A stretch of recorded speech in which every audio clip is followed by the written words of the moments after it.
Morning and welcome to Chester Street, the live stream for Durham versus Somerset in the Metro Bank One Day Cup. We have had a little bit of rain here this morning, but the covers are off and players are warming up and we should be underway in a few minutes. As I say, not the best weather to start off, but it's looking like there are blue skies peeking through.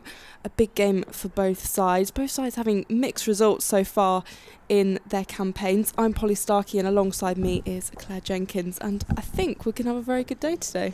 Morning, Polly. Oh, we're looking forward to it.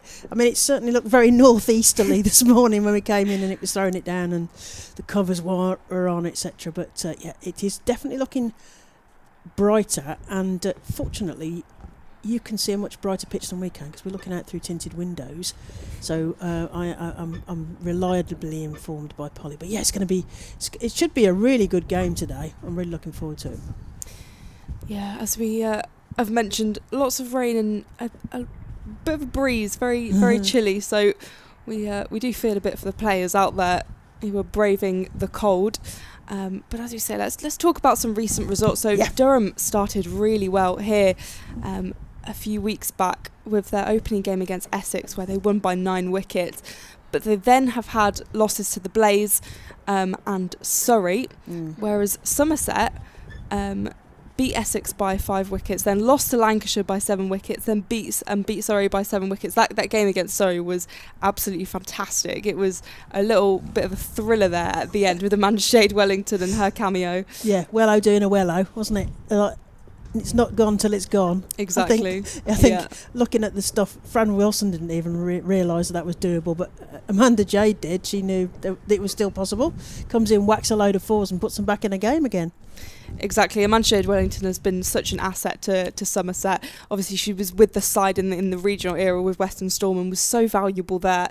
And then for Durham, they've got Susie Bates, who is just as valuable and put in a really good shift in that first game, scoring 93, I think it was. And yeah, that was such a good start for her time with Durham, but also just not out. Yeah, just being a really good player around the squad and a good person to have around, particularly for the younger players. Durham have got quite a few young players who we'll see today. So yeah, I'm very excited for this one. Yeah, and what a great player to bring into the squad. The experience, world champion. You know, exactly. 93 not out, and Holly Armitage on 64 not out. So it's a great start to Durham's home campaign, wasn't it? So yeah, but a couple of results that we won't talk about after that. So yes, I think it makes today's game match up quite nicely. So Durham are in 7th place on 4 points, Somerset 3rd place on 9 points. But the reason for that points difference is because of the bonus points Somerset got from one of their... I think they got a bonus point earlier. I think it's from Thursday because of the I was down there as well. Are they going to think I'm stalking them? You are really following Somerset. I'm following Durham. You're following Somerset wherever they go. Explain that I was on Thursday in the scorching heat, as contrast to here. I was at Taunton Vale, and I'm here today. And as it happens, completely coincidentally, Warwickshire have got me in on Wednesday at Edgbaston. So Somerset probably thinking, "Well, that woman's following us" as they come out.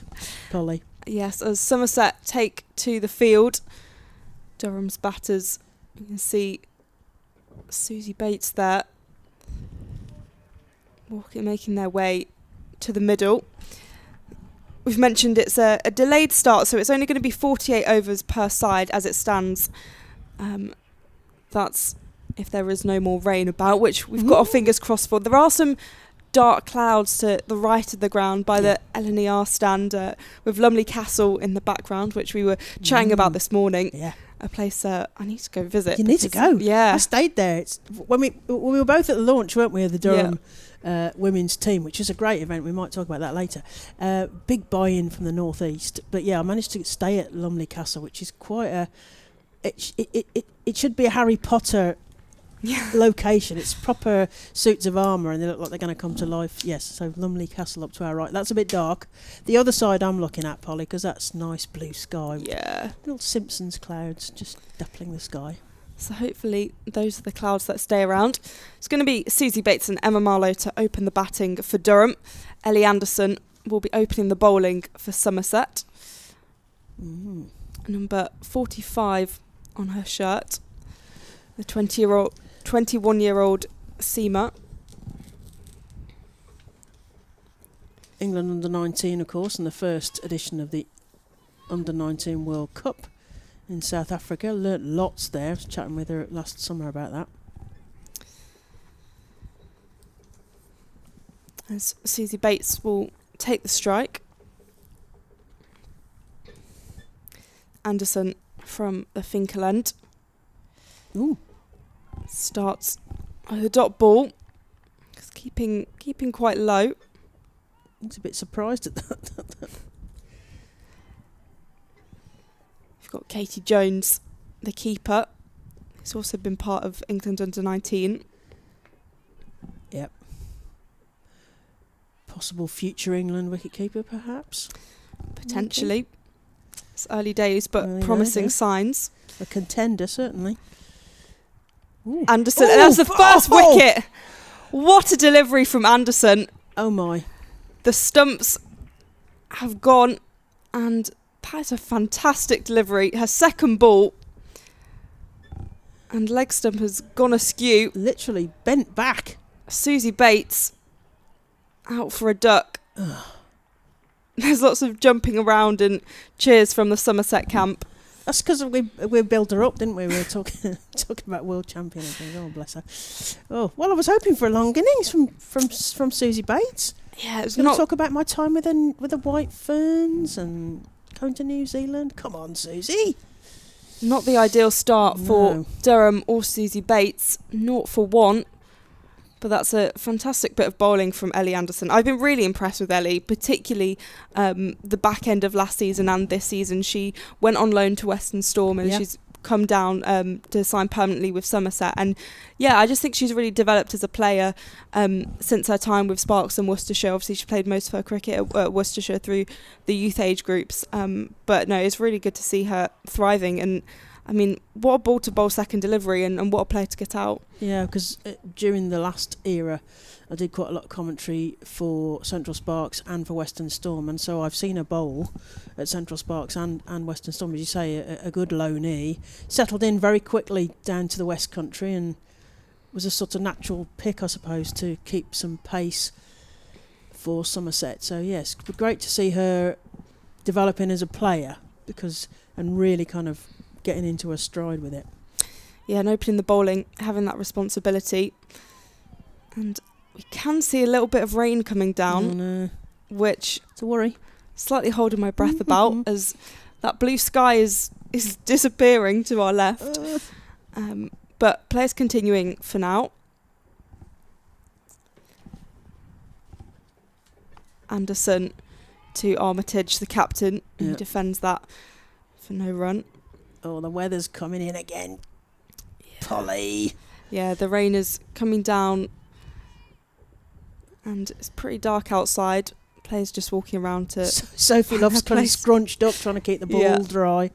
Ellie Anderson thinking, how am I going to keep a grip of this? It's a lot of there's raindrops on our windows. Oh, they're coming off. Don't blame them. Sprinting off. Oh my. Umpire Pratt there just saying, I think we're coming off. And Naeem exchanged let's come off signals, and we're going to see the covers come on again.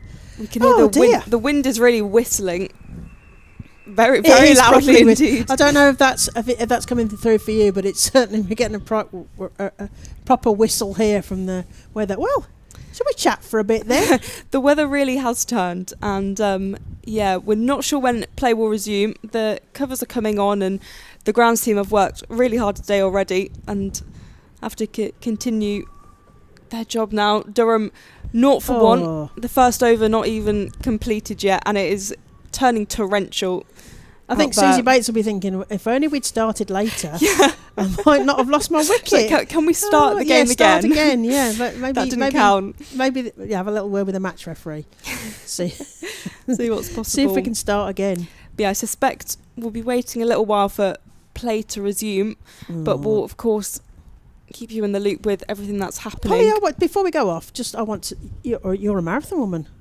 I am. Yeah. I tell you, How's it was not like this on marathon day. It was quite the opposite. To the listeners that 2 weeks ago, was it 2 weeks? I mean, it was the 27th, so it was a week ago. A week ago, Polly did the Manchester Marathon to raise money for the Cricketers Trust. Yes. So how's the legs feeling? The legs are great now. I mean, Monday was I struggled to roll out of bed. That was hard. But no, after that I recovered quite quickly, which is good. But yeah, I mean, I don't know what to do with my life now. I've stopped all this training. It takes up so much time. It is really time consuming, isn't it? Yeah. I mean, not that I know, but yeah. But yeah, you're having to do these training runs of. I was doing a half marathon every single weekend for about 6 weeks, and so that's a bit of a chunk of your morning gone. So my weekends were kind of dedicated to running, and then you get back and you're too tired to do anything else. You just eat and sleep for the rest of the day. But you can eat loads. That's the thing that appeals to me about marathon training. I mean, carb loading, I actually got really sick of it because I thought, I love this. I just get to eat loads of carbs. But after I'd had about 20 pancakes, I was like, I don't really want another one. I was a bit over it by the end of the 3 days. But yeah, it was a really cool experience. And I mean, I'm sure I'll do another one. But yeah, raising money for the Cricketers Trust, which was something me and my dad did together. And we have the pleasure of obviously watching the professionals, but also speaking to them on our podcast, the Naughty Child podcast. So it's kind of our way of giving back and hopefully helping some of these players in the current times, but also in the future when they may need it, because their PCA membership is for life, regardless of what happens with their cricket from here onwards. Yeah. So you said you'd do it again. I mean, that's the thing. People say, "Oh, never again, never again." You would do it, but in a while. Yeah, I said never again as soon as I finished, and then I was like, no, I have to do it again. I have to do it. I wasn't particularly happy with how my race went, and I thought I've got more to give, and so yeah, I mean, I'll try. I mean, I entered the ballot for London, but I hear that over 1.1 million people have entered, so the chances were already slim, but even more now. It's because some of the charities have slots, don't they? So if you pick a charity, then you might be able to. Yeah, you can get charity places. But yeah, definitely at some point in the future I'll do it again and maybe raise money again for the Cricketers Trust.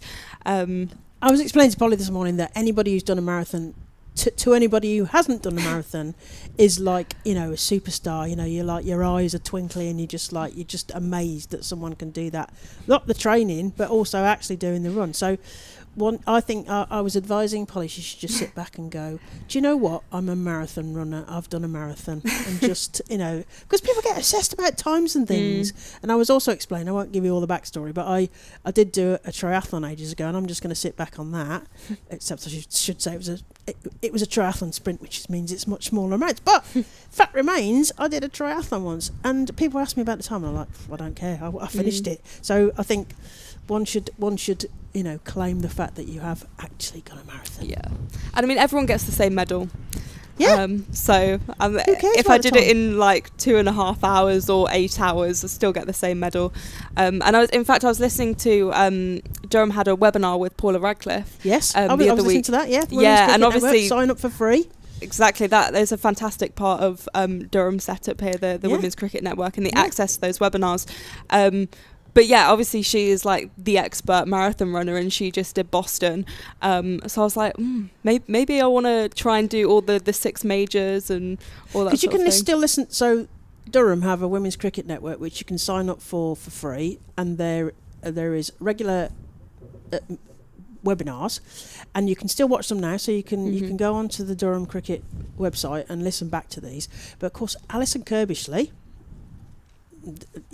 the great athlete, she's heavily involved with Durham Cricket, so she's got all these fantastic speakers to come to these events, plus all the Durham staff as well. Brilliant.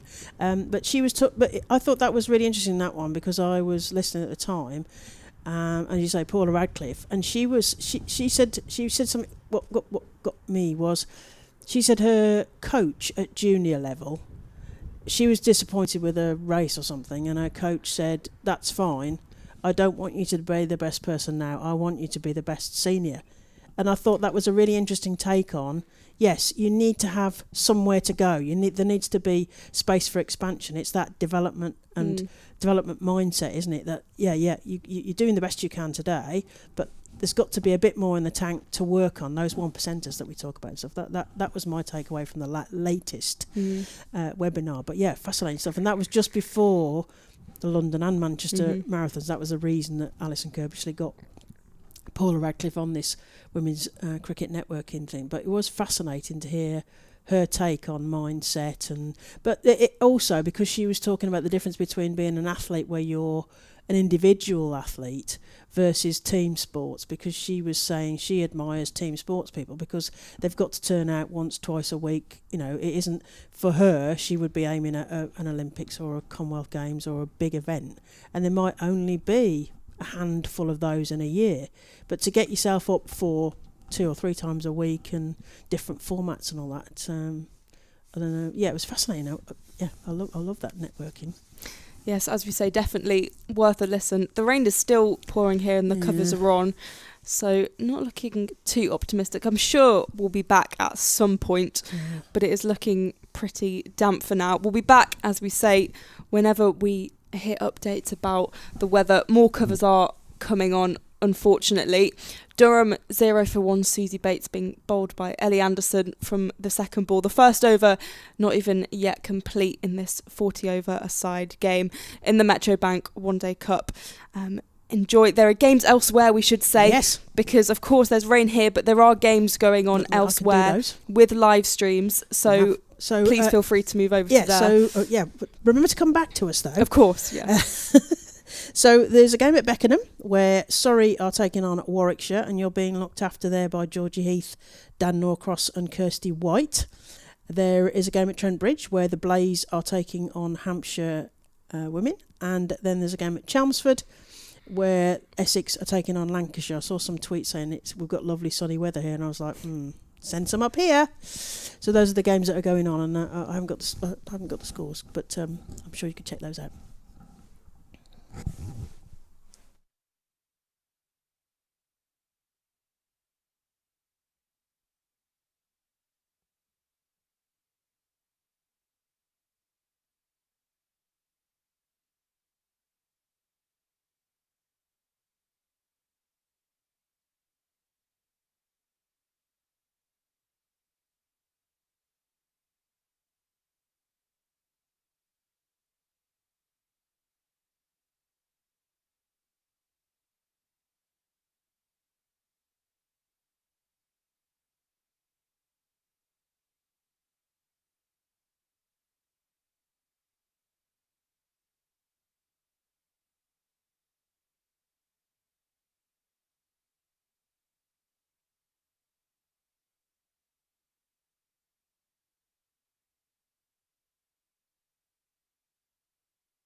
welcome back. Play is going to resume shortly. We have the news that it will be 39 overs per side, reduced from 48 overs, which previously was 50 overs. So we've had quite a bit of rain around here, but the ground staff have been fantastic, and it's looking like the covers are being taken off by the tractor now. There still are some dark clouds about, which is a little bit concerning, but just cross our fingers and hope for the best. We can see a little bit of blue just to the left of London Castle, and that's where the bad weather was coming from. We were debating that, weren't we? We think it's coming from the seaside, so that would be that side. So hopefully that means that the blue skies will be moving over shortly. If you weren't here for the first tiny bit of play, we had 3 balls. Ellie Anderson was bowling for Somerset and took the wicket of Susie Bates. In the end, Susie Bates kind of knocked the ball onto her own stumps. So Durham are 0 for 1 after 3 balls. So Ellie Anderson will continue. And as we say, 39 overs per side. So a reduced game, but we're still able to get some play in. I've got the results, or not results, but how things are going elsewhere. So down at Beckenham, where Georgie Heath and Kirsty White and Dan Norcross are looking after you on the live stream, Surrey are 185 for 3 off 30.4 overs against Warwickshire. Surrey won the toss and elected to bat down there at Beckenham. We won't mention it's in Kent because it's Surrey's home ground for this year. Meanwhile, what else have we got? At Nottingham Trent Bridge, Hampshire women are 130 for 5 off 35 overs against the Blaze. So Hampshire won the toss and elected to bat there. And in the other game today in Tier 1, Lancashire women are playing at Chelmsford against Essex, and Lancashire women are 158 for 3 off 33.5. So we've got a lot of catching up to do with overs, haven't we? Although we won't get 50 here today, as you mentioned. 39 instead each, hopefully. Yeah, I'm hoping we're able to get that allocation sorted. So it will be Emma Marlowe and Holly Armitage batting for Durham. They're both on 0, and it would be nice to get in more than 3 balls. That would. It was a way. It's a long trip for Somerset. It's coming all the way from Taunton to here.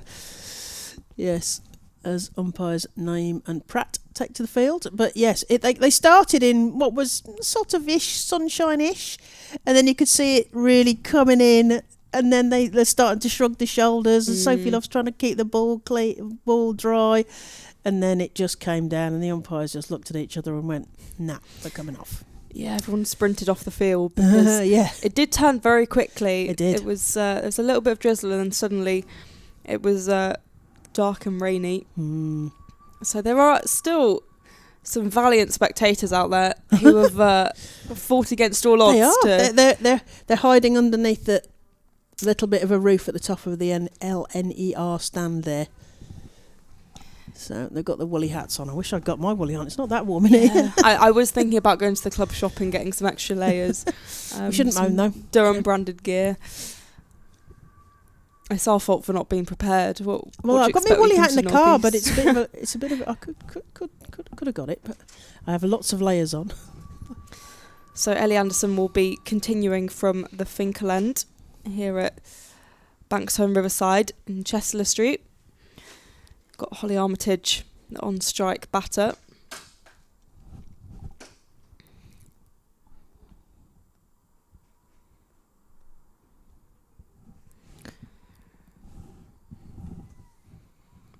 So 0 for 1. Some shouts from the Somerset players. In fact, I think that's Fran Wilson who's got her arms out because I think she was trying to feel for rain. But it looks like we're going to continue anyway.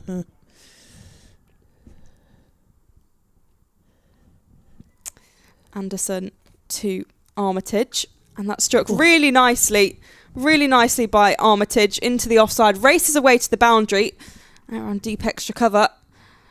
That's a great way to continue play. And we'll start play again. Unfortunately, there's more rain. Rain is now hitting the window again. As soon as they start playing, this is really frustrating for all involved. Durham 4 for 1, the wind whistling away. Anderson to the Durham skipper, and there's a dead ball. As you say, the wind's getting up as well. You can see Sophie Luff's ponytail blowing in the wind. Yeah, battling against the elements there. She looks like she does not want to be outside. Fran Wilson's turning towards the dugout. She's waiting to run off. Yeah, the rain is coming down pretty heavy now. I'll be surprised if we get to the end of this over. Anderson, and again it's signalled a wide by the umpire. Oh no, an extra ball to bowl. Sophie Luff is shivering. She put her head and a kind of a chin inside her jumper, and she's trying to dry the ball there, keep it dry for Ellie Anderson. I think she's optimistically got sunglasses on her head, which maybe that's kind of used as rain protection now. Yeah, habit. Anderson in again. There's nice a slight appeal. It's nice and straight. 5 for 1. You feel for them. You want 50 over game. Yeah. It's supposed to be a long day's cricket, and here we are, wondering if they're going to be running off again in any minute. Yeah. It's difficult when it's stop-start as well, because there's just all that momentum kind of disappears. There's no the pendulum can't keep swinging either way. It's difficult for teams. Anderson charging in again, and that's just Lofter. There's a misfield. It looks quite slippy out there. Yeah. Sophie Luff with a diving stop just outside the ring. Yes, Ellie Anderson was on a hat-trick on Thursday when I was down at Taunton Vale.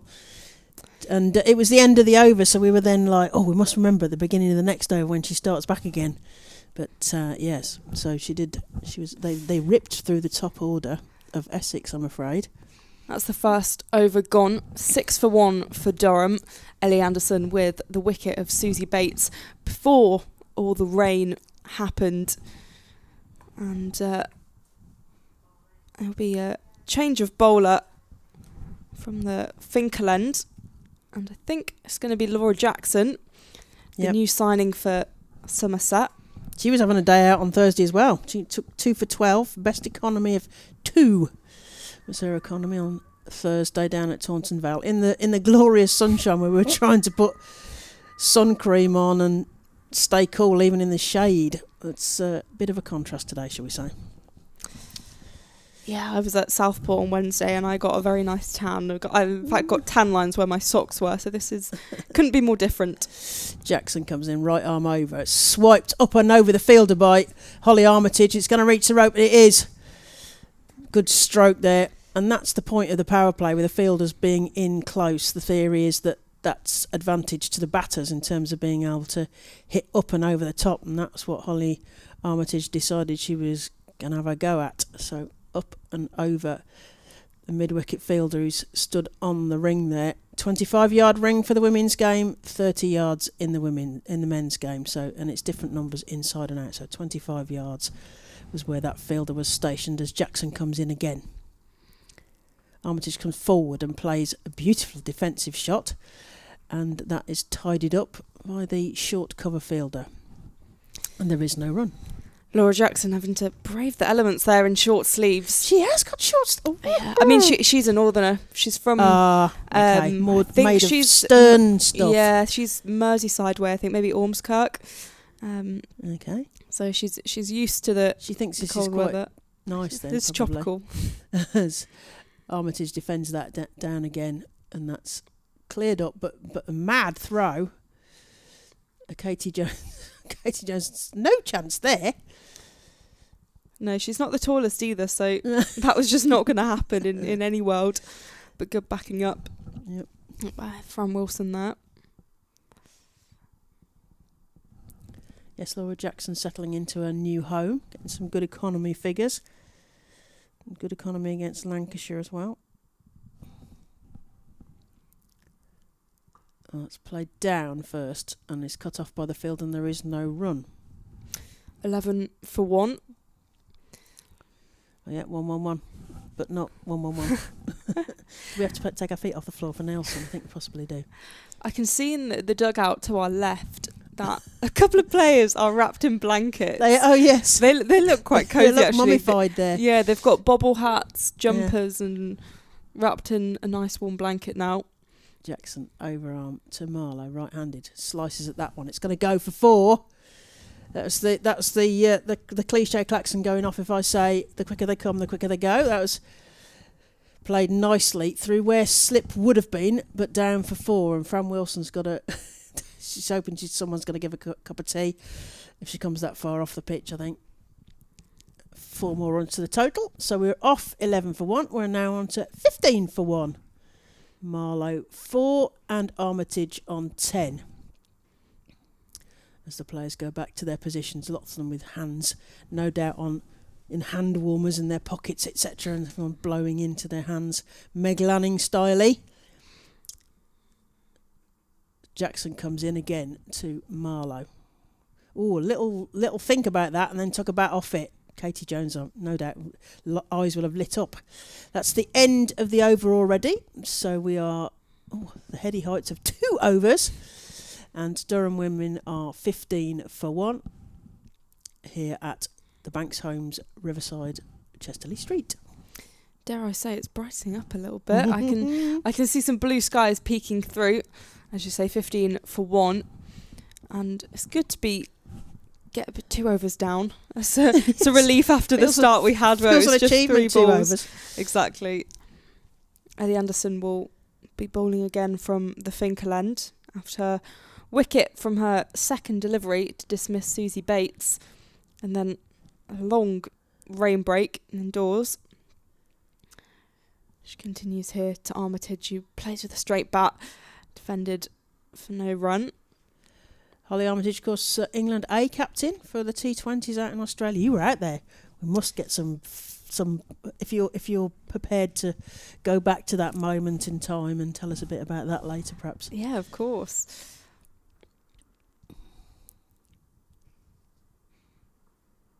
Anderson charging in to Armitage. Has been stopped inside the ring. Oh, it's a good bit of fielding. Oh, I love a good bit of point fielding. Oh, it makes me so happy. Armitage has kind of targeted that area with some of her early shots, so that was a good stop. 15 for 1, the score remains. Yeah, I will say I wasn't there for the A tour, unfortunately, but I was obviously there. Yes, I was there for the real deal, the slight disaster, as Anderson, arms pumping, has been chopped into the ground by Armitage. There are 3 fielders in pursuit, and it's safely fielded by the fielder on the ring at the boundary. I think it's Emma Corney out there. Emma Corney, 17 for 1 to Durham. We've said 39 overs per side due to the rain delays. You can still see the players' shirts rustling in the strong wind out there. Anderson to Armitage, once again playing with a nice straight bat, and there'll be no run from it.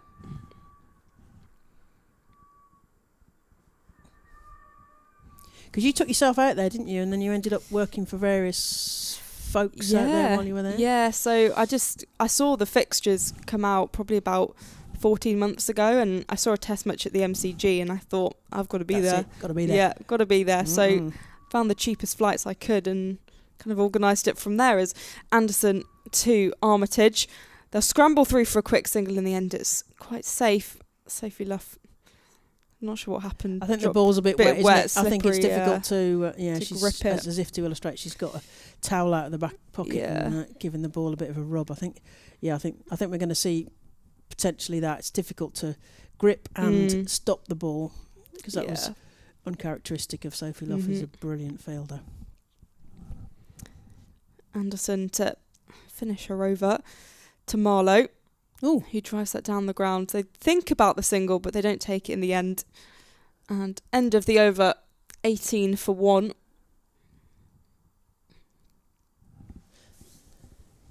Yeah, test match at the MCG. So I was fortunate enough to be at the MCG for that T20 World Cup final with 86,172 of my closest friends, because nobody wants to watch women's cricket, of course. Yeah, so what was that like, test match? Yeah, I mean, the first day was so exciting. Of course, in the morning, I was at Junction Oval for Afghanistan's game, the Junction Oval. which was just such a special moment, and just moment. such a Hard. an incredible story of really trials and tribulations, but actually cricket being such a source of joy, and that was so special to witness. And then heading to the MCG, where it was this real event, I mean, when the national anthems played, it was just like, oh wow, this is such a significant moment. That's right. As Armitage plays that down first, straight to the field, and there is no run. Yeah, and there was beautiful weather, as you'd imagine, Melbourne, blue skies, and it was just such a special day. Everyone was so excited, and obviously it being a pink ball test, day-night test, it was the first time I've been to a day-night test, and it was just brilliant. Obviously, results-wise, like we all know what happened. We'll draw a cover over that. Exactly, but I mean, it was just so special to see, and also just watch Alana King do her thing. That's always a privilege. Oh yeah. Oh, Holly Armitage doesn't know where that's gone. It went underneath her, but there is no run. Katie Jones doesn't tidy up. But yeah, it was just such a good experience. And for the first time, like my time at the MCG, I was just like, wow, it's such a spectacle. And the day before the game, we had the pre-match press conferences, and we got to walk on the pitch, and I was like, oh my, can I get some scissors and take a little bit home? I was going to ask you if you got behind the scenes as Jackson comes in again to Armitage, who plays that again to the point fielder, who takes a bruise, and they get a run for that one. One more to the total, so Durham moved to 19 for 1 here in the fourth over. But we should explain that the MCG, I mean, the Aussies do sport, it's industrial scale, it's massive, it's a huge coliseum. It's like no stadium that we have here in Britain. It is massive. They can drive a bus around the back rooms where the press rooms are and stuff. So it's quite a place to go and watch sport. As Marlowe faces up, tries to play it off her legs, but just gets a bruise on the leg for that one, and there is no run. Yeah, I mean, it's huge, and I really wanted to actually go to the highest seat I could get to, just to get an amazing. But our view from the press box was incredible, and I will say, in the press box they had their very own barista. So every time you wanted a coffee, you just gave your coffee order, and it was made for you. And the coffee, they make coffee. Australia and New Zealand can make coffee. Let me tell you. Oh, I was nipping back in there. Marlowe manages to get the bat on that one, because there was a nice little bit of movement there. They can make coffee. Yeah, so you got your own barista. Yeah, I mean, so I didn't drink coffee before I went to Australia. I had coffee there, and I can't drink coffee here now because I've become spoiled, exactly ruined by Australian coffee. Yeah, I know what I'm missing now. Marlowe has a little nibble at that, but then it's too far wide, and Pratt, the umpire, the other end, Neil Pratt, signals are wide. Another one to the total. What else has Australia ruined you for then? Oh, I mean, Yochi, the frozen yogurt. I can't find anything that compares to it. They do now sell Tim Tams in UK supermarkets, which is brilliant. Tim Tams. And I think they're actually cheaper in the UK, which doesn't make sense. That doesn't make sense at all. So that's hit on the rat on the pads. There's a bit, and it's out. She's given LBW. I don't think she's even noticed yet that umpire Pratt's given her LBW. Is she going to slope off? Has she noticed? Yes, she has. She looks quite frustrated with that. Slightly in denial. Oh dear. She might get coded for if that's interpreted as not agreeing with the umpire's decision, shall we say. So that's the first wicket down. Marlowe goes for 4. LBW to Jackson. Laura Jackson gets her first for today. Yeah, she's slowly walking off, kind of trudging. Slow trudge. Yeah.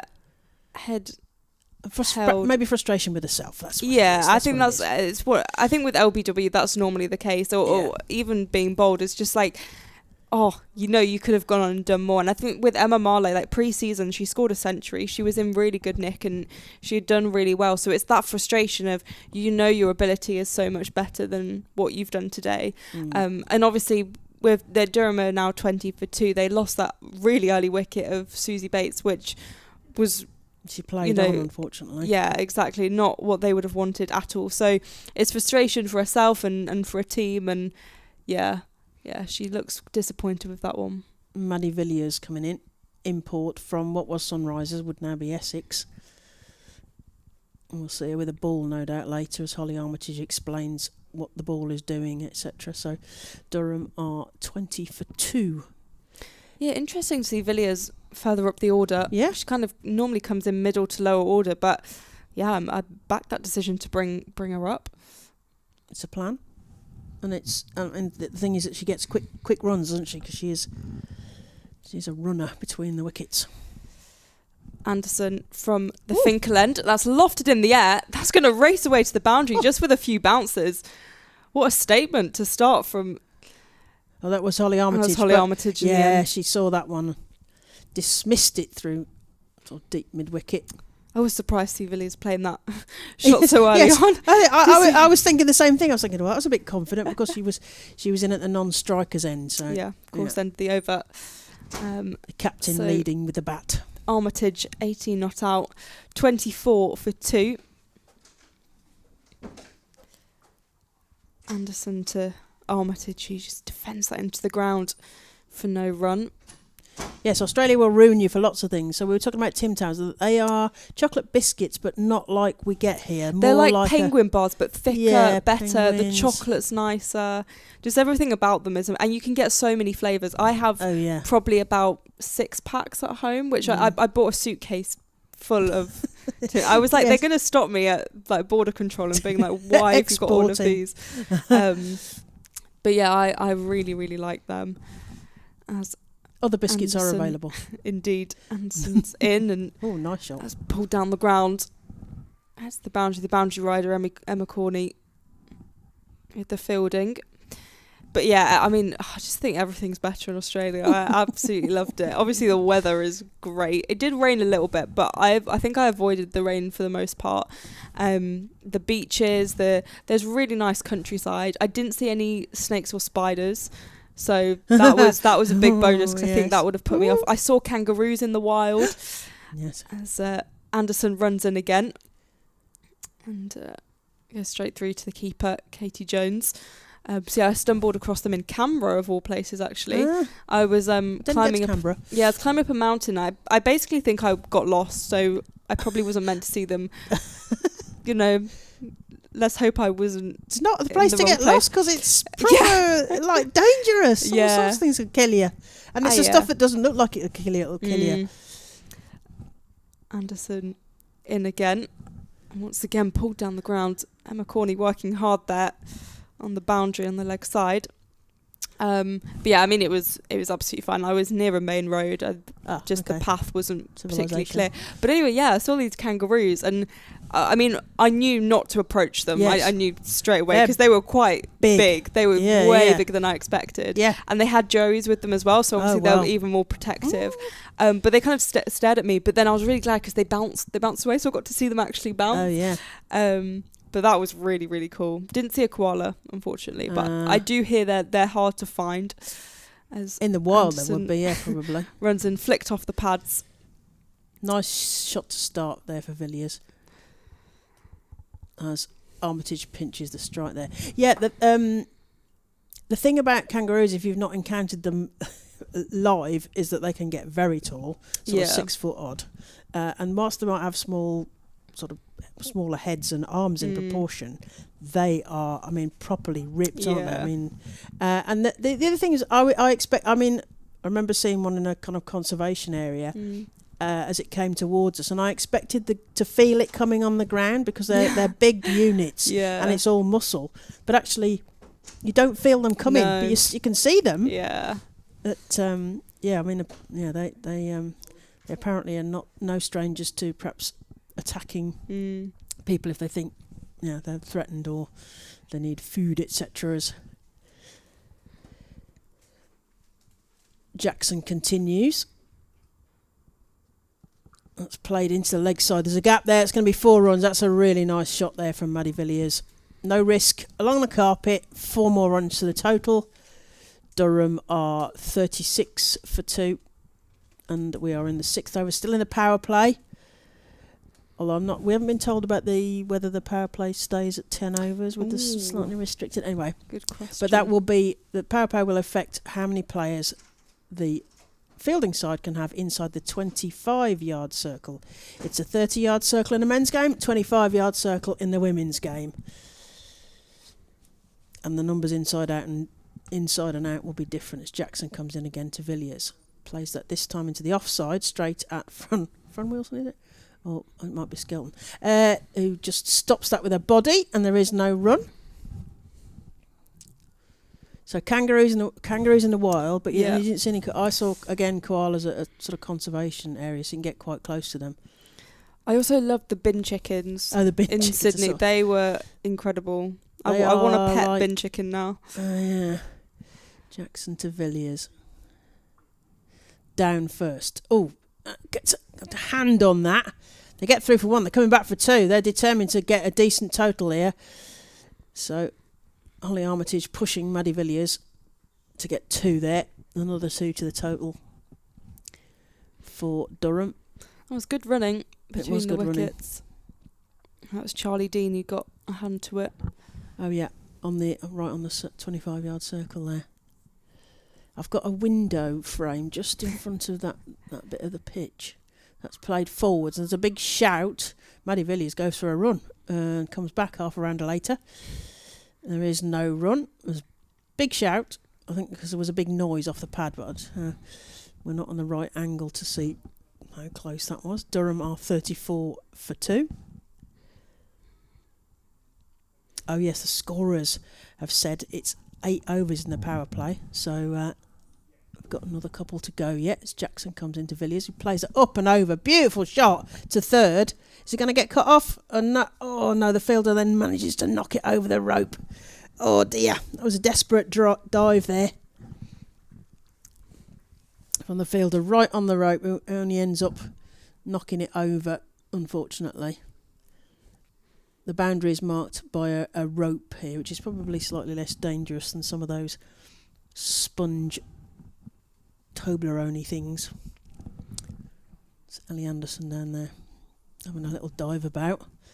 As Jackson comes in again to Villiers. That's played down past the short mid-wicket fielder. There's a couple of fielders chasing it. I think they are gonna reel that in. So how many are they gonna get? Just the 2.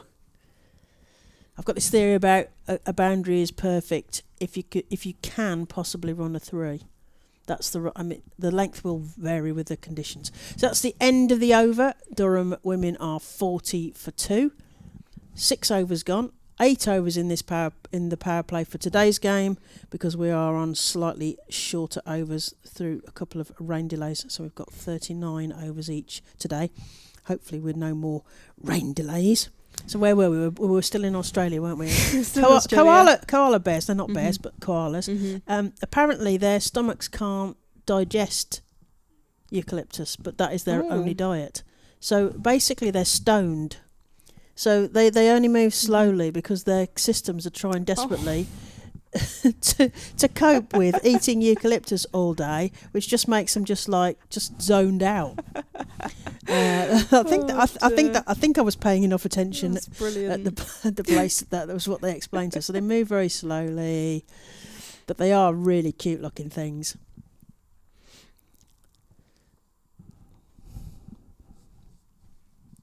Ellie Anderson starting her next over to Armitage, and that's another great shot by the Durham captain. That races away to the boundary. Just another good strike of the ball. Times it well and pierces the field. 44 for 2.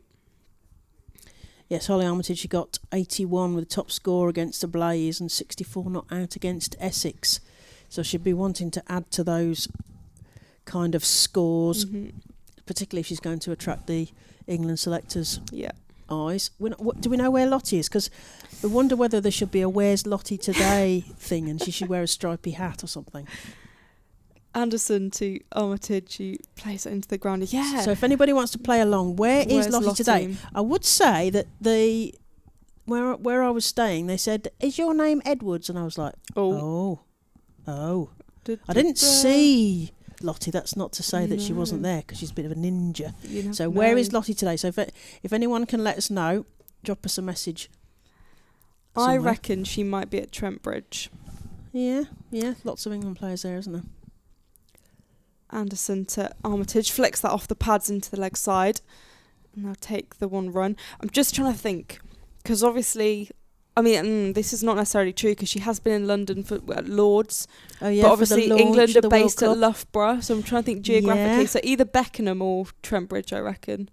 There's a food. There's a food festival. Food that festival. would We be the shouldn't mention decider that for because me. people want to watch that one or go there instead. But yeah, there's a food festival up at Trentbridge.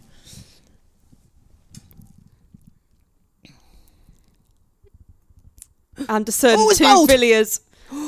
That is another good delivery from Anderson. This time the off stump going sideways. And that's the third wicket down. And Somerset are doing well here. It was a good start at the bat for Durham, but Villiers gone for 13, bowled by Anderson. And Durham have a bit of rebuilding to do. And so's Neil Pratt, the far end. He's got to rebuild the stumps now after Ellie Anderson made a mess of them. The scorers today are G. Madison from Durham and W.K. Telford from Somerset, and the match referee is Will Smith. And we're going to see some Bess Heath. Now her initial, they call her Bam Bam, don't they? Because her initials are B-A-M. Well, I don't know what her middle names are. So Bam Bam in to bat with her captain. Both England margins, thereabouts. Yes. Thereabouts. Because Bess Heath made her England debut against Sri Lanka in an ODI. She's played a bit with Melbourne Stars, talking about Australia. Well, see. Yeah, both have spent quite a bit of time in Yes, Australia. That's right. Holly Armitage played in New Zealand and Australia over the winter. So hopefully no rust there then if she's been playing all of our winter. Yeah, just came back in time for the start of the season, really. Perfect. 45 for 3.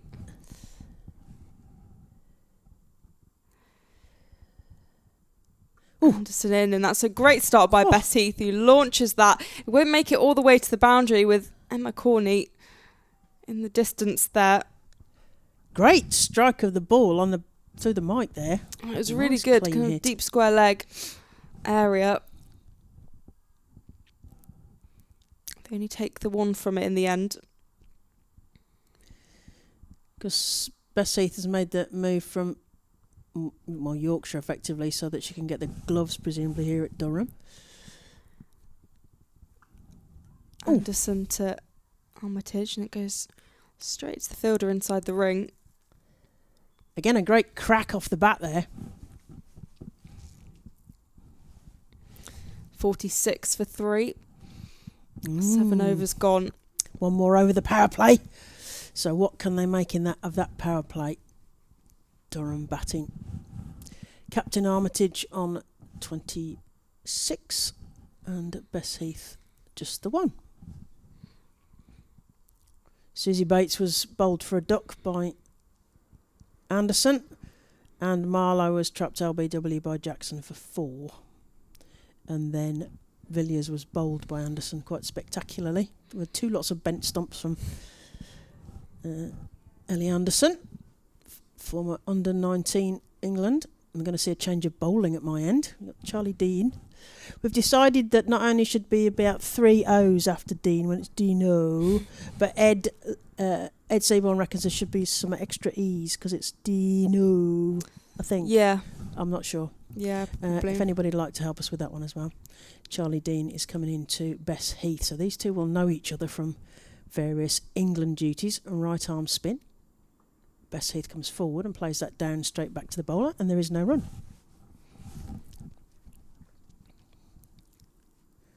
I love Bess Heath is smart. She's got one of the greatest grins, and people like Alice Davison Richards have got some Seren smile when she got some great grin. It's played down straight to the point fielder. Oh, Bess Heath thought she was going to get one in the head. Then she took a little dive back. She should have more faith in Katie Jones. Yes, it's flung back, just getting out of the way. Best to be safe. As Dean comes in again, Heath comes forward again and defends that straight to the fielder, and there is no run. 46 for 3.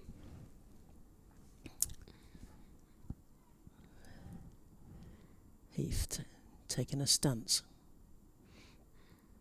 Oh, wraps on the pads. A little swing at that. Nothing happening. Another dot.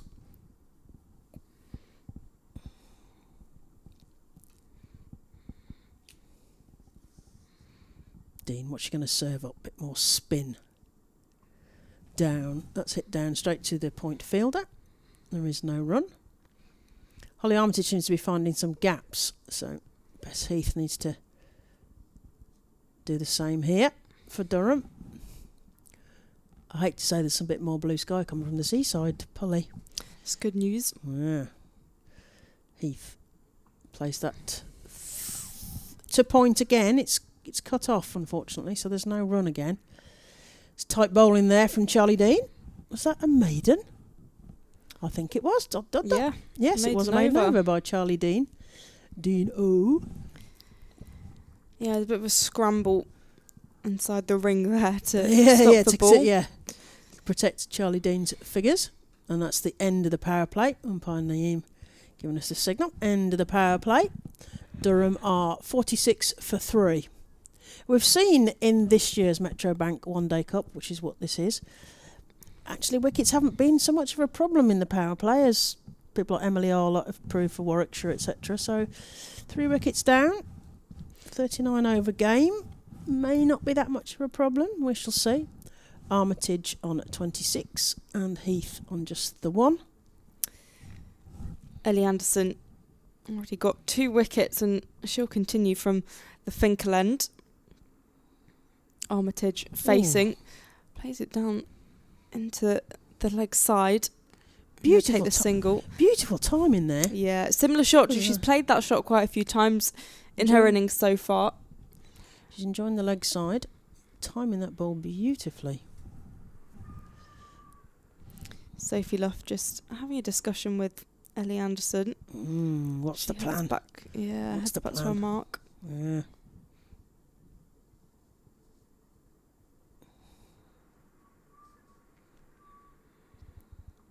Anderson to Heath. Just pushed out for no run. I ended up sat at the 100 last year because Ellie Anderson was playing for London Spirit. I ended up sat next to her parents and her mum offered me some lemon drizzle cake. And if she does the same thing to you, she said, I've never made lemon drizzle cake before. Trust me, that woman has made lemon drizzle cake before. Anderson, arms pumping towards Bess Heath, who plays that down the ground. Emma Corney has been worked really hard there out on the boundary. Everything's either coming towards her or she's having to run around the boundary to get it. And she's in a kind of corner there because, as mentioned, it's a rope boundary, but there is literally a corner just to her left of where she's stood. But they've positioned her perfectly. Sophie Luff's got her in the right place there.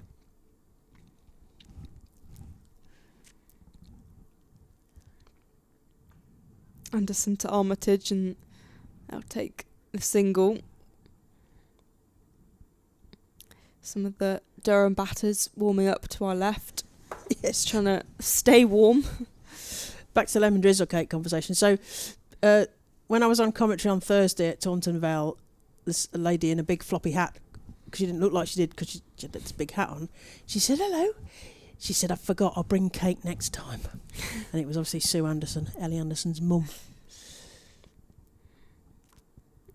Anderson to Heath, who drives that into the ground for no run. 49 for 3.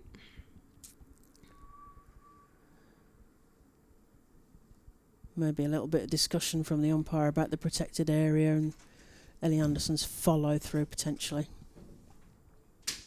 Little discussion there.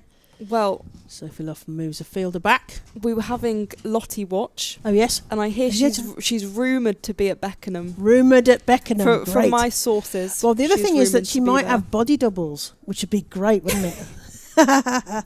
Oh, I've put Ellie Anderson off now. Look, she can't hear me, but she's still nervous. Got put off. Yes, so we think at Beckenham. Yeah. Okay. On Lottie watch. Potentially sheltering in the warm. That's what I hear. Oh, look, where is it? Oh, it's warm at Chelmsford, is it?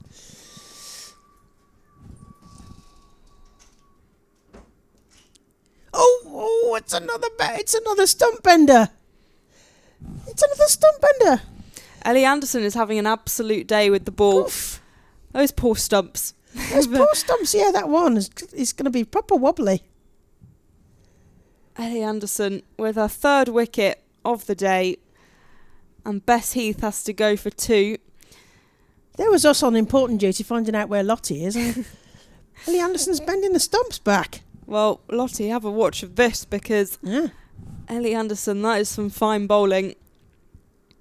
49 for 4 at Durham, and it means that I think that's Leah Dobson who will be coming to the middle. She's been warming up on the side of the boundary for a few overs. Well, she did all right against Surrey, didn't she? She was top scorer with 53, so I'll be looking for her to do something like that. She's in the top 5 of the Durham batters in terms of the Professional Cricketers Association, known as PCA, the PCA Most Valuable Players rankings. And she's doing well on the overall scores there. There's various squeaks and squeals as the wind is blowing through all sorts of things here. The wind is so loud. I don't know if that's coming through. We can certainly hear it. Holly Armitage, she's looking at those big gaps in the field. What's Dino going to serve her right arm over? Oh, it's nurdled down past where slip would be. It's going to be 4. Kind of an easy 4, but she just nibbled at that. Yeah, it was an interesting shot. It came off really slow off the bat, and then kind of just managed to get itself to the boundary. I don't know if she meant that. I mean, it would have been great. It would have been a great idea, but it was a cross-bat shot, so... But nevertheless, 4 more to total. Durham will be happy with that. Durham are 53 for 4.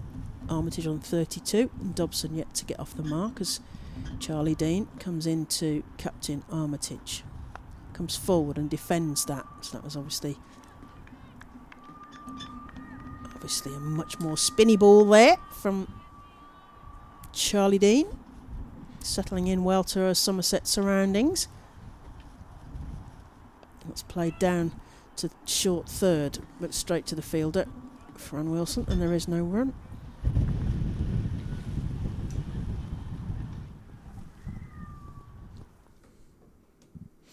.53 for 4. Durham. Yep. Comes forward and just defends that into the leg side, and there is no run. Sophie Lutf tries to dry the ball. I can feel heat. I know. I think there's a heat. Someone's put a heater on. We asked the guys next door who are doing all the tech things for us. We said, "Can you put the heating up?" This is delightful. Oh, I don't want. I might even take a layer off. As Armitage smites that into the leg side, straight to the fielder on the boundary. Has to come in a few yards. They only get 1. It was a good shot, but only 1 run. But that's them's the breaks. I mean, people watching, if you could just see the square, the way you see the square of the wicket on the square on the screen, it looks like it could be a hot summer's day. It looks really bright now. There are still dark clouds looming, but there are plenty of blue skies, particularly to our right where the LNER stand is in Lumley Castle. Yeah, it's great surroundings. So that's forward. Just knocked down in front of it from Dobson, and there is no run. It's the end of the over. So we find ourselves, I'm just looking at 10 overs done. So 10 overs, and Durham are 54 for 4. Bates went for nothing, unfortunately, and I had all these things I was going to talk about, New Zealand and winning the World Cup, and anyway, Emma Marlowe for 4. Villiers went for 13. Heath went for 2. Holly Armitage is on 33, and Leah Dobson is about to face her first. Oh no, because Armitage pinched the strike, didn't she, with that single? She still hasn't faced a ball yet, Leah Dobson. Armitage surveys the field. Anderson to continue. Tail up. 3 wickets in the bag already, thanks very much.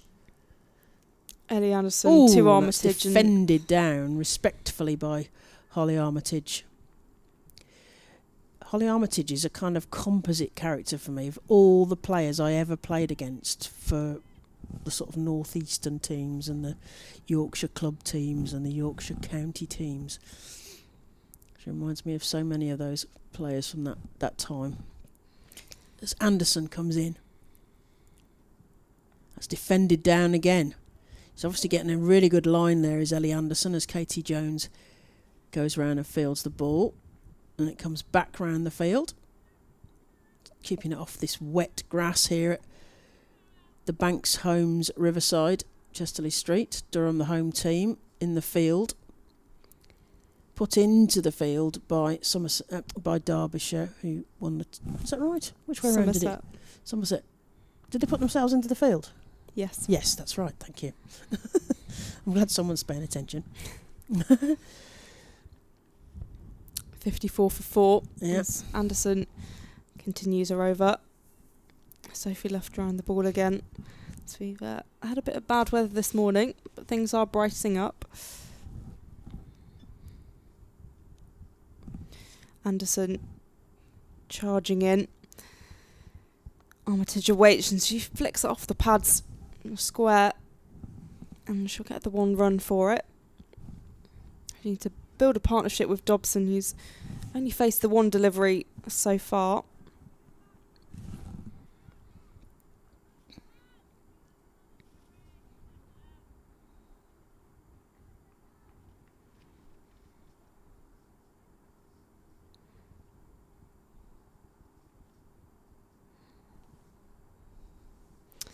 .21-year-old Anderson to Dobson, flicking that off the pads, square of the wicket and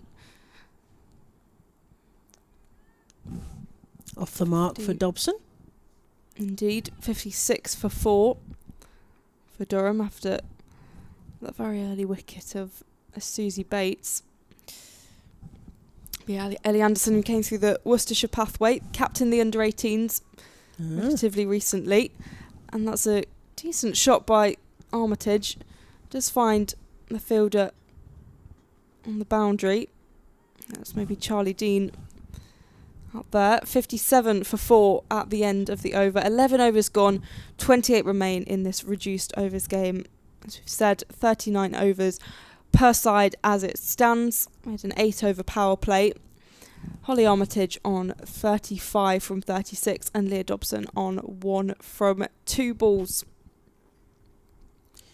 You're listening to the voices of Polly Stark and Claire Jenkins. I have played on this ground, I should say, for Derbyshire.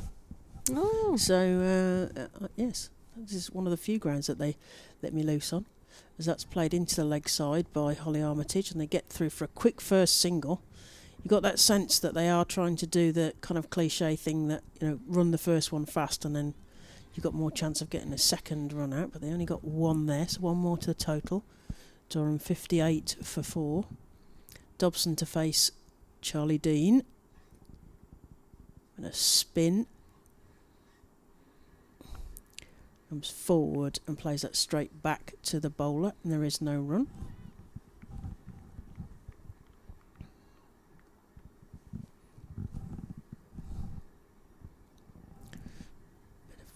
Potentially some off spin or a bit of mystery.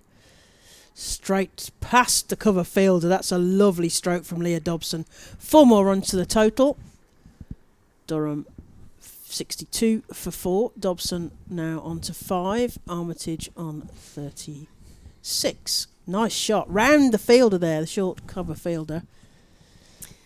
Could hear the applause of a smattering of spectators who are various points in the ground. We've got a few in the LNER stand and then over towards the Don Robson Pavilion. A couple, I think, indoors sheltering from the cold and what has been the rain. And that was wide down the leg side. 1 more to the total. 63 for 4.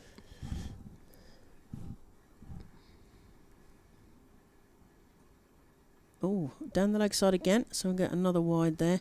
Yeah, they seem to be around the kind of members' areas and things, huddling in the warm. But we do have some spectators. There are spectators in the seats to either side of us, not in the Daffabet stand, but round the other sides. Dean comes in again, loops one up as Dobson plays that forwards, and Sophie Luff chests that down. Obviously, full commitment from the Somerset captain, Sophie Luff. Dean to Dobson. Another dot ball there. She plays that forwards and down.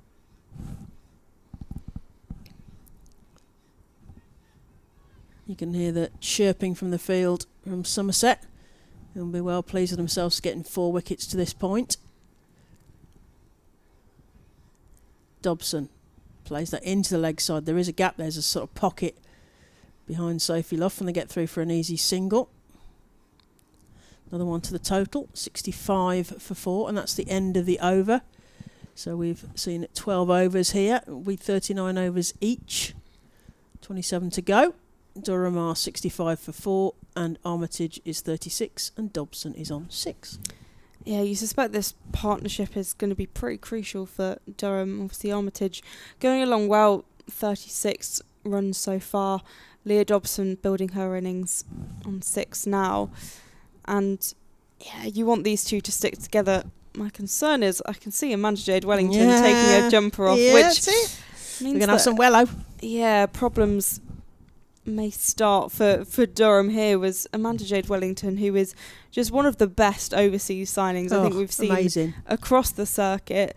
Obviously been involved in the Western Storm days and has continued now for Somerset. It's taken a good amount of wickets so far, notably 3 for 42 against Surrey, but also the cameo with the bat, 24 from 7 to win the game, as she's bowling from the Finkel end, nice and flighted. Oh, it's a catch!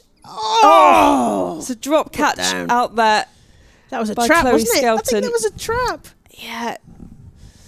I mean, it was really loopy by Amanda Jade Wellington, and it carried, and it was like almost like a hot potato situation, and Chloe Skelton dropped it. That's a great description. I mean, you have to put that down as a really good opportunity and a missed opportunity. Amanda Jade Wellington again, and fielders in pursuit as Durham are pushing for 2, and that's good running between the wickets. Corny out there. Durham. Yeah, she had to give her a due. She had to come a long way off the rope to get towards that. It's just unfortunate when you get your hands to it and it bobbles. So, hard one. Wellington to Armitage. There'll be no run. I've never spoken to Amanda Jade Wellington, but she's one of those characters you imagine you could call her Wello. And she's quite happy about that. Yeah, that's her nickname around the team. Mm-hmm. She's known as a great personality to have around the squad. 68 for 4. And of course, very good with both bat and ball. Her enthusiasm, and I think she's underrated for a cricket brain as well, because when you hear her talk through what she's wanted to do. Wellington to Armitage. Just has to push that into the ground for no run. She watches so much cricket as well. She's proper badger, I've seen. Yeah, so she films a lot for her YouTube and Instagram and stuff. Wellow's world. Yeah, and she'll go to India for 48 hours to watch the IPL. I mean, she just really loves cricket, and she's always watching cricket from hotel rooms or wherever she is in the world. That's a difficult ball for Armitage to pick out. She doesn't quite do it, and that's Wellington's first over completed.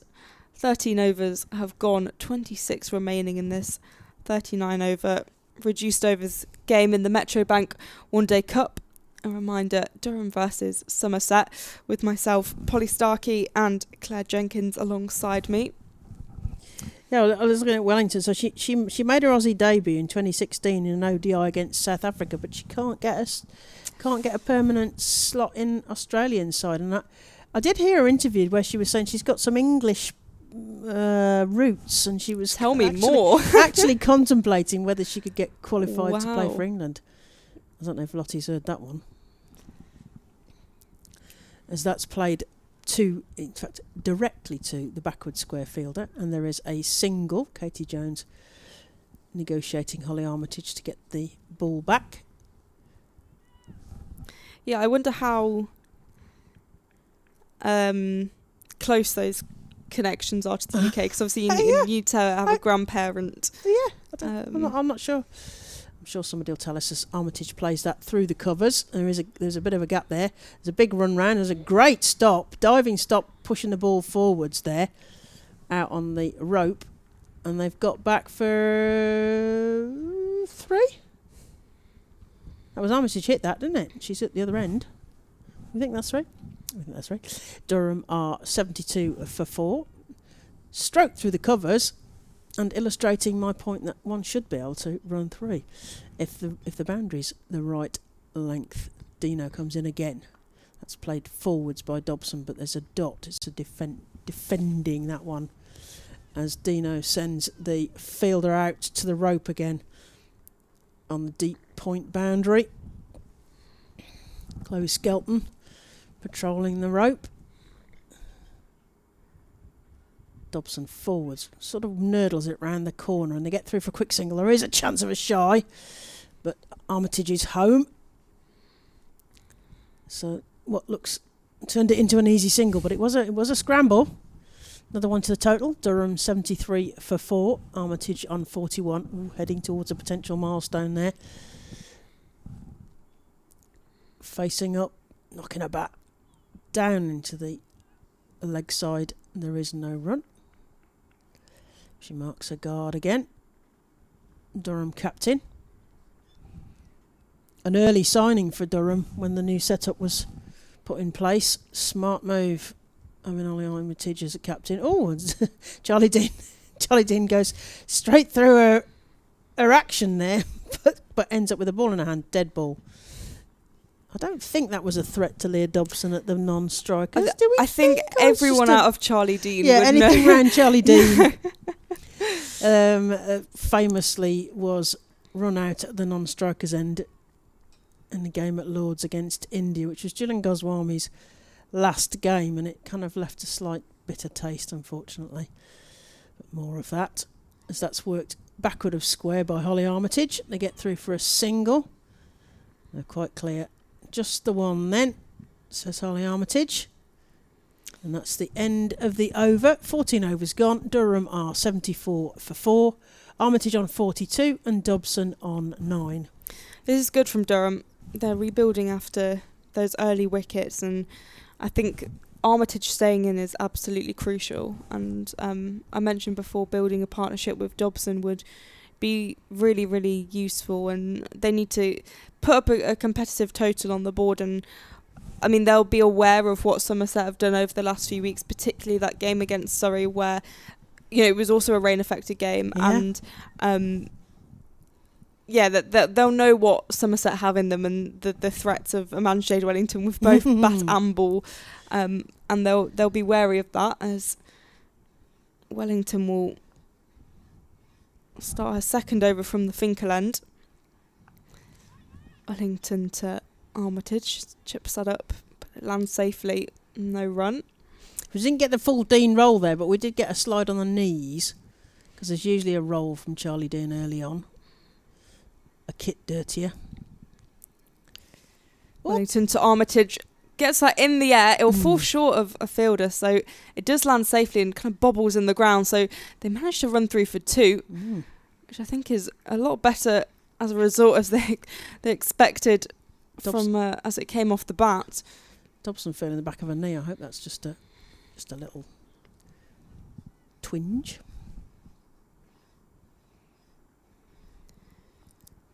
Wellington to the Durham captain. He hits that into the ground. Back past Wellington. Some good covering from Alex Griffiths, just in case that wasn't cut off on the ring, as he goes running in front of us. They put Alex Griffiths in at short leg. I don't know what she's done for punishment. Wellington to Armitage, and that was defended very tentatively. 76 for 4, Armitage on 44 and Dobson on 9. Armitage is playing cautiously against Amanda Jade Wellington, which I think is a wise move. Smart. This time she chips it in the air. That could have been a catch. I reckon Sophie Luff had it in her to get hands on that. It was a difficult one because she was running forward, trying to get across under the line of the ball, wasn't she? Yeah, Really? get under the ball. But, I mean, I said she was trying to play safely against Wellington, but that didn't look very safe at all. That was a risky shot, as Dobson's now on strike, and that's a better example of playing Wellington. Driven down the ground, there'll be no run, and the end of the over. Second over for Wellington. Just conceded the 6 runs from those 2 overs, so 77 for 4 at the end of the 15th, and 24 overs remain. Yep, still plenty of time, isn't there? I mean, hoping that we don't get any more rain delays, because that would be, well, it'd just be horrible. And then we're talking about Duckworth, Lewis, Stern, etc., and those calculations don't always work so well in the women's game, and it sometimes leaves the side batting second with some interesting tactical thoughts as Dean continues to Armitage, who plays that straight to Sophie Luff, and she fields that, and there is no run. So we think Lottie's at Beckenham, although it may be a body double. We wonder whether we should make her wear a stripy hat or something so people can spot her, and then also so she could have a better decoys as Dean comes in again to Armitage. That's played down to long on, and there's a trot through for an easy single. Another one to the total. 79 for 4, and Armitage creeping closer to a potential milestone for the Durham captain. Dobson to face this time. She's on 9. What can she add to that? That's played to the short fielder, and there is no run.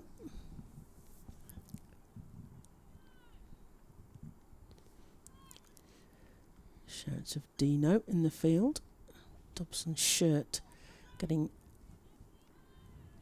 vibrated by the wind that's out there. There's going to be a wind chill, so on top of the fact that it's already cold, it feels even colder than it actually is. As Dobson, short sleeves, it's making me feel cold. Straight to Sophie Luff, that's another dot. 78 for 4, Dobson on 9, and Armitage 46. Yes, apparently it's 9 degrees, but it feels like 2 out there. I'm just checking my Ouch. weather. Yes, ouch indeed. As Dean comes in again. That's worked behind Sophie Luff into the pocket. They get through for... Holly Armitage thinks about a second, but that would have been suicide. Come on. Captain. That's the end of the over. That's 16 overs gone. Durham are 79 for 4. Armitage getting close to that milestone. She's on 46 and Dobson on 10. Nice partnership building here, you mentioned that. And you also mentioned about if I were facing Amanda Wellington, I'd be being pretty cautious and just hope you can see her off really, and she will bowl potentially a bad ball and hopefully keep it down. She's such a difficult player to bat against, and I mean, you mentioned her cricket brain. She's so smart with her plans, and just knows where she needs to put the ball, and she's fantastic at what she does. So I think she comes with that aura already as she's into Dobson. Ooh. And there's a misfield. It goes through the legs of the fielder inside the ring, but Charlie Dean gets a broken nail or something like that. Only costs the 1 run. And a nail. Bit of a nouchie.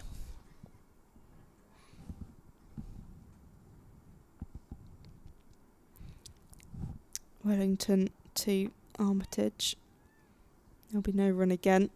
Charlie Dean this time 2 hands on it. 80 for 4. Holly Armitage 46 and Dobson 11. Once again defended, just trying to see this over out, I think. Yeah, I think so. I hope for a change of bowl in that end, or to be facing the other end Will she try and get... Well, I mean, that's the thing. Will Armitage try and get a single to face the next over, not have to face Wellington the next over, potentially? Wellington to Armitage, this time more expansive, and that's going to race away for 4. That's a nice boundary by Armitage and much needed. Just capitalising off a slightly easy delivery to pick. That's the 50 up for Holly Armitage. It's been a fine innings by her so far. She's had to be patient, but she's got to the milestone. It's her 3rd half century of the season so far. She's in fine nick. Wellington again to Armitage, this time tentative and into the ground. 84 for 4. You mentioned she's got to be the anchor here, hasn't she, really? Wellington in again and just pushes that into the offside. Rotate the strike and get the single. I say rotate the strike. It's the end of the over. 85 for 4 after 17. They're getting through the overs quickly with spin at both ends. Wellington and Dean bowling in tandem. Trying to put the squeeze on here, but Holly Armitage is looking like she's getting into that stride. Beautiful shot played out to get herself that strike. I think she's probably hoping that eventually she won't end up facing Wellington if Wellington carries on after this over. Talking of carry on, here comes Charlie Dean again. Sophie Luff just passing on some secret messages. How to get Holly Armitage out. Holly Armitage is looking at those big gaps. She's played well into the leg side, so is she going to try and... Are they tempting her into that mid-wicket gap? Now, played past Charlie Dean, and they're going to get a single.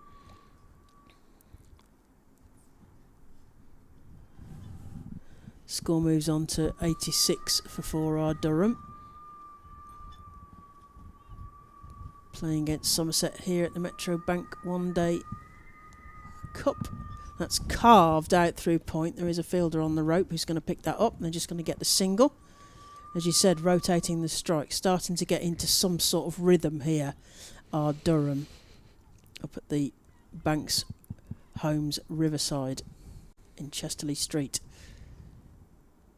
That's played into the leg side. It is that almost that gap that they have set for her. Slightly more square, I think, than the gap. And they just get the single. One more to the total. Durham wanting those 3 figures on the scoreboard. 88 so far for 4. Dobson to face. Comes down and plays that straight in front of her, and there is no run.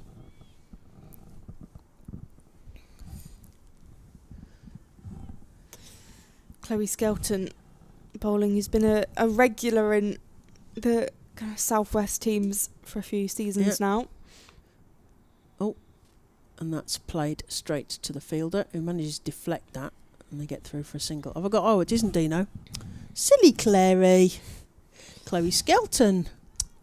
Both off spinners. Ah, well. So easy mistakes to make. Same. 6.5 dozen. Skelton into Armitage. Big swipe into that gap that I mentioned. I think they're tempting her to go for, and she said, thanks very much, I'll take 4 runs. 4 more runs to Holly Armitage. We are edging towards that 100 milestone, and that's another over gone. As you said, we'll go through quickly when it's bowling spin. So 18 overs gone, 21 to come. Durham are 93 for 4, Armitage on 57, Dobson on 13. I think they're potentially aware of the cut-off time as well, which is... yes, 13:39 for the cut-off time. And it helps when you're bowling spin bowlers to get through the overs, doesn't it?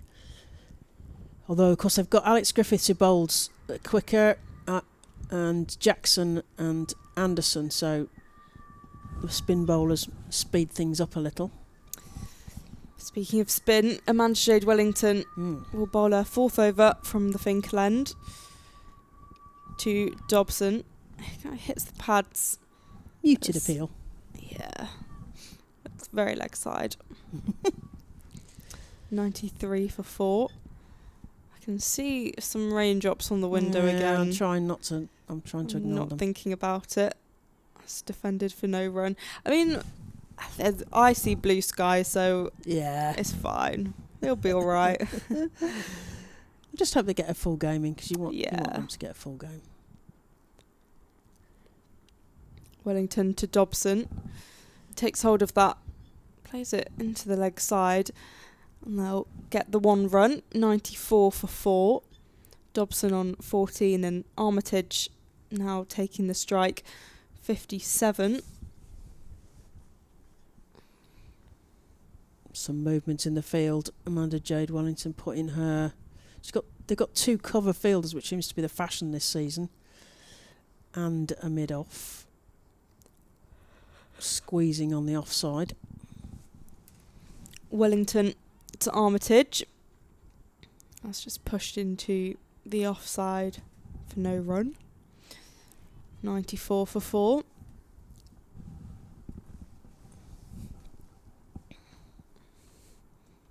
Wellington again, that goes quite high, and yeah, it's floated, isn't it? Yeah, Armitage has to step back and kind of protect her wicket there with her bat.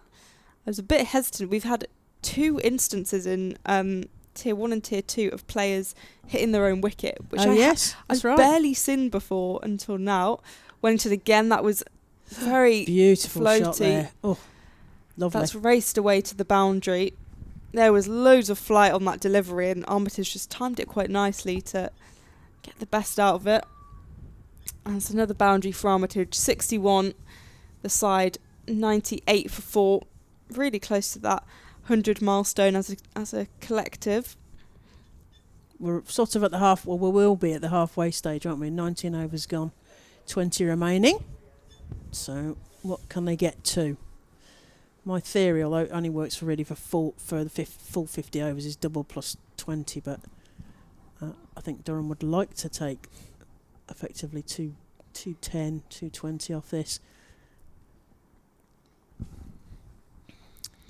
Wellington seems to bowl that kind of, she's bowling all sorts, isn't she? But bowling an agonising line, as you say, not afraid to put the ball above the eye line of the batter just to make them think twice about various things. As Skelton comes in to Dobson, defends that down, and there is no run.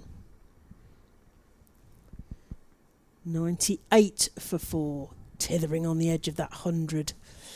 Durham, they want to put those 3 figures on. It's played through the cover region. There's a fielder on the rope who does a sliding stop, beautiful sliding stop there, and they get through for 2. And that is, I think, the 100 up in 19.2 overs and 71 minutes. So there's some applause from the crowd. We do have a crowd in here. You may not be able to see, you can't see them from the cameras, but we do have some in on this cold day. So they're doing well, as that's another dot ball straight to the fielder from Skelton's bowling. 100 for 4 Durham. That's played again through the covers. Fielder coming off the rope, and they get a single. Rotating here, and Somerset will want to put the brakes on this if they can. 101 for 4. It's Holly Armitage takes her guard. Plays that into leg side underneath Sophie Loft. There is a fielder behind her to cover that. Amanda Jade out there on the rope, I think, and they get through for 2. The second one's a bit more of a scramble for Leah Dobson, but they do nevertheless get the 2. Armitage moves on to 63, more or less a run a ball. Dobson on 17 off her 27 deliveries that she's faced. Durham will want to put some more runs on the board here, especially with the potential of rain stops again. Armitage slogs that up over Sophie Loft. It's going to a corner, but it's going to get cut off just off the rope, so they only get the 1.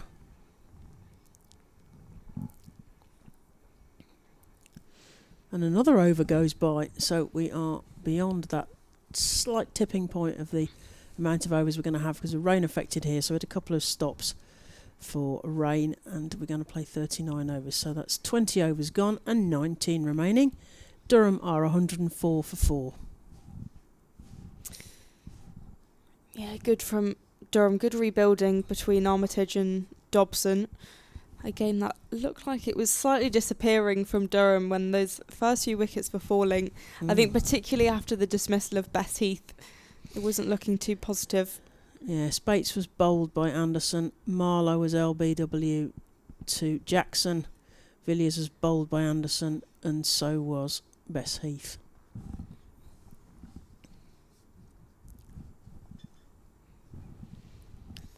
Wellington, the Australian overseas, coming back into the attack. There's an appeal. I think impact outside leg, probably. Leg side. Even though we're not in a brilliant position to judge that. It's just as well. Yeah, I suspect by where Armitage was positioned, it was quite leg sidey. Armitage is on 64. Wellington again, and this time defended head over the ball. 104 for 4. I might have to take a layer off, Polly. It's getting warm. It's slightly warmer in here. We're not outside, which would be freezing. Sitting watching. Wellington, number 10 on the shirt, and that proves difficult for Armitage.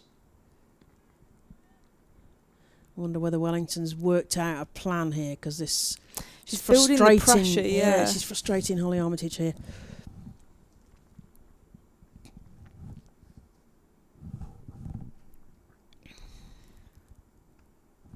It's a better shot from Armitage. Managed to rotate the strike eventually. 105 for 4.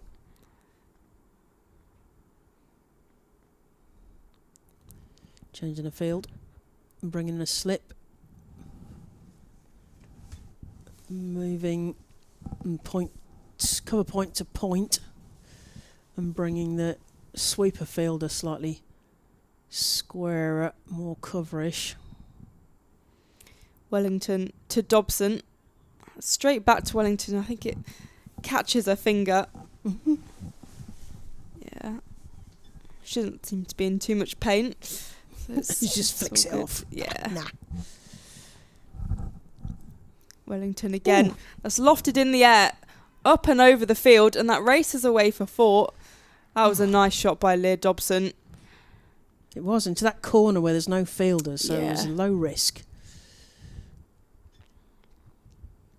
That ends the over. 21 overs gone, 109 for 4. Holly Armitage on 65 and Leah Dobson on 21. What do you reckon total will be in Armitage's mind?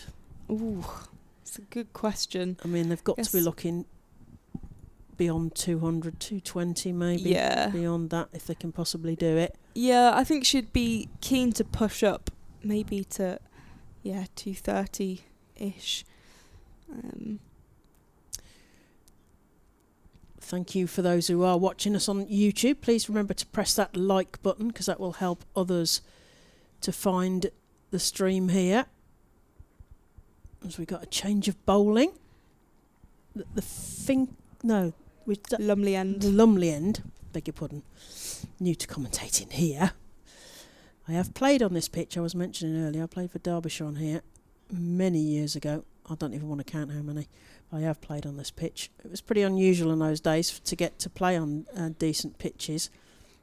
The players these days are fortunate they do get to play on nice grounds. Not always on the best of strips, shall we say, but they are playing on the better grounds, and the better grounds will make them better batters, of course, as Armitage faces Griffiths, which comes forward. That just goes to Sophie Luff, another dot.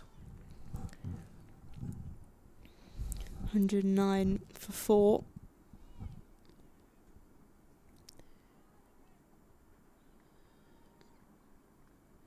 Griffiths bowled really nicely on Thursday, not for that much reward.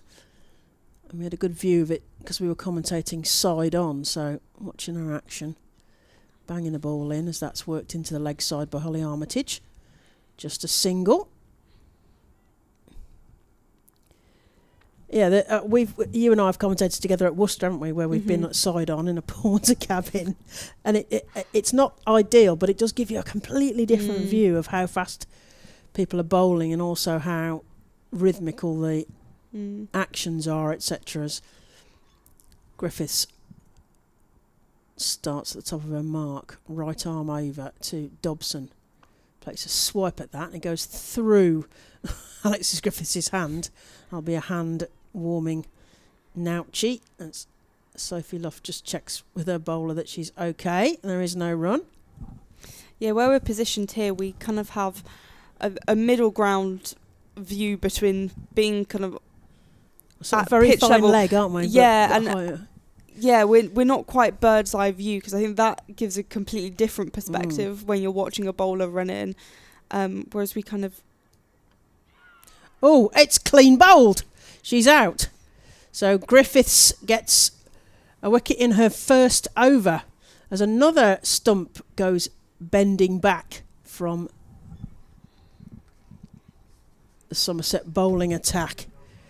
Griffiths bowls Dobson for 21 off 31 balls. 2 fours in that. She was just starting to get established. So Holly Armitage will have someone else to build a partnership with. Instant impact from Griffith, and that causes a problem for Durham. They, as you said, Leah Dobson was just kind of starting to get going and started looking good. Now Armitage is going to try and form a partnership here with Phoebe Turner, who is a very capable batter, mainly in the side as a bowler, but is really developing that all-round skill. And scored 102 not out pre-season in their tour to Zimbabwe. So does have the capabilities, but has been fantastic wicket-taking wise for Durham. 4 for 33 against Essex, 3 for 29 against the Blaze, and was the leading wicket taker last year in the 50 over comp with 23 wickets. So a player that really does go under the radar in my opinion, and hopefully with the bat from a Durham perspective she can put some runs on the board. 110 for 5, Armitage 66, and Turner the incoming batter.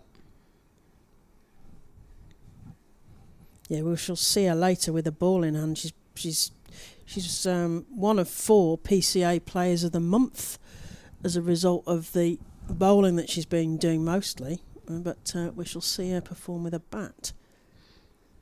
Now, we were mentioning about the launch event, which we were both at back February, March time. I can't remember exactly when it was Pancake Day actually. Oh yes, that's right. Yes. Well done, Pancake Day. I went home with a little goodie bag of pancake mix. They gave it, which was actually very clever. So there was a little goodie bag as we left. We're interested. Let's talk about food first. They gave us a little goodie bag, and it was Pancake Day, and there was a message in it saying "batter up," with the fixtures on printed out, all the fixtures home and away, and a batter mix for Pancake Day, and a lemon and then some jam and honey to go, chocolate spread. So various things that you could put onto a pancake.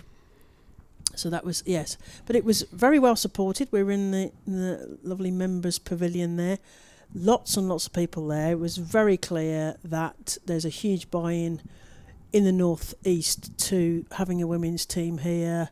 They're seeing it as a tourist attraction, political buy-in, local buy-in.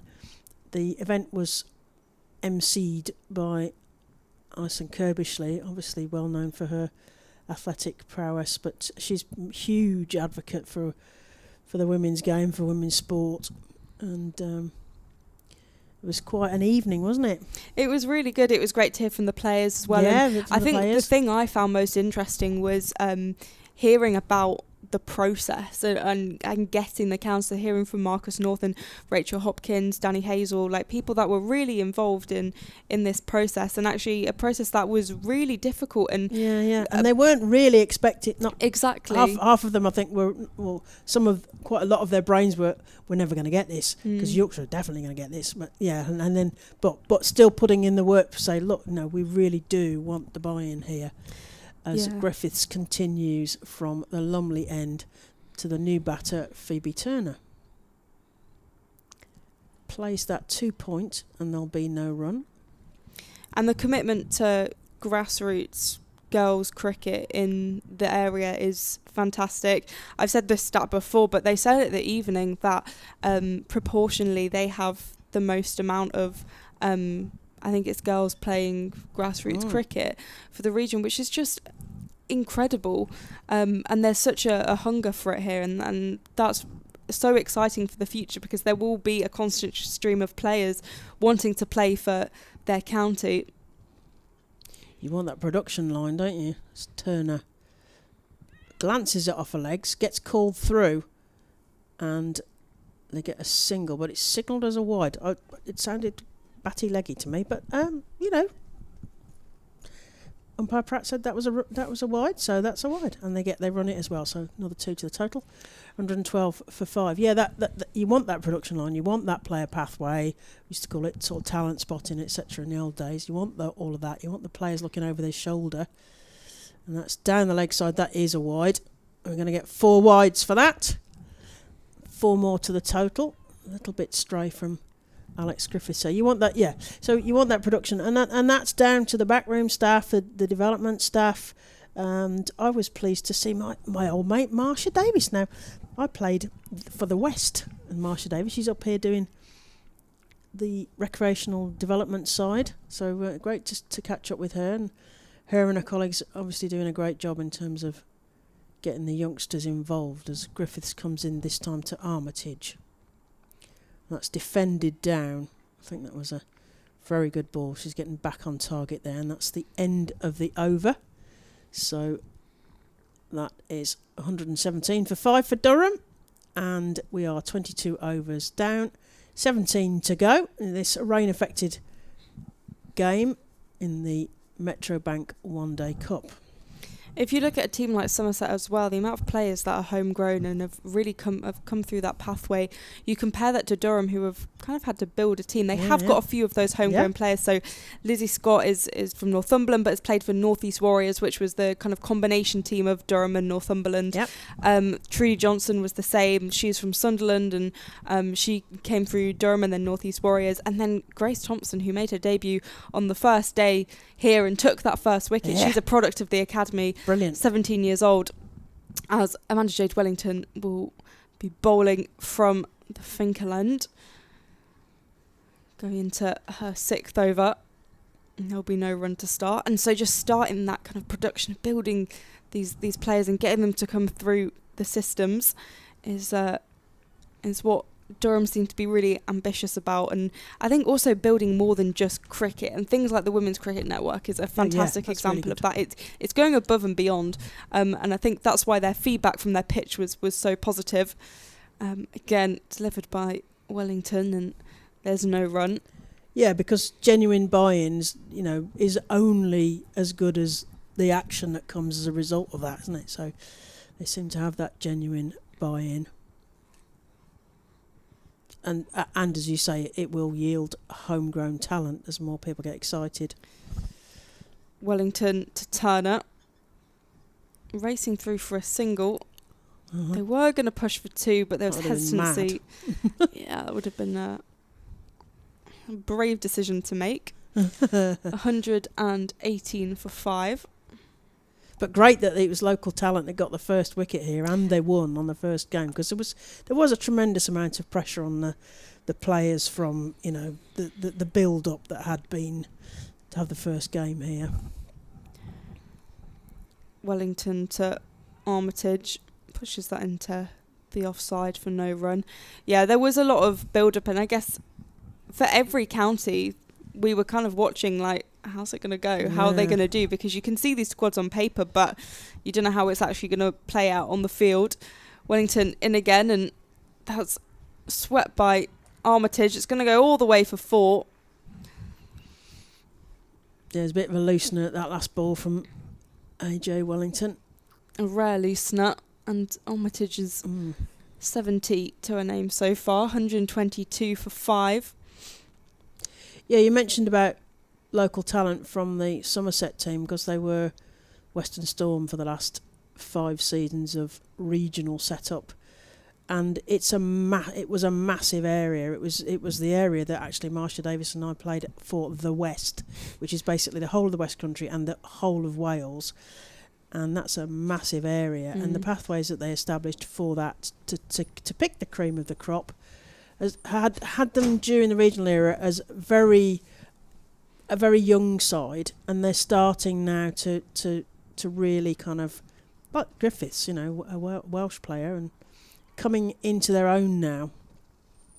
I think she thought that was a catch chance, but that would have been a really hard bubbling one straight back to her there. Yeah, it was very, very low. It felt almost like a crowd catch, because where I'm stood, I was blocked by the batter, so I didn't quite see how close that was to a catch chance. Yeah, but homegrown talent, and that's ultimately what you want, isn't it? Because that gets the players' engagement, the spectators' engagement, just as good all round, as that's played very straight drive to Sophie Luff, and they get through for a single there from Turner. Another one to the total. So we are 1, 2, 3, 4, 5. 1, 2, 3, 4. See, Ed Seaborn would love that sort of thing. He would drop that into me. He'd really enjoy that. 1, 2, 3, 4, 5. Griffiths comes in again to Armitage. I was going to say defend that, but she managed to put that in the same gap that Turner picked there to long on. Get another single. Need to build this partnership. Armitage has been out there for quite a while. 71 off the 75 she's faced. Turner on 2. 1, 2, 4 for 5. Griffiths in again, right arm over. Some speed. Straight through to the wicket keeper, and there is no run. Yeah, it's a nice rhythmical action from Alex Griffiths.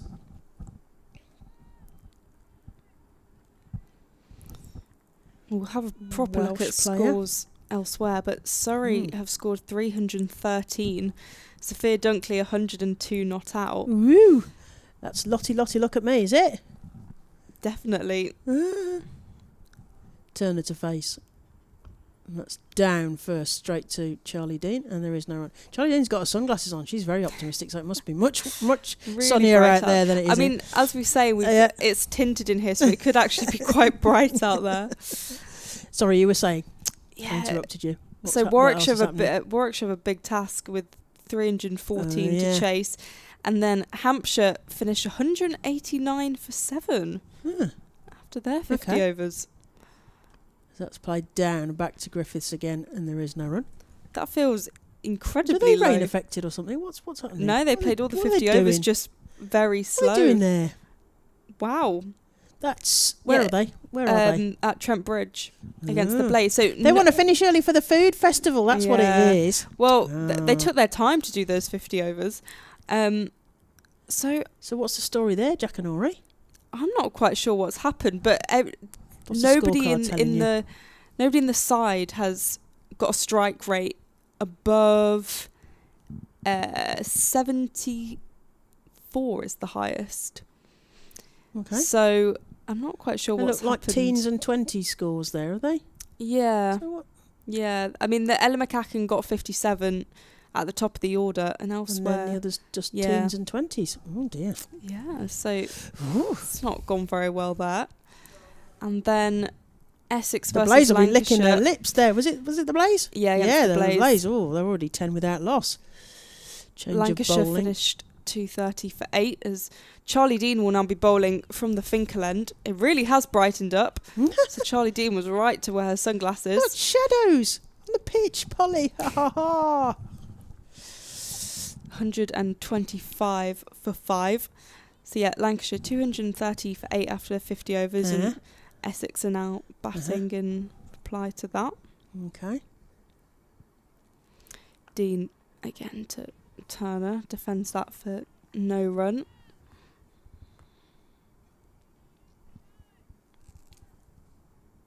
Charlie Dean perhaps in line for some of those vice captaincies of various formats for England.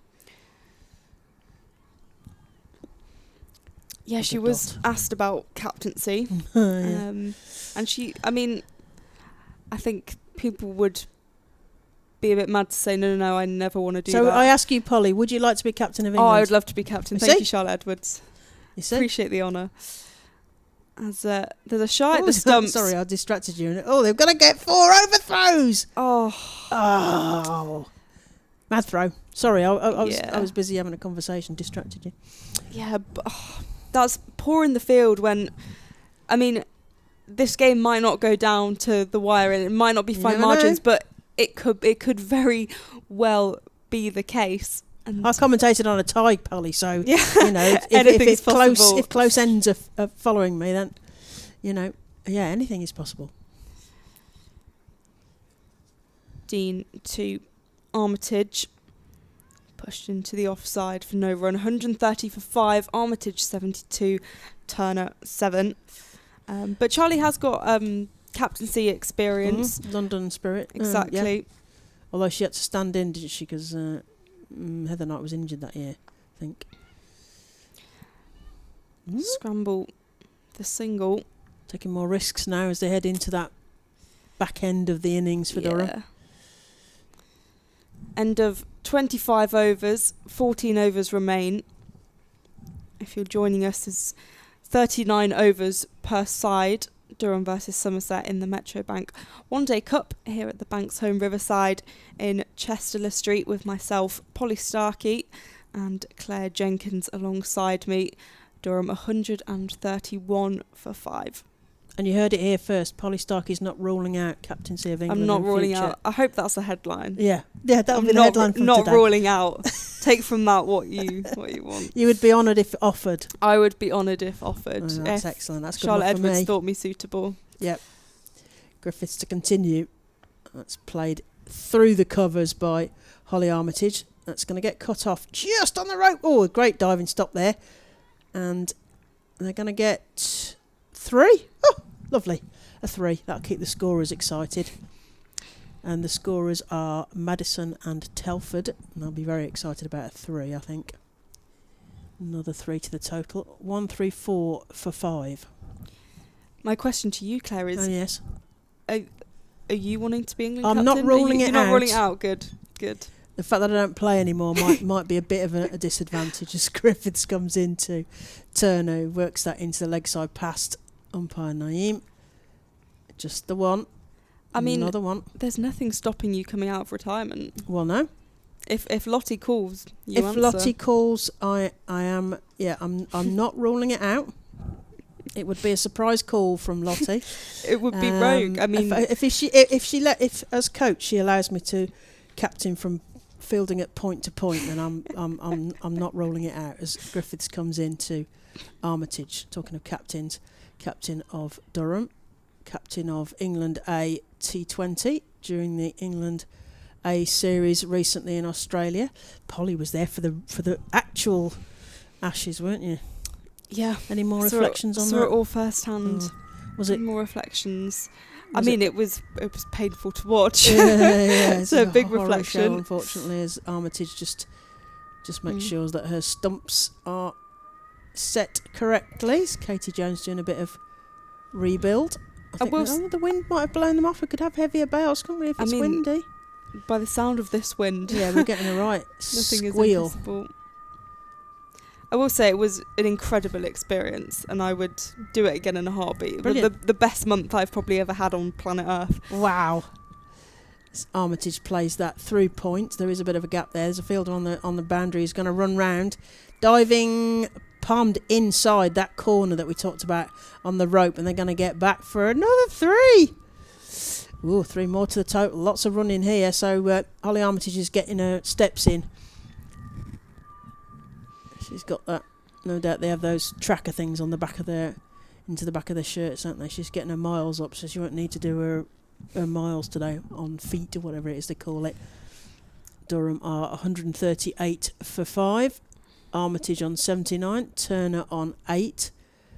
As umpire Naeem just checks the stumps are set properly. And we're going to have Turner, who's, I said, on 8 of those 14 balls she's faced. Griffiths in at pace, right arm over. straight to Sophie Luff, who who goes down in instalments to stop the ball there. And there is no run. She anticipated well and was ready to stop the ball at what would have been shin height, but she was already there on the floor, grovelling about. So, yes, we've had some revelations about who might be England captain next then. You or I were not rolling it out. Griffiths comes in, and that's played straight to the cover fielder, and there is no run.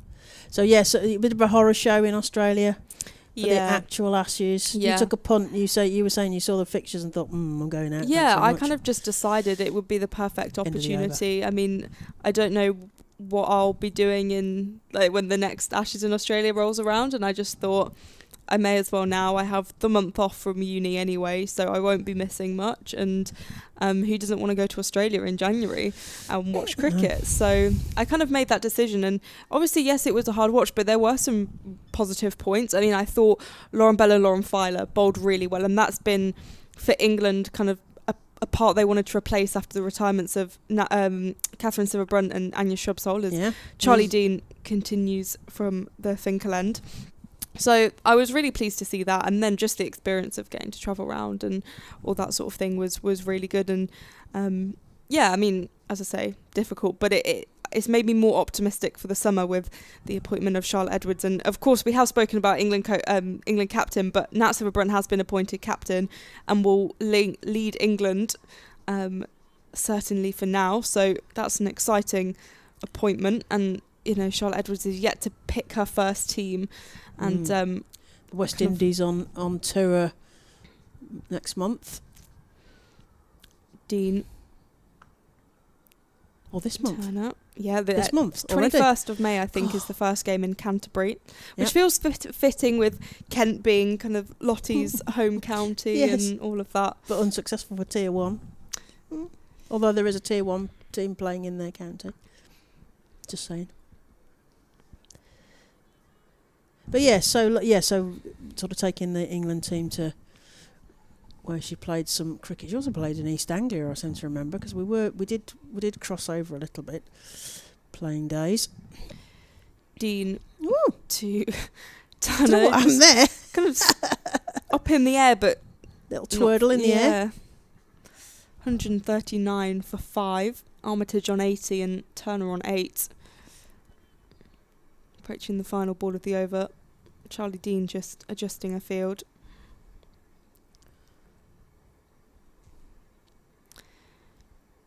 Dean to Turner. Plays that down the ground. Misfilled by Ellie Anderson there. Tidied up by Alex Griffiths. Nope. Her fielding's been really sloppy today by Somerset. I think part of it has been the weather and the ball being wet and ground. Yeah, being but wet. No. They're better than this, and I think you've got to hold the fielding to a much better standard than what we've seen today. Although there has been some good stops and parries along the rope to my right. Yeah, I think in the Chloe Skelton has side. She's been running around like worked hard. Yeah. And Emma Corney as well. Yeah, Emma Corney and Chloe Skelton and a bit of Charlie Dean this side and Amanda J. They have done some sweeping.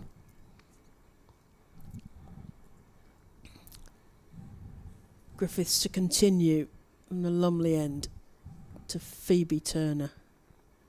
That's played out through point. There is a fielder on the rope there who's going to cut that off. Just the one. To the total. Durham find themselves at 141 for 5. Armitage on 80. Oh, dare we mention. A nice big score there from the captain.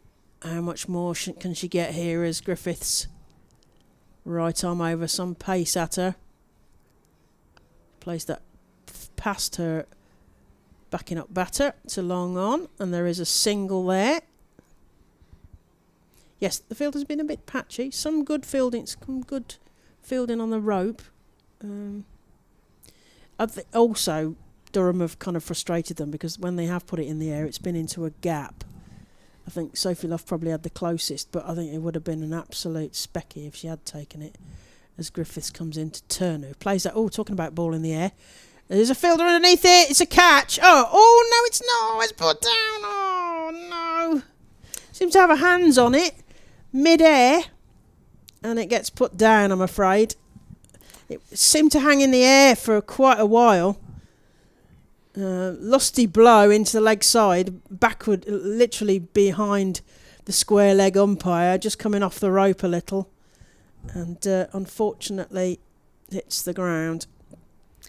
And they have another single for that as Griffiths comes in again. Turner hits it this side into the off, this time into the offside, straight to the fielder, and there is no run. 144 for 5. Oh, how much are they going to rue that? That misfield there.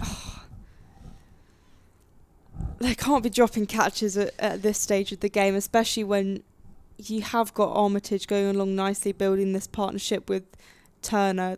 Yeah. Everything matters at this point. Turner plays that through Holly Armitage, literally underneath, and they get through for a single. Was it Turner hit that back to that possible catch chance? I think it was. I'm not sure. Anyway, it was a proper thump up and over the umpire, square leg umpire, to the fielder to move a little bit off the rope. Got hands to it, but we mentioned it is cold and wet out there, so there are reasons for this. Plays that into leg side. Holly Armitage backward a square. Picked up by the fielder. Emma Corney. And that's the end of another over. So 28 overs gone. Durham are 146 for 5. Armitage on 82 off 85, more or less, a run a ball. And Turner on 13 off the 24 she's faced. Griffiths took the wicket of this bowling partnership. So 11 overs remain, and looks like it'll be Charlie Dean To continue. bowling. So Anderson so far has bowled 6 overs, 3 for 29. Jackson 3 overs, 1 for 23. Alex Griffiths 4 overs, 1 for 23. Can Charlie Dean get a wicket? To Armitage, pushes that into leg side. We'll take the 1 run to start the over. 147 for 5.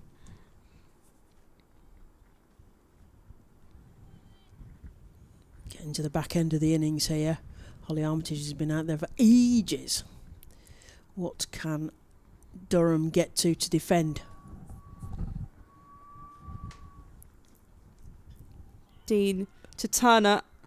There's an appeal, but umpire's not interested. It looked like Katie Jones whipped the bails off. Maybe. It isn't a wicket anyway. The bails found themselves on the floor, but it might have been a bit keen from young wicket-keeper, England under 19. Slipping close here. Dean to Turner. Played straight down the ground into the leg side. There's a misfield there on the ring. There's a parry and a misfield, isn't there? Messrs Luff and Griffiths. 148 for 5. The wind really picks up. It sounds like screaming when the wind gets that strong. Dean to Armitage. Tries to play that over his shoulder almost, doesn't she? But there's no momentum on it. No. 148 for 5.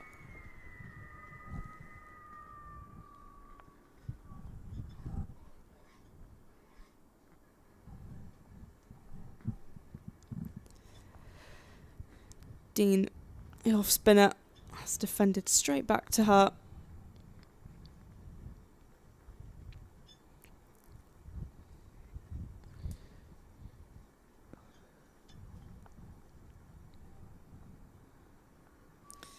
$148 for 5. As this one's pushed into the offside. There's shouts for 2. And they'll run through for the 2. Yeah. Dean tries to whip the bails off and Turner's safely back. So 150 runs up for Durham. Yeah. The milestone comes after 28.6 overs and 104 minutes.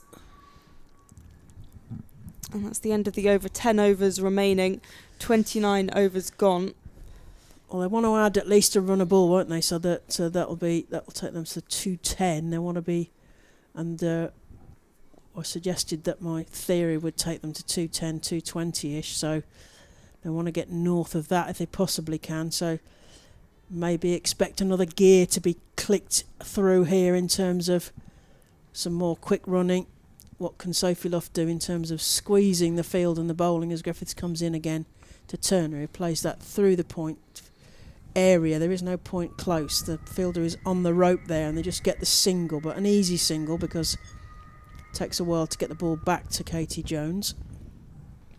151 for 5. Armitage on 85. Having a look round the field. Holding that end down is the captain of Durham. She plays that off her toes but straight to Sophie Luff, and that's a dot ball.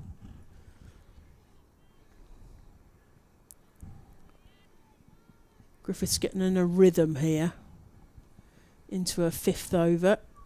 That wicket as well under her belt, getting Leah Dobson bowled for 21.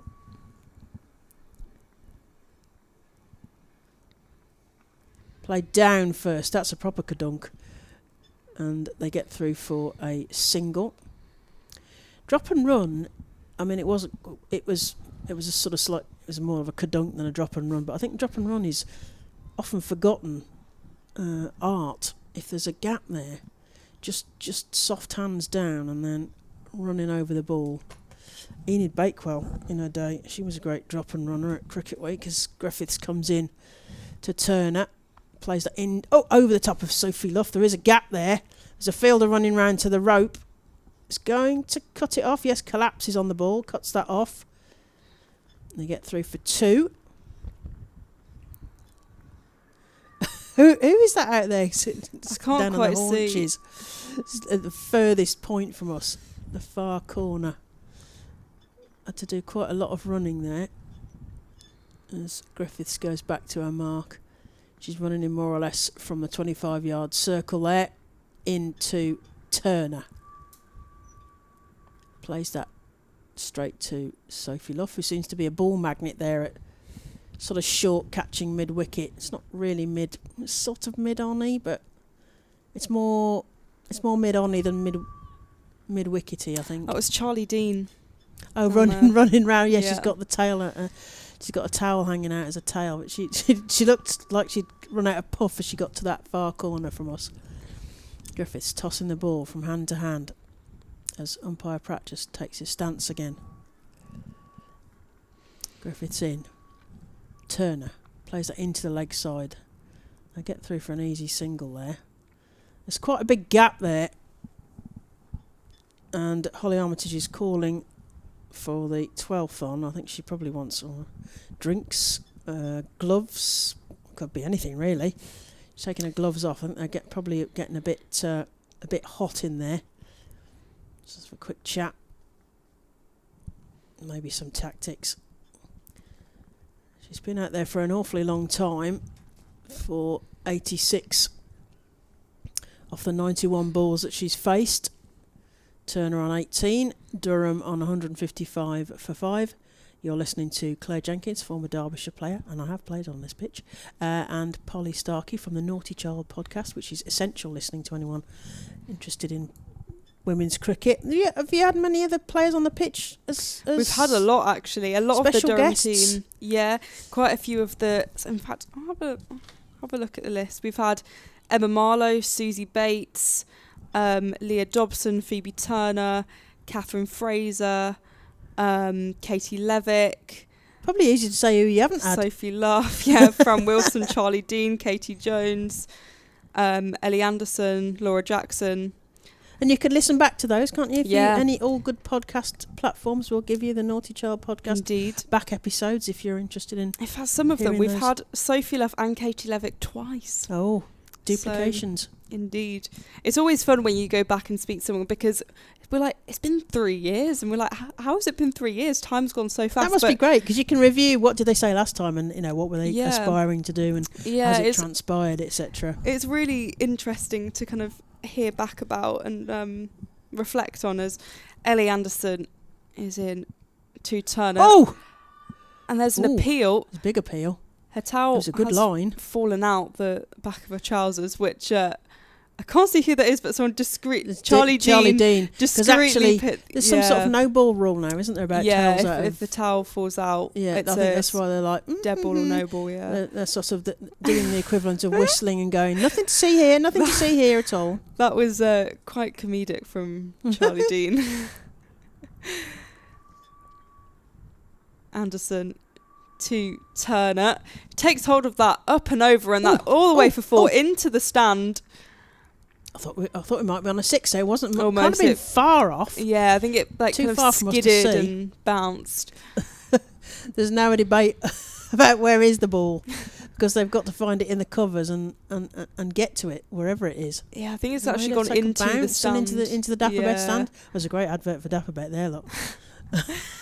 I think there's the fielders try and work out a where locked the hell gate did the ball or go? something. Oh yeah, which they can't necessarily climb over to retrieve. So, any more reflections on the Ashes and Charlotte Edwards? So we've got lots of Ed pointed this out. We've got lots of new eras. So we've got the county era. We've got the Charlotte Edwards as coach era. Yeah. We've got paid professionals, know, and we've got. I think it's really interesting now with the structure, because you've got the paid professionals. So each of the sides in the 8 counties that were given Tier 1 status have to have 15 fully paid professionals. They can have more. Places like Surrey, of course, can afford that kind of thing. And then we've got Tier 2 where they're getting match fees. They're sort of semi-pros, but they're going to have day jobs, or they're going to be students. They're going to be young, probably, apart from Yorkshire. Not that they're not young, some of them are young, but they are fully paid professionals in that Tier 2. So they're giant killing, one might say. Well, they're not giant killing, that's the other way around. But their defeat of Derbyshire yesterday in the Tier 2 is not really a surprise when you consider that Yorkshire are fully paid professional side playing against a team who probably only train once a week. And will be very young and very inexperienced, playing against current and former internationals, so one would expect that, and they will get automatic promotion to this tier next season. And but then you've got Tier 2, but then Tier 3 as well. So and it's easier to translate for an audience who don't know county to county.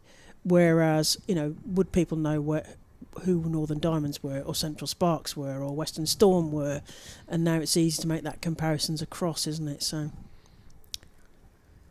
New era times. Anderson from the Finkel end. Turner once again utilises the leg side. We'll just get the 1 run this time. 160 for 5. The 50-run partnership brought up between Holly Armitage and Phoebe Turner from 53 balls. Interesting, Turner's leading on that, 23 for Turner and 20 Armitage.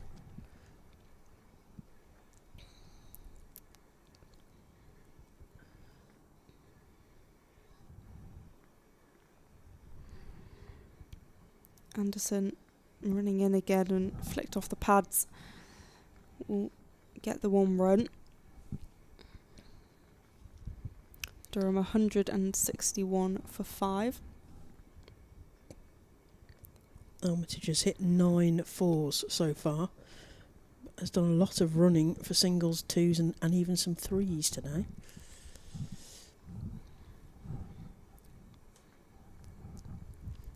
Anderson to Turner, guides that down the ground. Charlie Dean diving and rolling to stop that.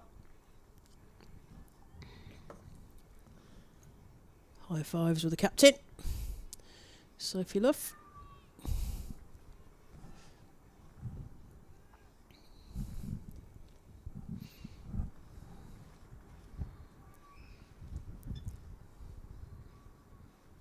Ooh. Anderson in again, and that's driven down. Beats the diving Sophie Luff, and that races away for 4. It took a nasty bobble just in front of Yeah. Sophie Luff, just as she was getting a body behind that one, unfortunately. But yeah, 4 nice more runs to Durham. She looks frustrated with that. Yeah. Obviously, as the captain, takes some of the responsibility. 165 for 5. Holly Armitage 87 and Phoebe Turner 27.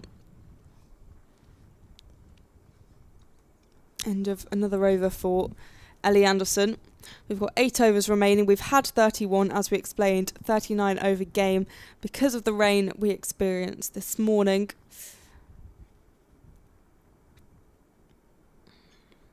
Amanda Jade Wellington now opting to bowl from the Lumley end. Yes. We've seen some changes around, haven't we? Charlie Dean tried one end and now's at the other, and Wellington tried the Finkel end and is now going to go bowling from the Lumley end. She's changing her field slightly, so the point is more short third on the circle, and there is a point fielder sweeping on the rope there. 2 covers and a mid off, straight to one of those covers, and the rope fielder will have to go around and scoop that up as they get through for 2. So yeah, there's a definite feel for starting to speed up the run rate here at the Banks Homes Riverside, Chesterley Street. The wind blowing quite ferociously, and it's feeling a lot colder than it actually is. Wellington into Armitage. Oh, he's bowled, I think. Clean bowled. That's the end of a magnificent innings from Captain Holly Armitage, who finishes on 89 there. Amanda Jade Wellington gets Armitage clean bowled. If anyone was going to end that magnificent innings, it was going to be Amanda Yes. Jade Wellington. Armitage 89. It's her highest score of the season, so she can be proud of that. Yeah. Does fall short of the century, but has. That's because I was saying how many 4s she'd hit. That was the problem with that one. She's really put in a shift for her team. She has, as they say. Yes, 89 off 93 balls, 9 4s. A magnificent captain's innings there on a damp, cold day when it needed an end and it needed some stability there. And Holly Armitage, captain, has definitely provided that for the Durham innings. They're into the what do you call them, death overs in a 50, what should be a 50 over game. But yes, a great innings from the captain. And as you say, if anyone was going to finish it, the wily guile of the Australian import Amanda Jade Wellington was going to be that person. She clean bowled the captain. And we see the Scottish international come to the crease. Catherine Fraser facing up to Wellington. Loops that up and it's played through the third field. She's going to get 4. That's not a bad start, is it? Fraser get off the mark with a 4 through the third region there, and it's picked out of the advertising hoardings on the LNER stand. Good from Catherine Fraser. She got 43 against Surrey, so she's found a bit of form with the bat this season. Yeah. She's one of their top 5 in terms of most valuable rankings with the PCA. So that's looped up again. Oh, diving. I thought we were going to go see a diving stop there as Fraser plays that through the covers. It's 2 of them manages to cut it off there, so they prevent the 4. Couple more to the total. Durham move on to 173 for 6. 7 and a bit overs to go. Spectacular dive there at cover, but couldn't cut that off. Wellington to Fraser. Again looped up straight to the fielder, and that's another dot. 173 for 6. Just over 7 overs remaining. What can they get to? They want to push beyond 200 at this stage, so what can Fraser and Turner add to that? As Fraser comes forward and defends that, and that's another dot. Somerset will be wanting dots and wickets, and Durham will be wanting to move that on. We've seen some really nice 4s hit through some gaps like Armitage and co this morning. So what can they get to? There's a bit of a discussion on the field. The leadership team, no doubt, of Somerset deciding what to do. What's the attack? A bit more Ellie Anderson, I think.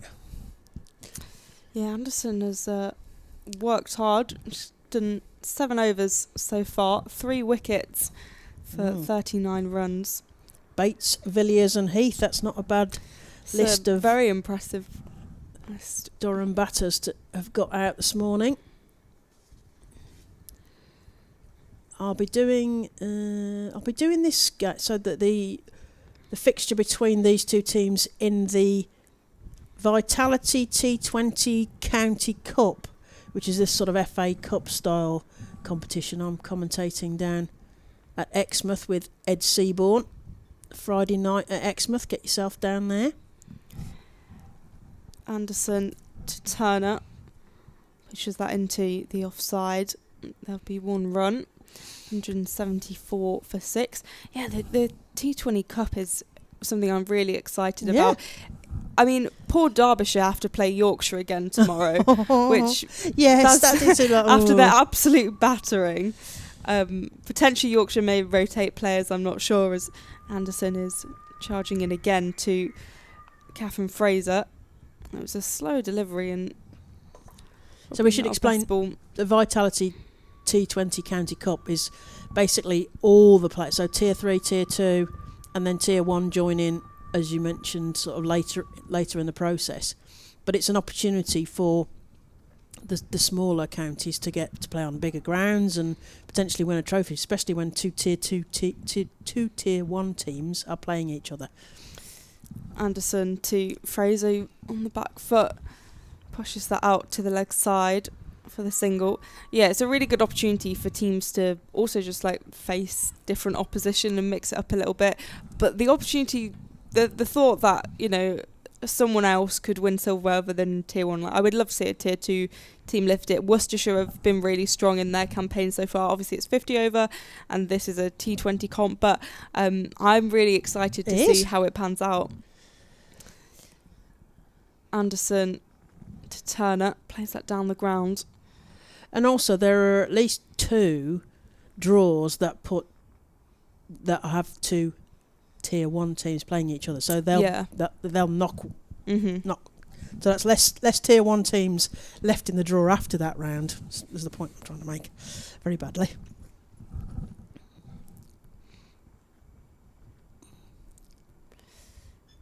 Anderson again with that slower delivery, and a fielder in pursuit as that races to the boundary, but will be reeled in, fielded safely.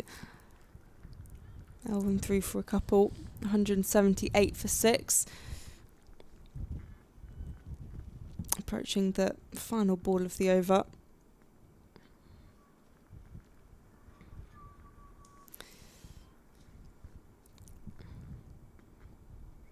Ellie Anderson from the Finkel end. And there's a swipe and a miss. It's signalled wide. It's racing down to that far boundary, so it'll be signalled wide.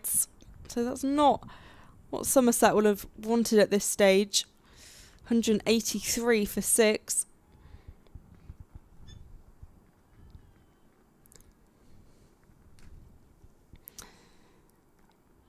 So Ellie Anderson will bowl that delivery again.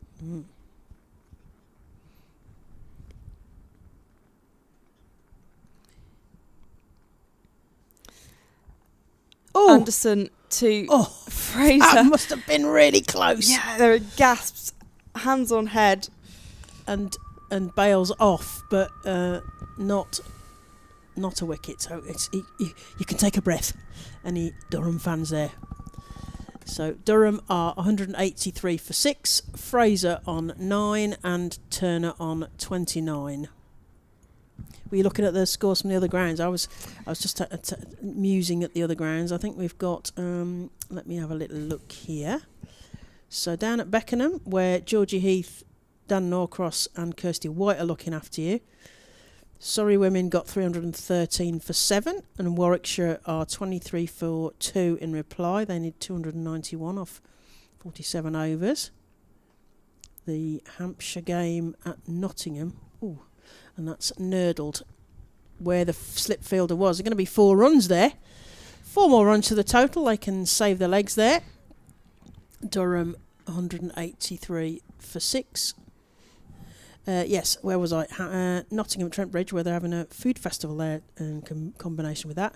Hampshire women, we were looking at it as a bit of an odd score sheet, but Hampshire were 189 for 7 off their 50 overs. The Blaze are 31 for 2 in reply. They need 159 there as Wellington comes in again, and it's sort of played off the legs or off the pads there of Phoebe Turner, and there is no run. Blazer 31 for 2 in reply. Have I done those? I think I've done all those now. Yeah, so Wellington carries on. Oh, there's a house out. It's a big call, but umpire Pratt says no. And it's a dot ball. More importantly for Somerset. Hampshire, Hampshire in a bloody blue kit now. What am I talking about? Durham will want to get north of 200 here. They're on 187. That's played past the backing up batter to long on, and they get through for a single. Another one to the total, 188 for 6. Wellington changing her field slightly, bringing in a slip, short cover and a backward point on the offside. That's played back past the backing up batter to long on again. Another single, rotating the strike. Will we get a sense that they're going to try and go for some mad runs as the field goes back out again? I think they're trying to give Turner a run or get a catch at short cover or something here as Wellington sets a trap. Oh, goes straight past the edge of the bat, straight to Katie Jones, and there is no run at the end of the over.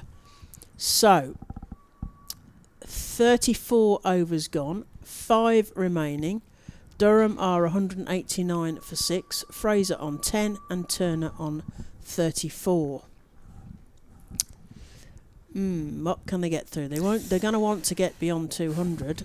They've got 5 overs left, which should be enough to get beyond, but there's a feeling that Somerset are really starting to put the squeeze on here, and they're going to change Anderson for Jackson. Yeah, they're going to bring Laura Jackson on. So, yeah, I reckon Durham could put 20 more on.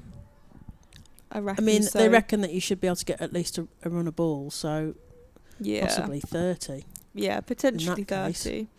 I mean, yeah, with the run rate, they're going just below run a ball. So yeah, 5.6 at the moment. Yeah, but I guess target of 220 would which is would what good. We sort of predicted at the halfway. Oh, that's good. That's squeezed backward of point. I'm going to get 4 for that. 4 more runs. Durham move on to 193 for 6.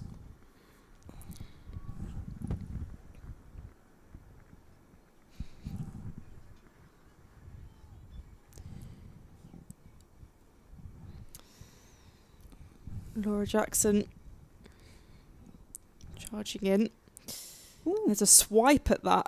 Signalled wide by the umpire.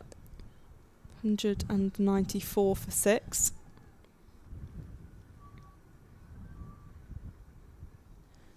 So Durham still have Glenn, Thompson and Levick to bat. Ooh, loopy doop. Yeah, it was loopy and high. Signalled a no ball by the umpire. It looks like it came out loose. Yep, no ball. So we're going to see a free hit here. We'll see the lasso signal in a moment from umpire Naeem, no doubt. They both signalled actually at once. Yeah. Yep, there we go. There goes the lasso signal. Free hit. Jackson to Turner. Oh, swipes her that. Bales are whipped off, but she's in her crease. Must have been flirting with a wide there. 196 for 6. So no product from the no ball there.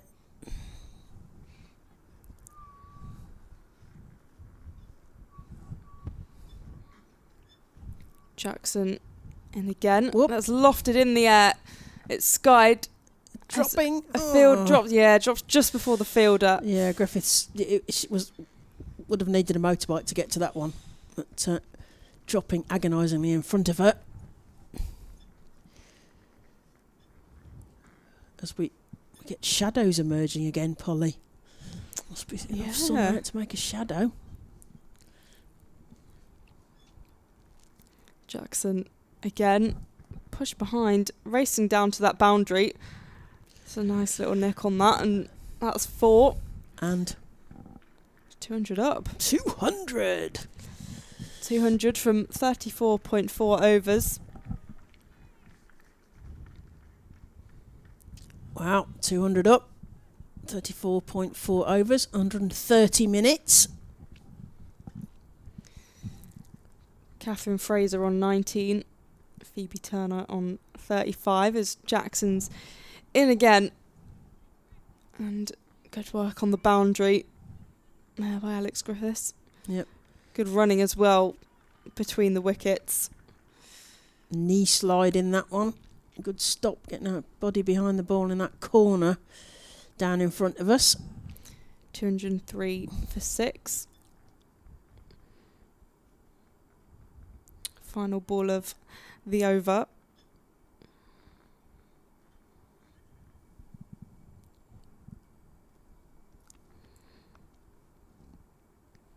Goes straight to point for no run. So 203 for 6 after 35 overs. 4 overs remain in this reduced overs match. Phoebe Turner on 35 and Catherine Fraser on 21. Shout out to Sophie and Jules who are listening to us from the West Country, watching this on YouTube. Remember to press the like button. And they're looking forward to that game at Exmouth. I'm hoping we're going to get some ice cream down there. And Sue Anderson, Ellie Anderson's mum, has promised to make cake.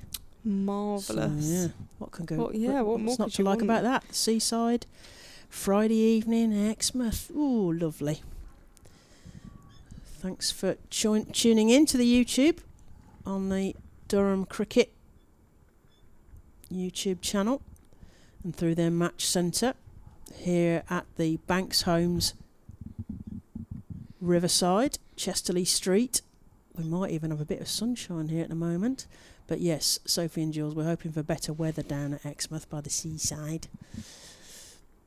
Who have I got over there then? It's Griffiths coming on still from the Lumley end. Phoebe Turner to face, she's on 35. Fraser on 21. Durham 203 for 5. Oh, that's going to be stumped, and it is. Katie Jones very rapid there. There's a huge swipe from Phoebe Turner, and it left herself sort of stuck, almost posing for the photograph, while Katie Jones says, "Thanks very much, dancy, dancy, oops." It's a big celebration from Katie Jones. She threw the ball really far in the air. Not a great moment for Durham. They've passed the 200, but they would want to be pushing up into the 210s, 220s, but Phoebe Turner has to go 35. Yeah, that's a good, important innings, I think, there from Phoebe Turner. 35, caught Jones. Or was it caught? I thought it was stumped. Beg your pardon. Caught Jones, bowled Griffiths. And Durham are 203 for 7, which brings Abby Glenn to the crease.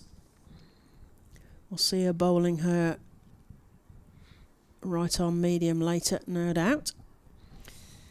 Abby Glenn, another batter who got a couple of runs against Surrey. She scored 37 in a time where Durham really needed someone to step up. So can she do the same and have a brief cameo at the back end of this innings?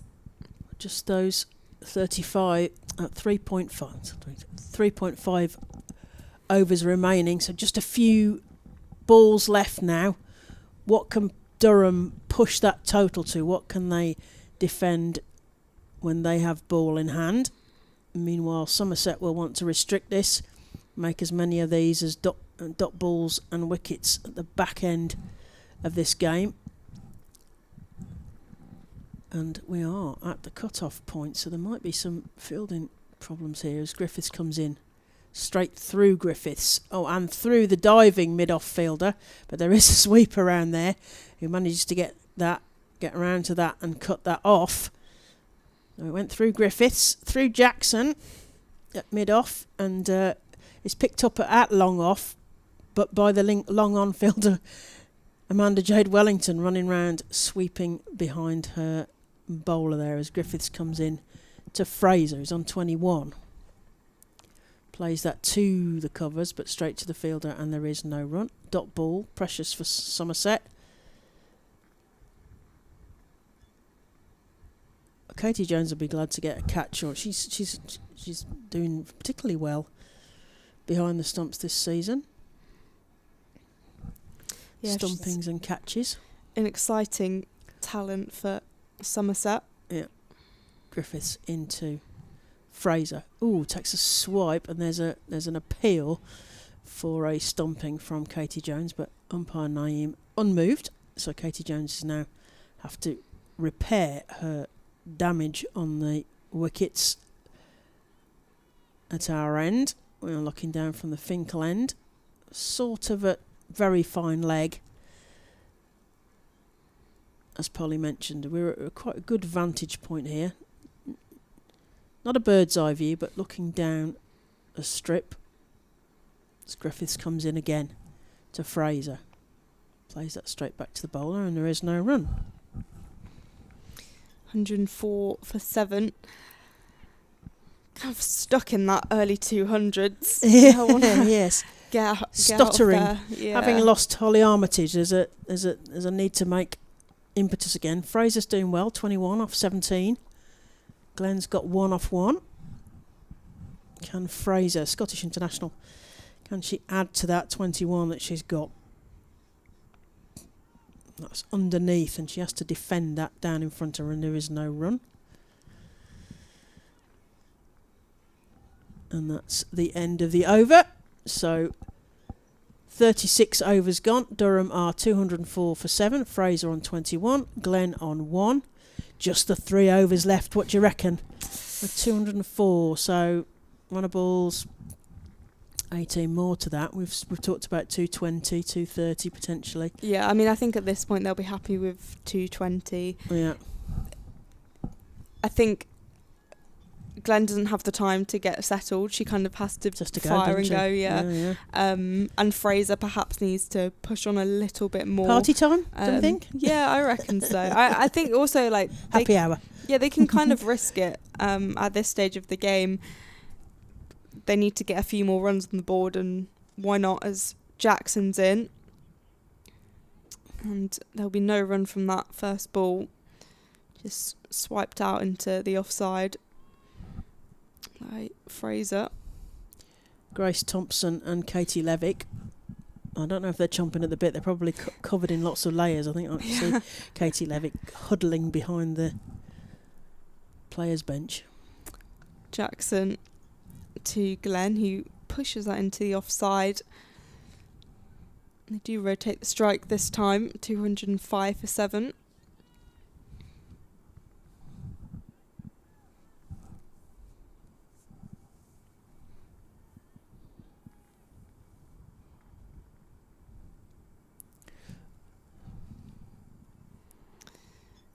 Oh, Jackson. big one. Oh, we've got a 6. We have. That was a big shot by Catherine Fraser. Oh, She just lofted that. It was loose from Jackson. That went all the way, and suddenly the sun is now shining. Things are looking up for Durham. 211 for 7. That's it. More tentative shot there. No run. Just check the weather app. It's just so that people know it has been wet, so it's difficult in the outfield. It's 10 degrees out there, but feeling like 3, which is why we're saying that the two batters who may well not. I mean, I don't know at this stage whether they'll be wanting to have a go or not. They're just feeling very cold. Jackson to Fraser, back down the track, and it's a misfield by Alex Griffiths. They do manage to get through for a couple. 213 for 7. Catherine Fraser on 29, Abby Glenn on 2. You feel like Catherine Fraser's decided, right, this is it now. Yeah, ramp it up. Yeah. Click the gears. Jackson at the top of her mark. In past the umpire. Swiped into the offside. They'll at least get one single. They hesitate for the second, but decide to stay. 214 for 7. Emma Corney patrolling that boundary. She's done a lot of running around the boundary. Yeah, she's both been sides working here. really hard. She'll be getting her steps in as well. Yeah. Yeah. So, end of the over. 214 for 7. 2 overs to go. 12 balls remain. 220 should be easily gettable, but it'll be an interesting thing to watch. Can they get through 220, and what can they go beyond that? 39 is a sort of odd amount. We had a couple of rain delays, so we've got a shorter game today. It makes it sort of slightly harder to picture what the chase is going to be like here. Let's hope we don't get any more rain delays. So Sophie Luff is having a discussion with some more. Who have we got? Chloe Skelton is coming back on at the Lumley end. There's some shiggling about in the field, bringing in square leg to level with the umpire. Skelton comes in, and that's played. Oh, straight to Sophie Luff's catch, and she's out. That'll be fairly regulation, certainly for Sophie Luff, who I think took that in the stomach as much as anything else. That's Skelton bowls Fraser for 30 and is caught by Sophie Luff, Somerset's captain. But a fairly easy catch in the end. Yeah, simple dismissal. Yeah. And just one of those when you're trying to up the pace of the game, those mistakes happen. But Catherine Fraser, 30, 3 fours, and of course that's 6. It's excitement. So a good contribution to her side. 214 for 8. Yep, a very good contribution there from the Scottish international, as we see the tall figure of Grace Thompson, who on the website with the team photo is a sort of banner across the top. Unfortunately, she's so tall it cuts her head off. But tall figure of fast bowler Grace Thompson, who we're very excited about seeing bowl later, and she's taken a guard from umpire Pratt. Skelton, 1 for 14 so far. Can she add to that total? What can Thompson get? So to get through for an easy single there, she just dropped that into the gap there. It's nicely played. Rotating the strike, another 1 to the total. 215 for 8. Skelton in again, this time to Glenn. Plays that into the leg side. There is a sweeper out there. They're going to get 1. Every one will be precious when they have a ball in hand. 216 for 8. Durham women batting against Somerset. Oh, there's an appeal, and possibly, I don't know. Was that the death rattle of the stumps? It was. That's bowled, and that's out. So Grace Thompson just goes for the 1 of 2 balls. And we shall see her with the ball later bowling. Sort of quiet wicket there, because she sort of just looked, she obviously heard the stumps go down and just disconsolately walks off. And we shall see the last batter, Katie Levick, come in to bat with Abby Glenn. So Durham are 216 for 9. just these last few balls left. They're trying to make the most of this. These are the bowlers in happy hour. See how many runs they can get to. We've talked about 220 is that total they need to be getting to. So Somerset in a huddle. Brains Trust at the far end. I'm going to chat about what's going to come next. So Skelton to carry on. She has 2 for 16 off her 2.4 overs so far. Levitt will face. Levitt can bat. That's pumped up in the air. Is it going to be a crowd catch? No, it is an actual catch. So that'll be it then. As Katie Levitt puts the ball straight to the short cover fielder and is caught. Durham are 216 all out and a few deliveries left that they paid for but didn't use. What do you reckon then, Polly? Yeah, 217 to win for Somerset. I reckon it's a bit low. I think it's below par of what Durham would have wanted. Obviously, their start wasn't particularly easy, and I think Somerset will have that advantage if the weather stays as it is, that they won't have like interruption. And I think the early wicket of Susie Bates kind of just threw a spanner in the works, because then immediately they were off, and it was difficult from a Durham perspective. I think Somerset's fielding was quite sloppy, and actually they awarded them quite a few extras. So from that side of things, I think Somerset will have wanted to be tighter in the field, so not fully happy with their performance. But yeah, 217 to win for Somerset. We should also say that was Chloe Skelton's hat-trick. So I don't know if she might be the first. Is it the first hat-trick in a Metro Bank One Day Cup? She says. I'm sure someone will tell us whether it is or not. But still an exciting end for the fielding side to get a hat-trick. Last 3 balls. No, not a hat-trick. Forget that. Not a hat-trick. No, the next ball would have been her hat-trick. Oh, it would have been. Oh, the scorers got a bit excited there on the screen, went hat-trick. That was why I was thinking, oh, it's done. Oh, it would have been. So does that mean the next game, the first ball she bowls, is that a hat-trick? It depends. People argue over this all the time. But anyway, 217 is the total that Somerset will be chasing. We'll be back with you after the innings break.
Welcome back to the Banks Homes Riverside at Chesterley Street. You're listening to the voice of Claire Jenkins. You will also hear the voice of Polly Starkey. You're here for the Metro Bank One Day Cup match, Durham versus Somerset.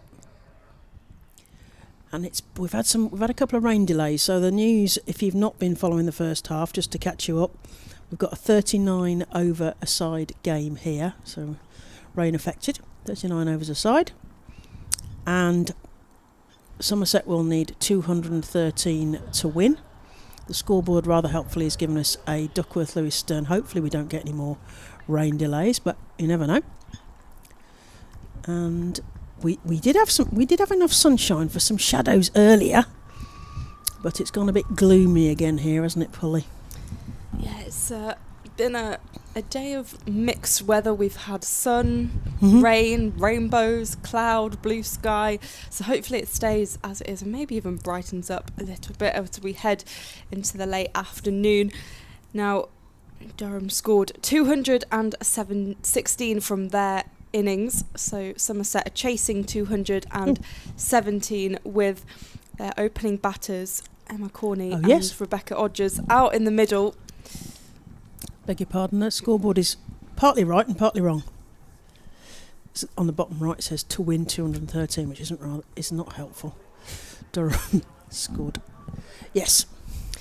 Okay, we're back in again. So it's a bit gloomy here and a bit cold. Second half. Opening the bowling for Durham will be Catherine Fraser, who contributed with the bat earlier in the first innings. Scored 30 from 23, including the only 6 of the innings. It was a good one as well. It was a very good one. Fraser in. There's an appeal already. The first ball. That was a loud shout from Bess Heath behind the stumps as Rebecca Odgers was facing. Almost felt like let's shout warm up. Fraser in again. This time plugged into the leg side and goes all the way for 4.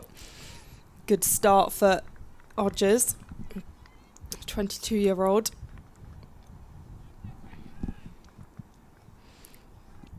Without loss for Somerset, chasing 217. Fraser, Scottish international, in again, and she tries to field off her own bowling, but it'll be Susie Bates. Eventually, he gets the job done. Down at long on. Holly Armitage just having a discussion with Fraser there.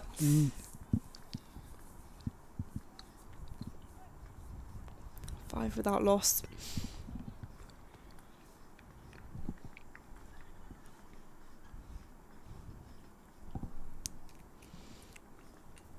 Emma Corney facing her first ball of the day. And that goes through to Bess Heath. No run. Still 5 without loss. Final penultimate ball over even. This is good from Fraser. Not quite sure what to do to this, are they, really? Yeah, struggling against the spin. Just nudges that into the leg side, but there will be no run. So finishes the over 5 without loss. An interesting decision to start with spin. Yeah.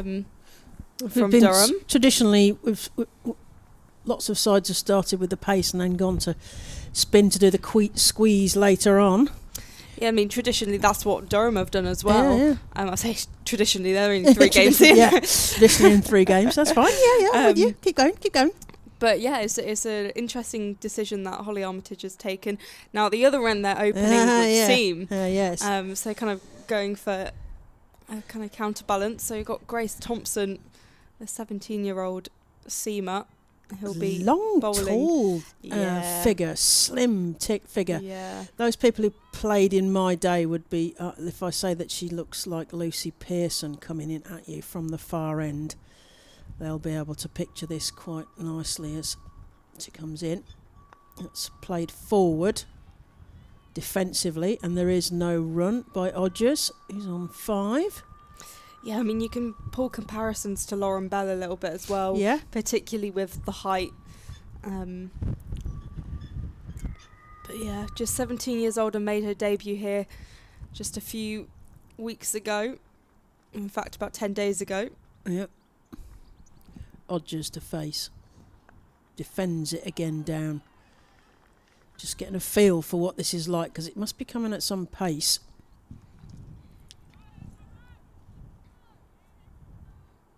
You can see the players' clothing billowing in the strong winds we've got here. It's 10 degrees, but feeling like 3, or possibly going down from there, because that was earlier today as Thompson comes in again to Odgers. Down the leg side is a loosener. Another one to the total. A wide ball. Signalled by umpire Pratt. The other umpire is umpire Naeem. The scorers are Madison and Telford, and the match referee is Will Smith. Here the Durham players trying to gee each other up. You'll see them with their hands in their pockets, no doubt, with hand warmers, because it is cold up here. Odgers swipes at that one, through point. It's going to be 4 runs. It is 4 runs to Odgers. The fence wasn't closed, so it's gone. No. A random spectator comes around the corner and passes the ball back. Just went through that one. There gap should be in an the extra fence. point if you can get through that. Yeah, that's the gate. Do you think? Yeah, very, very good. Well placed. Yeah. Well, it gives you a longer breather if you can send it through the fence gate. What has Thompson got in response to that being hit for 4? Bangs it in. That's defended, and that's a dot.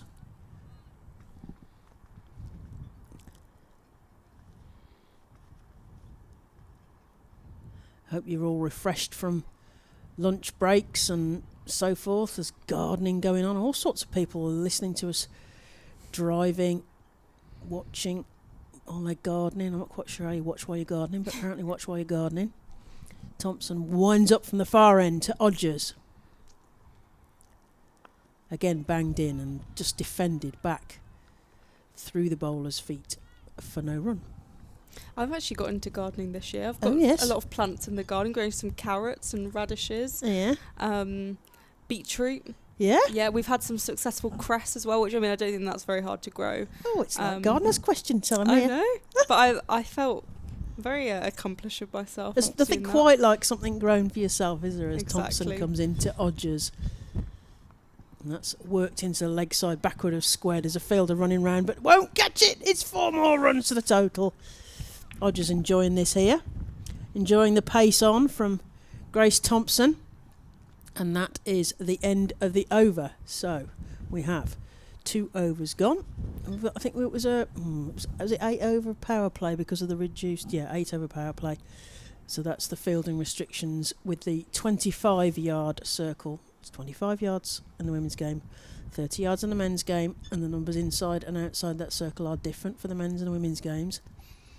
So the idea being that the fieldings are mostly inside the circle, and that should give the advantage to the batting side. If they can hit up and over, there is value for that.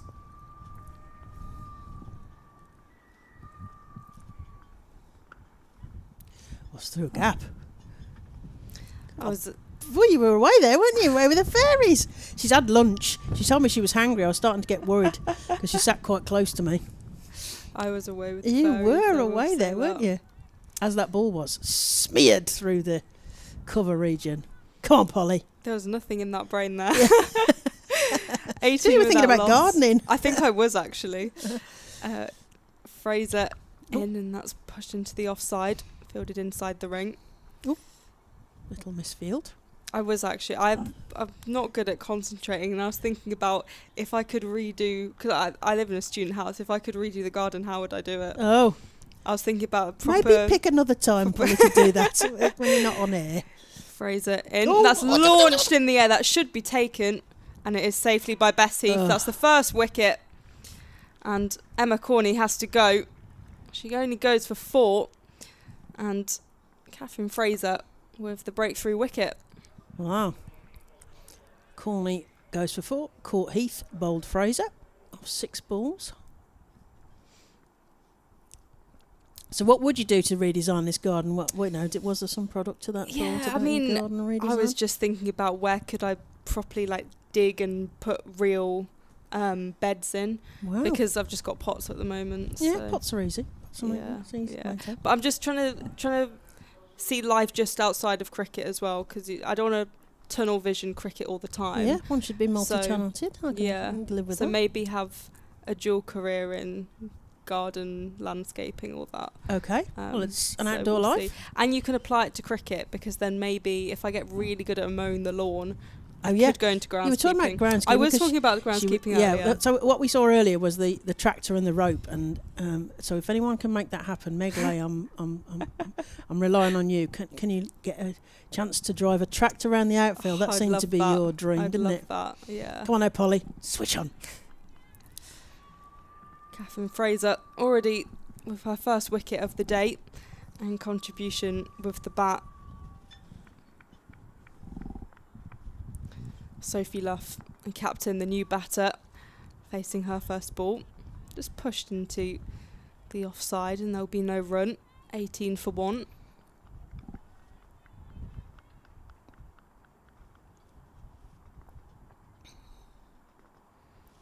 Fraser in again. Once again, utilising the offside, but can't beat the fielders inside the ring. It's been a good over from Fraser, with the exception of that first delivery.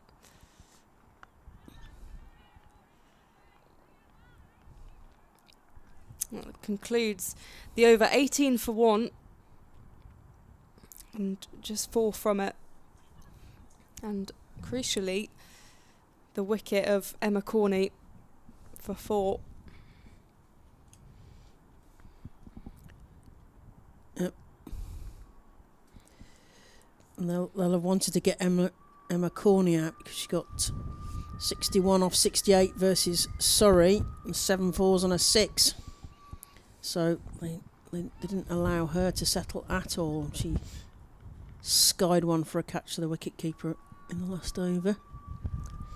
Yeah, Grace Thompson scored 35 against Lancs as well. Oh, yeah.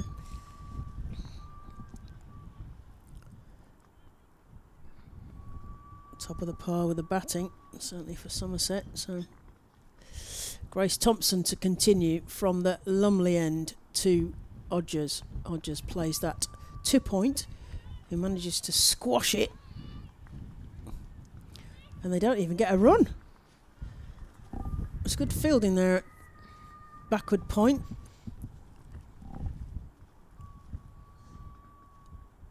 Players' kit is, as I say, showing how keen the wind is here up at the Banks Homes Riverside.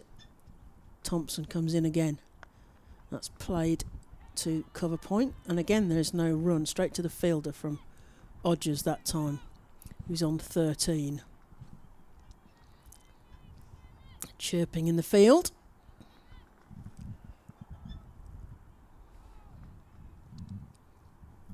Heading to finals day in September. They'll break shortly to start playing T20 format, but full games, what would normally be 50 overs, and that's to Charlie Dean, who gets a bruise and they get a single. 19 for 1. Yeah, they're starting the 50 over, or it would be 50 over if we hadn't had a rain delay. Then there's a break for the T20s, and then they move to those that are fortunate enough to get 100 contracts will play 100, and then back in September to finish the competition off, heading towards finals down Sunday the 21st of September at the Utility Bowl in Southampton, as Sophie Luff takes her stance. What's she going to make of this tall delivery? It's just worked into the leg side, and there is no run. Maddie Villiers tidies up. Yeah, Standing 19 field. for 1. Yeah, 19 for 1 are Somerset, chasing Durham's total of 216. So they need 217 to win here. Sophie Luff surveys the field. They've got a slip in. Deep third out on the boundary. That's played to cover point, but there is no run. And the other fielder outside the circle is at backward square on the ropes. So we've got backward square and deep third as the fielders outside the 25-yard circle for Durham. Slip in. Somerset employed a short leg which was Alex Griffiths in a helmet and big pads on Thursday at Taunton Vale in the sunshine, but it's very different conditions here. Thompson comes in. Swing on the ball there. Has got a good line of that, and it's a dot ball to end the over. So just one off that over then. So tight over there from Grace Thompson. Somerset women are 19 for 1. And that's 4 overs gone, 35 yet to bowl for Durham. Yeah, chasing that total of 217, which we said was a little bit below par. Yeah. We think potentially. Katie Levick, I think, is going to come on here. Still sticking with the spin option. Yes, this is the spin end, isn't it, from the Finkel end so far. Katie Levick, who took 3 for 28 against Essex in that opening game. Yeah, best economy as well. And she caught Eva Gray. It's a good day that day. Levick to Odgers, and that's racing to the boundary. 2 fielders in pursuit, and it will be picked up. Good running between the wickets, though, from Somerset. We'll get a couple, 21 for 1.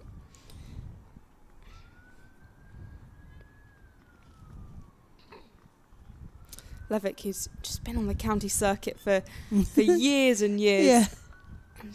That's defended, but I feel like she's just got better and better as she's gone along. She seems to get better with age, and the last couple of years, since she got that professional contract, she's taken wickets for fun. She's been incredible. Levick with the leg spin. And, I'm finding it difficult to play. It's a poor throw, but they won't capitalise off that. It was well backed up.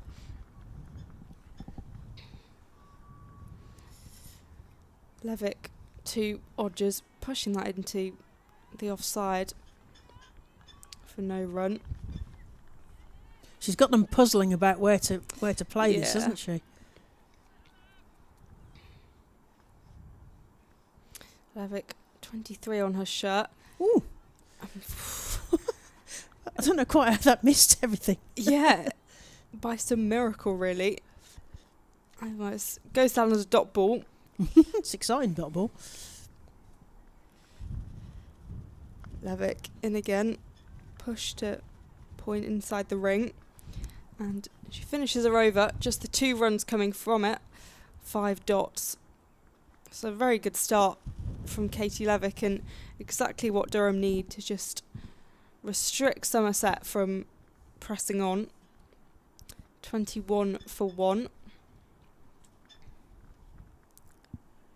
I think Katie Levick, I think she's going to Welsh Fire for the 100 this year. She's spent the last 2 seasons at Birmingham Phoenix, following a spell at Northern Superchargers. So it'll be interesting to see how she gets on there. She's certainly got them weaving. She's weaving a spell here, as we see continue. So Holly Armitage having a chat with Grace Thompson, just checking she's got the field right. Again, the deep fielders are at deep third and deep square for Grace Thompson. Sophie Luff twiddling a bat. This ball is coming down from some height when it hits the deck, I can tell you. Oh, it's played out to the point fielder. It's a great catch. That's out. So Thompson gets another wicket, and Sophie Luff is coming back to the pavilion. It was a great catch from backward point. It did go straight to her, but at some speed, because Sophie Luff had taken a bit of a shine to, that's a bit of a loose one, I'm going to have a go at that. Fell into the trap, and another wicket falls for Somerset, who find themselves 21 for 2. Luff goes without scoring. Court Fraser bowled Thompson off 7 balls. So, yes, we will now see Charlie Dean I think. Is it Charlie Dean? I think it might be Fran Wilson coming in. Oh, Fran Wilson. Beg your pardon. We're quite a long way away. So Fran Wilson replaces Sophie Luff at the crease, and will be batting with Rebecca Odgers. You suggest that's quite a significant moment in the game, getting out Sophie Luff, and there's none other than 17-year-old Grace Thompson. So another good moment for her this season. England under 19, you were telling me, weren't you? Yeah, so. under 19 World Cup in Malaysia back in January, where the side got through to the semi-finals. So a good campaign from them. Yeah. And they learned so much. I mean, just talking to Ellie Anderson last summer at Trent Bridge, talking to local players that are playing today, she'd learnt so much from that under 19 World Cup in South Africa. So she's learnt a trick there or two. Wilson. Oh, and that hits her on the body. I think she tries to take a swipe at that. I think that's going to be a helmet check. So we're going to have a concussion check here, because that hit the helmet of Fran Wilson. So we'll have a little break. The players will have a little chat to each other. So 2 wickets down for Somerset. They won't have wanted to be in that position, but there was 2 fairly early wickets. Yeah, the other way around, wasn't it? Looking at a comparison at this stage, Durham were 40 for 2 at the end. Well, that was at the end of the over. Yeah. And currently Somerset are 21 for 2. So in terms of runs, there's actually quite a big disparity, even though the wickets are the same. So the trajectory's different now, aren't they? Because it felt like that Durham towards the end they kind of got strangled by the Somerset batting and bowling and whatever, and it also there started to be less batters, more bowlers, dominant, trying to hit some runs, and they sort of slowed up, and there was one or two fours on the 6 and stuff. But maybe a slower start for Somerset, but they'll feel like they're behind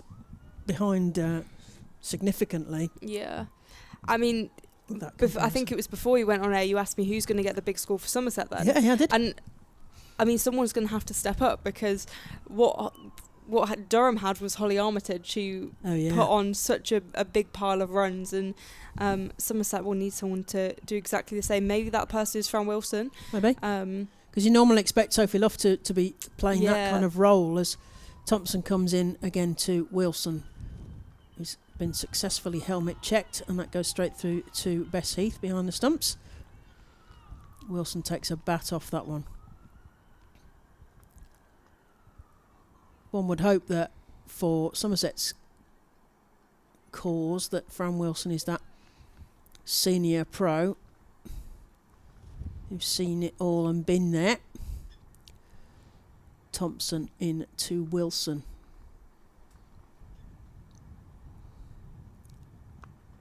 And Wilson just plays that down. Because in the run-up, because West Indies will be touring towards the end of this month. If you want to get tickets, I'm sure there's tickets available. I know they're selling quite quickly, but in the previews in social media, you will see that catch from Fran Wilson, which was which was England playing at the West Indies, and Fran Wilson goes full like Air Wilson in the air to take a brilliant catch.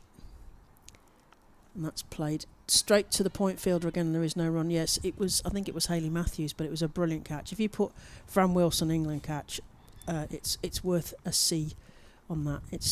She's diving full length in the covers, takes it 2 hands, but just off the ground. So it's a brilliant catch. But this time we've got Wilson with the bat in hand. She's twiddling that as Grace Thompson bowls what will be the last ball of the over. Indeed. And that's played down. Defensive and a dot. So, a wicket maiden. That is fantastic. That'll get the scorers excited. Wicket, well look, they've put it up as well. Wicket maiden from Grace Thompson. That is really good stuff from Grace Thompson. I think with the success of her debut, then perhaps there's a little bit of pressure to continue that and do really well. But she's absolutely excelling, and she seems so calm and just very relaxed about the whole situation, but what she's doing is exceptional. 17 years old, coming into the side.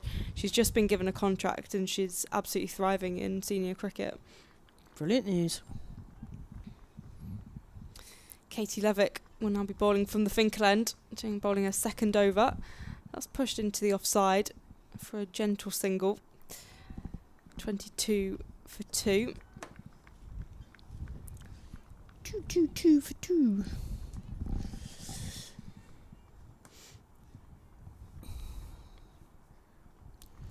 Levick just moving the field a bit.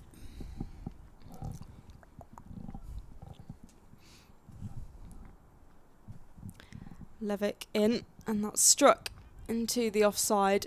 The boundary rider doing the work out there. Leah Dobson, 23 for 2. You've got a sweeper either side, literally in the middle of either side. Levick again, and that's sliced down into the offside. Yeah, we saw that from Somerset as well, and that's where often Durham were like targeting the boundaries, and having those sweepers was really beneficial. That's another dot ball for Levick. We saw Armitage taking, really hitting into gaps and things this morning. Levick with the leg spin, pushing that down to Leah Dobson. She's going to be busy out there, I think. Yeah. She'll be playing the Emma Corney role on the boundary. Abby Glenn on the opposite side. Literally they're opposites to each other as we look at the pitch.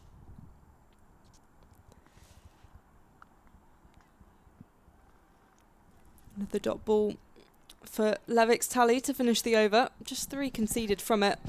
This is good pressure from Durham that they're putting on. The balance of spin and seam is proving effective so far. Yeah, we weren't sure about opening with spin, but it seems to have worked. Spin one end, pace from the other. Well, let me tell you, at this stage, what's the comparison? Durham were 46 for 3. Oh, yeah, so they'd lost the wicket of Villiers in this over, but 46 on the board, so 22 more than Somerset have at the moment. Odgers will face Thompson this time. There's a discussion with umpire Pratt.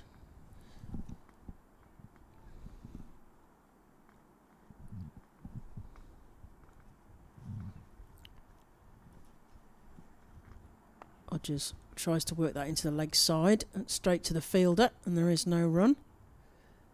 Sense of frustration and pressure being built here by Durham onto Somerset. Somerset in their all black kit, maroon helmets. Durham all in navy with bright yellow numbers on their backs. Odgers down the leg side, can't get a bat or anything on that, so that's another wide, another one to the total. 25 for 2, Somerset chasing Durham's 216, so Somerset will need 217 in this second innings. Up here at the Banks Homes Riverside, Chesterley Street. Thompson to Odgers, crouching. Plays that through the point region. That's going to be 4 runs.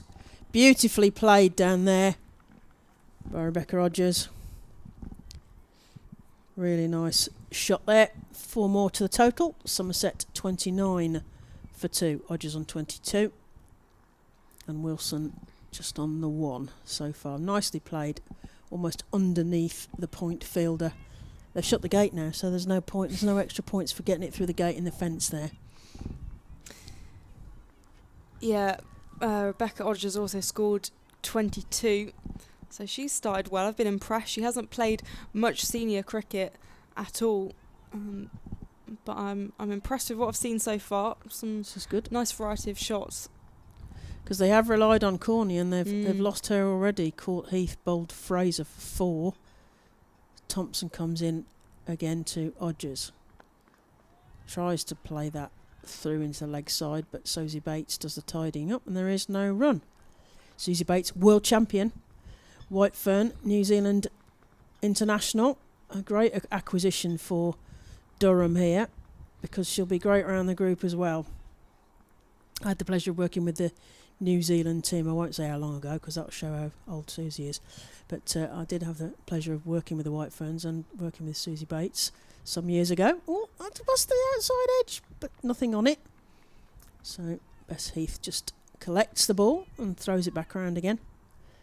There was a quad series: Australia, New Zealand, India and England. That's almost a World Cup. Yeah, it was a sort of mini World Cup. And so when international sides come, the ECB provides them with a liaison officer. It's basically a gopher, driving the van with a kit and getting the washing done and stuff like that. That's what I did for them. I just, again, tries to work that into the leg side, but only smothers it, and there is no run. So yeah, the most important thing is making sure the washing's done on time, because also we had this mad schedule of Bristol, Taunton, Aldershot. Where else did we go? Derby, Chesterfield. Oh, it was a proper tour round. We were never very long in one place, so it was quite a challenge to get all the washing done in the right place at the right time. As Thompson comes in again, and that's played through cover pointers. They're going to get 4 runs for that, because there's a nice big gap there. Nice shot from Odgers, who moves on to 26.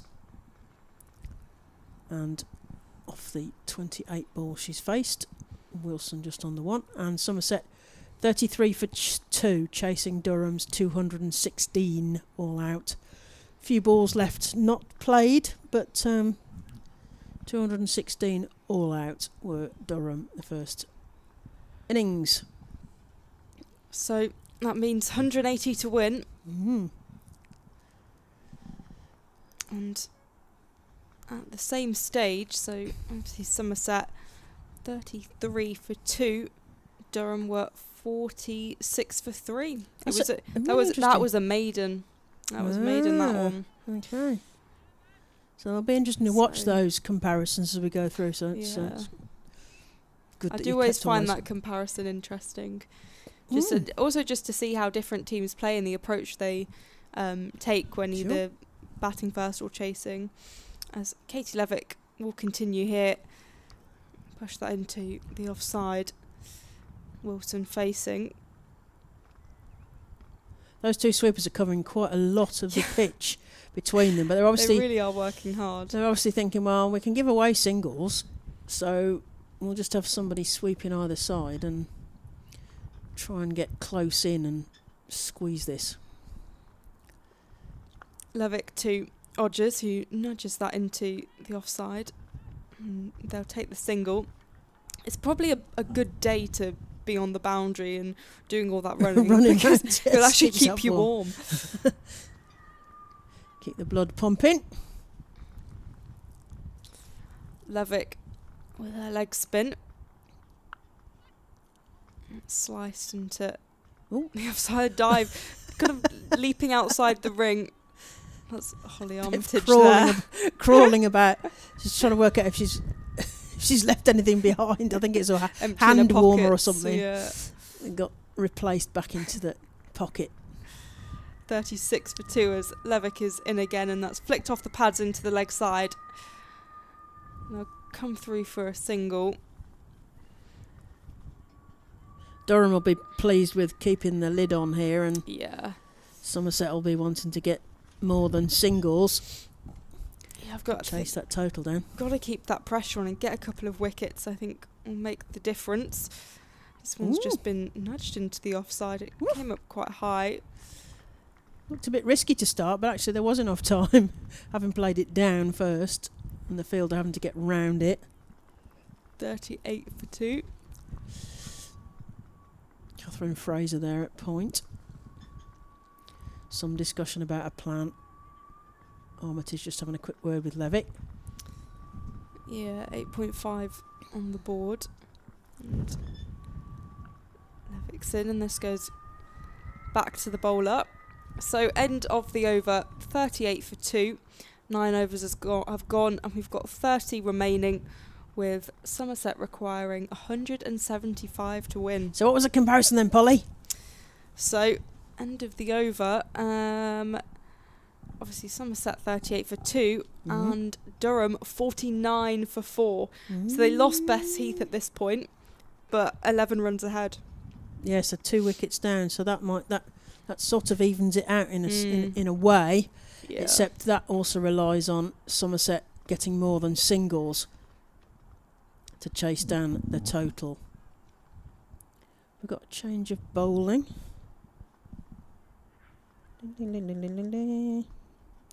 Phoebe Turner is going to come on from the Lumley end, replacing Grace Thompson. Grace Thompson took that 1 for 19 off her first set of overs. Phoebe Turner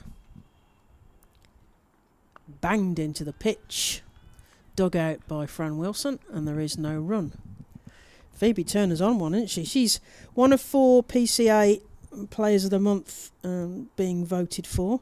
She took 4 for 33 against Essex, 3 for 29 the best economy against the Blaze, and 2 for 58 against Surrey, and she caught Alice Monaghan. So what a day that was for her against Surrey. So that's worked backward of square, and Bess Heath has to do a little run round. Even the umpire has to get out of the way. They get a single. Yeah, she's had a fantastic start to the She season. has. That's no surprise, really, given last season finishing as the leading wicket taker in the 50 over comp. So, yeah, Phoebe Turner is a big asset to this side, and also showed promise with the bat pre-season with her century. So, lots to look forward to with Phoebe Turner. Right arm banged in, and that's played through third, and the fielder is collapsing. Ooh, nearly touched the rope there, but not quite. As they get through for a couple. Sunglasses go flying. 41 for 2. Who's this down here? 23. Katie Levick down here defending that rope. Turner in to Odgers. Plays that down respectfully for a dot. Still 41 for 2. Chasing Durham's 216 that they set all out. Missed 1 or 2 deliveries, so I didn't get right to the end of the allotted 39 deliveries. We've got 39 versus 39 here because we had a couple of rain delays, so slightly shorter game.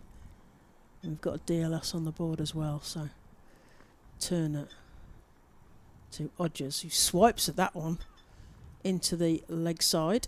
It's picked up just outside the ring, and they get through for a single. Another 1 to the total as Somerset head towards that first milestone they want to tick off. They want to get that first 50 under their belt.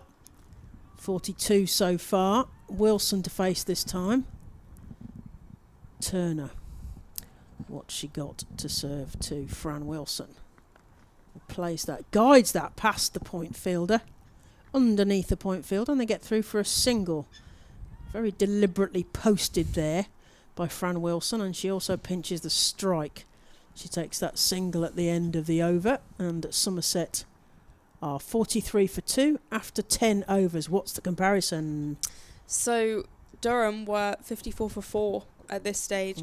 So I think the wickets column will be interesting to kind of keep an eye on, because a few more wickets here will make a big difference for Durham's hopes in this game.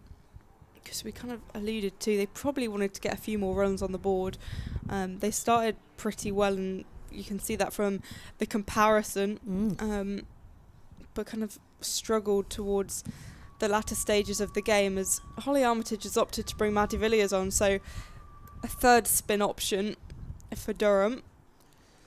Villiers came in from what was Sunrisers, will now be Essex, to add to the spin stocks here at Durham.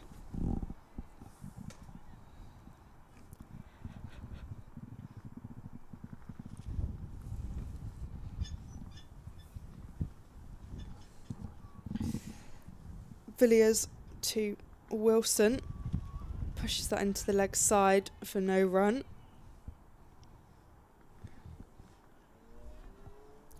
Tammy Beaumont just got 100 off 110 balls elsewhere. Oh, wow. Villiers in again. It's flicked off the pads into the leg side. And they'll take the single. That's good news England-wise. Yeah, it's interesting seeing those big scores come in through this competition. It's like, Lottie, are you watching? Have the Blaze won then? No, I just saw the. I don't know. Hang on a minute. I shall do that while you're doing this one.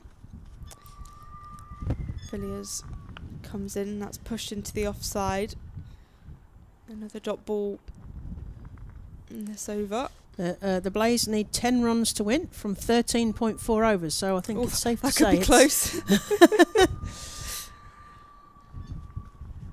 Villiers with her off spin goes right back to Susie Bates, just tidying it up. Because Villiers no stranger to a caught and bowled, usually a spectacular one. Knowing Randy Villiers is a brilliant fielder. Villiers in again, and it's a bit wide, and sends that out to Leah Dobson, the boundary rider. She's busy out there. Yes, Beaumont is on 108 of 112 balls at the moment, and Georgia Elwes is batting with her, because they lost both Bryce sisters, which sort of is a kind of they're talismanic figures for the Blaze. So Elwes is on 58, so both having hit milestones there. Villiers to Wilson. That's almost caught and bowled.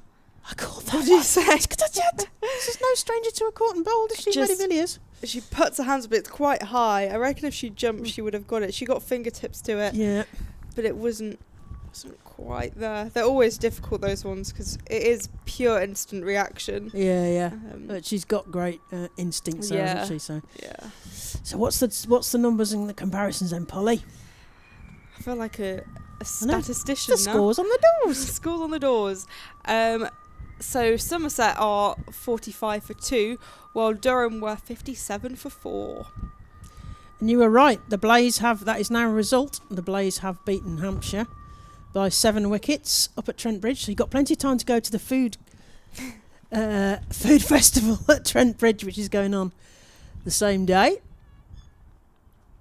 And we shall see Phoebe Turner continue from the Lumley end. Ooh, down the leg side, off nothing apparently. So that's a wide, another one to the total. Freebie for Somerset there. Essex need 54 runs to win from 11.4 overs, and Warwickshire need 120 from 23 overs. As Turner comes in again to Odgers, plays that through the point fielder again.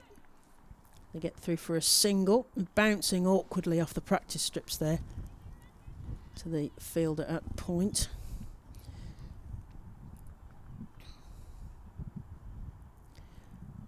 Maddie Villiers. Turner, this time to Wilson, who's twiddling a bat as she waits, tapping the floor. Oh, I'll swipe at that one, but it seems to die in the pitch and it goes straight through to Bess Heath for no run. 47 for 2, so Somerset will want to see that 50 come up on the scoreboard. Durham will want to keep the squeeze on and make them really work for this. As we get some shadows on the pitch, Polly, it's sunny. Phoebe Turner, elbows flying. And that's through the point fielder again, agonisingly outside of Maddie Villiers. Bit of the pitch there, straight out to the sweeper fielder. Just the one. Odgers to face this time. She's on 33. Off the 38 balls she's faced. Wilson on 7. Somerset on 48. Can they get to 50 with this stroke from Odgers? Oh, it's a sort of mean ball there. Going past her shoulders, chin. Outside of off. Odgers takes a swipe at it. But there is no run. 48 for 2. Yep. Just the wicket in 2 singles so far. A wide and 2 singles rather. That's defended down a dot to Odgers from Turner.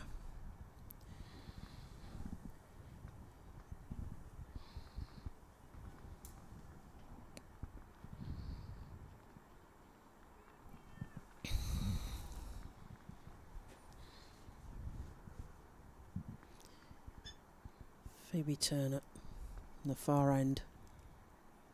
It's played again forward of point to the sweeping fielder, who does a lovely dive out on what is quite a damp outfield, and that's just a single at the end of the over. So Somerset's 50 comes up at the end of the 12th over, effectively in 43 minutes, and the comparison is Durham were 65 for 4 at this stage.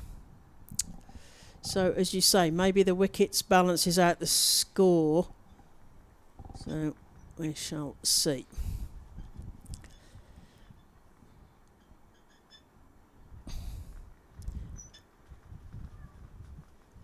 Yes, so at the Essex-Lancashire game, Essex need 47 from 10, just over 10 overs. Warwickshire need 112 off 22 overs. At Beckenham. Is your dad's down there? Is he watching Beckenham? Yeah, he's down at Beckenham. Richard, the dad. I'm the dad. Yeah. From the Naughty Child podcast, essential listening to anyone who's interested in women's cricket. So Maddie Villiers will continue bowling from the Finkel end. Second over.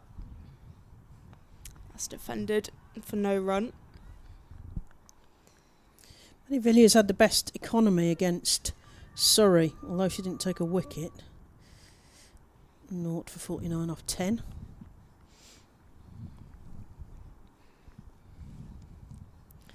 Villiers again, a bit more flight on this one, and it's nudged into the offside to point for no run.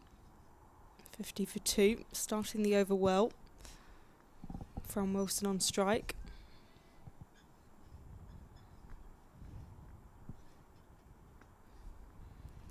Villiers to Wilson, who sweeps that. There's a fielder out there in the distance. Can't quite see who it is. Square leg. Emma Marlowe. Yeah. Number 7. Emma Marlowe. England 19. 51. On the square leg boundary. They've obviously got a plan because they're moving the field here to two right-handed batters. Villiers, again, just nudged into the offside. She's proving difficult to play against in this over. She's only gone for 3 runs so far and from 9 deliveries.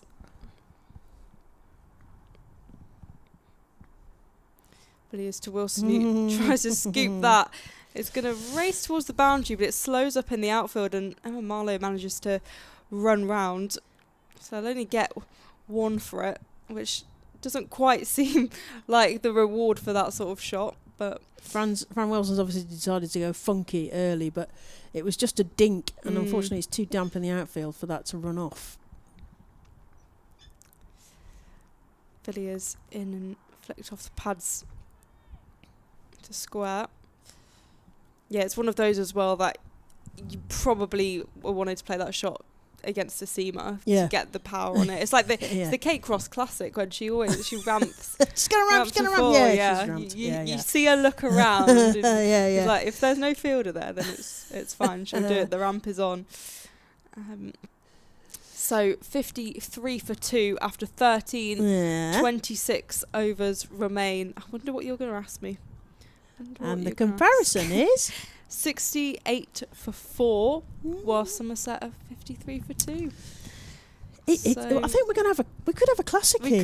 We could have an absolute classic. 13 overs gone, 26 remaining. Durham set a total of 216, so Somerset need 217. They're at 53. Turner to continue. It's played straight to the fielder at mid-off, and there is no run.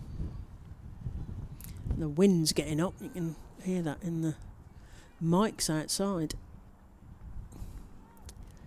It feels like something's about to happen. Wilson on strike on 9. Odgers the other end is Rogers on strike. Oh, something nearly very much did happen there. So that went underneath the bat, and then Heath had a little shy at the stump. She was quite a long way back. She's taken her helmet off now, and she's in the cap, so she's further back. Had a shy for the stumps, but neither came off.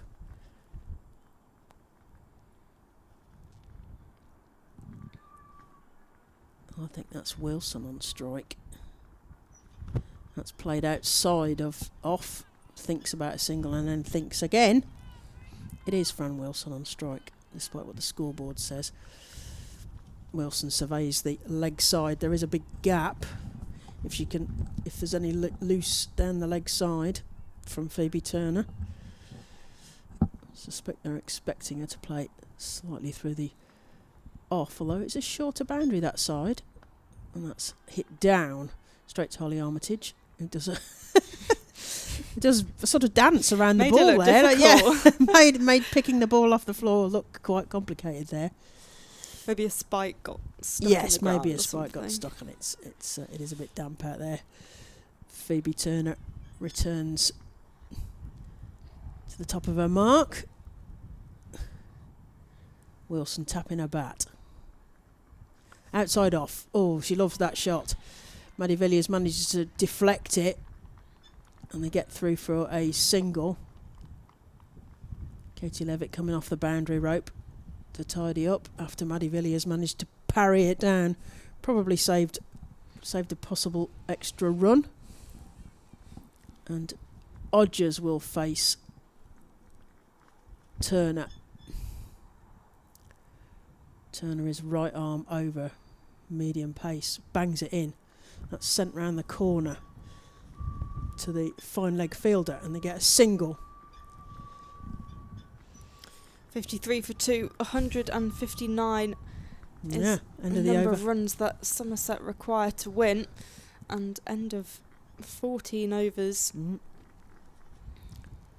54 for 2. Oh, it's Plays. interesting now.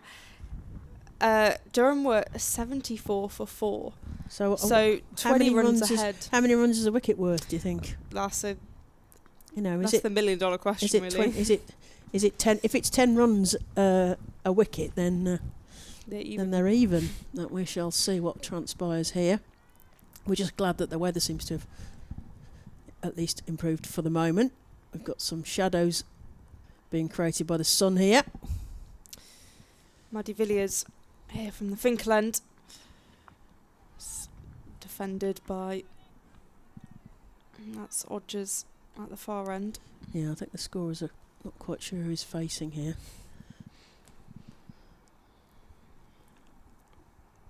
Villiers takes a few steps. That's straight back. A full-length dive loves to try a and dive. stop that. The commitment in the field. Brilliant. I guess the ground is probably a bit softer than it has been in the past few weeks. Yes. It's not too painful. I love to be watch diving. Villiers and Dean the other way around, throwing themselves around the field. Villiers in again, straight through to Bess Heath, the gloves.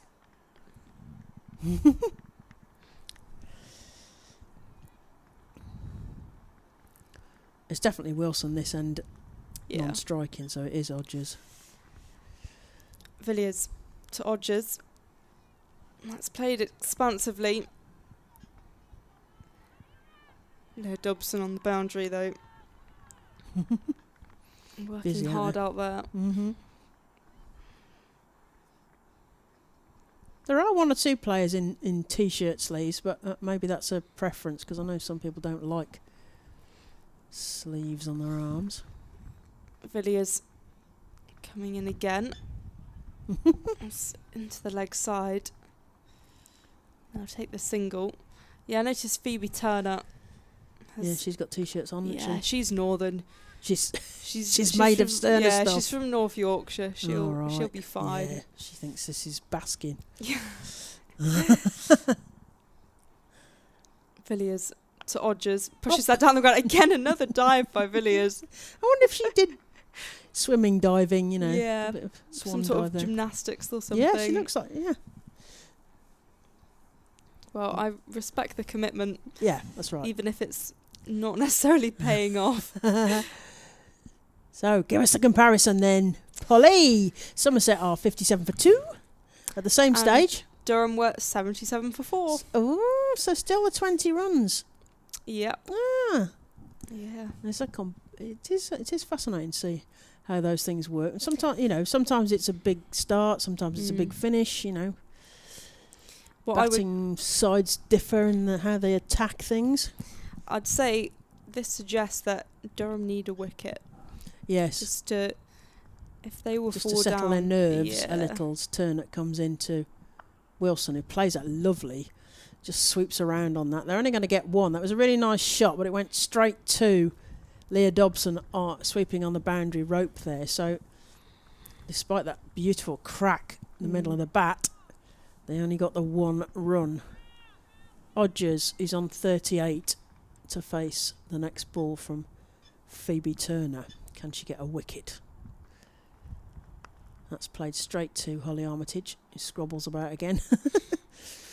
She's playing at sort of short cover and finding herself in the action there, mostly on her hands and knees.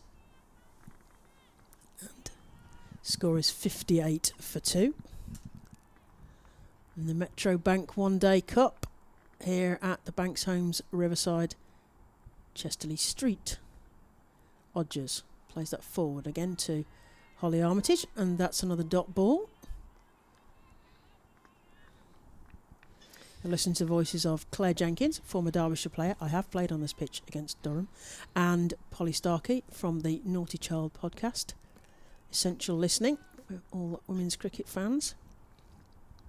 Phoebe Turner, right arm over, right-handed Odgers, plays that straight to the mid-off fielder this time.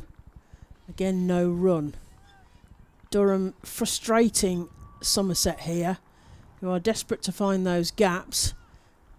And when they have hit the ball, it's been straight to a deep fielder. They need more than singles here, I suspect. And they will do very shortly as Phoebe Turner comes towards us. Oh, that's dug out by Rebecca Odgers. She did well there, because I could see the trajectory of that, and that was on its way to the stumps, let me tell you. Somerset 58 for 2. They need 217 to chase down Durham's total. Yeah, they are really behind that required run rate. Current run rate 3.7 and required 6.7. Yes. Behind on the DLS as well. Oh, as that's again defended out. Last minute change of mind, I think, there from Rebecca Odgers. That's the end of the over, and that's 16 overs gone. Got 23 more to come. Somerset women are 58 for 2. Odgers on 38 and Wilson on 12. And the comparison, 79 for 4. So 21 ahead. Oh, yeah. Yeah.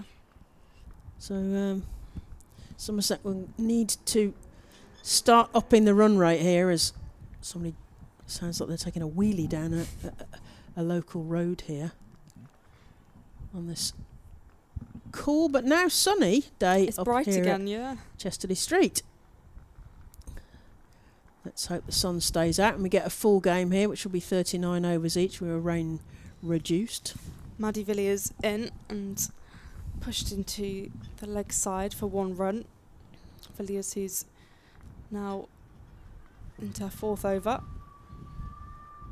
I wonder if Phoebe Turner will win that vote for the PCA Player of the Month. Yeah, I mean, there are some good contenders in well, there. yeah, There's a stiff competition there. Villiers in again, and that's flicked behind. As a field, I think Katie Levick in pursuit, but that looks like it's going to be... Yes, it goes for 4, goes to the boundary. So, progression from Somerset and signs of pushing forward.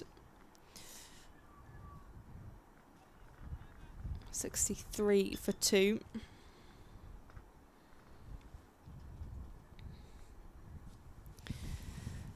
Villiers in again. Okay, straight to Bess Heath behind the stumps.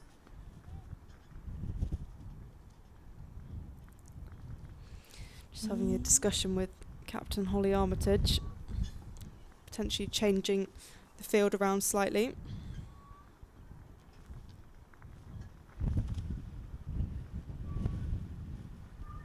The wind's getting right go.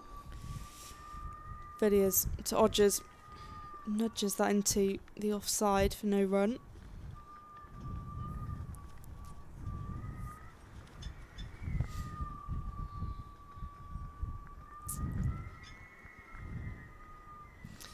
Villiers 22 on her shirt and drags that down the ground, beats the diving Phoebe Turner, and that's another boundary.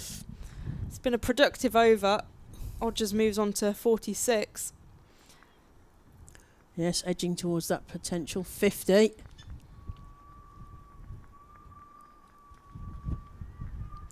So 67 for 2, 146 runs to win, I think. Either that's a 6 or an 8, I can't quite read it. Villiers in again and pushed into the leg side. They'll run through for a single to finish the over. 68 for 2.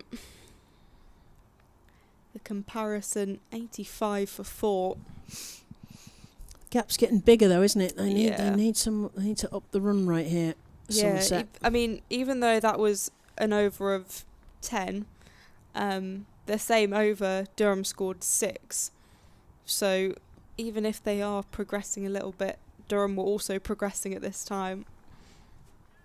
Yeah, so the other people up against Phoebe Turner in the Player of the Month April nominees are Emily Arlott, who got a load of runs, 134 runs, 5 wickets. Catherine Bryce Hart, has been playing well as well, as always. Ooh, it hits the pads, but there is no run. Catherine Bryce, who in April got 124 runs and 5 wickets. Emma Lamb, who got 268 runs and 6 wickets. And as we said, Phoebe Turner, 9 wickets. So 4 brilliant contenders for April's Player of the Month with the Professional Cricketers Association, the PCA Player of the Month Awards, as Turner comes in to Odgers. Bangs that in, but Odgers just defends that to mid-off, and there is no run. They need to up it now, because the required run rate is 6.7. They're only on 3.9. Somerset need to find some gaps here. Durham searching for wickets. Can they get another home win here in front of the fans at the Banks Homes Riverside? That's played through point again. Frustrating for Maddie Villiers, who dives again. They get a single. Singles won't be enough. They need to do a bit more. They need to find some boundaries here to Somerset. 69 for 2, 144 required to win. Just over 21 overs to go. Having lost Corney for 4 and Luff for no score, it's left them with a long way to go. Ooh, as that tucks up Fran Wilson, and there is no run. Odgers on 48, Wilson on 13.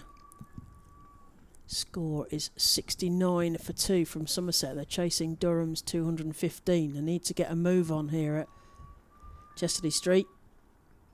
Durham will be, I imagine, delighted to have got wickets for cheap and putting the squeeze on here. Turner into Wilson. Plays that again to the mid-off fielder and sweeps that up, and there is no run. Durham will want to be back to winning ways after 2 losses. But that first win, that first win was glorious. Must have been amazing. You were here then, weren't you? Yeah. Yeah. Turner to Wilson. Swipe up and over the bowler. Is it going to reach the boundary? It does. 4 runs. That's more like it from Somerset in terms of Wilson. And the partnership, 52 runs. 32 of them from Odgers and 17 from Wilson, is done in 77 balls and 44 minutes. So a partnership here, but they just need to press the accelerator here if they're going to reach the total that they're chasing. Somerset women are 73 for 2. as a comparison. Durham were 93 for 4. So they're still 20 behind on the Yeah. runs, but 2 wickets to the better, as it were. Yeah. So 140 runs to win.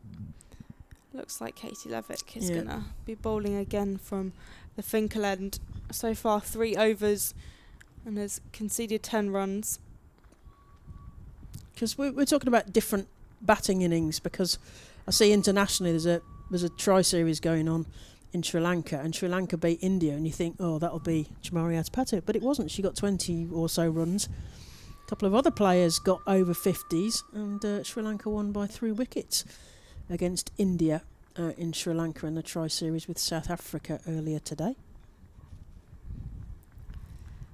Levick to Odgers. Starts with a dot ball.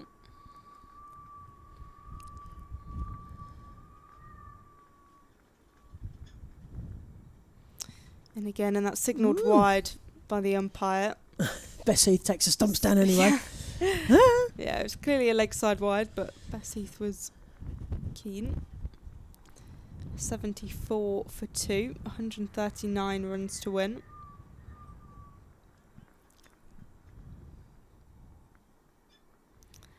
Levick, and again, a leg spinner.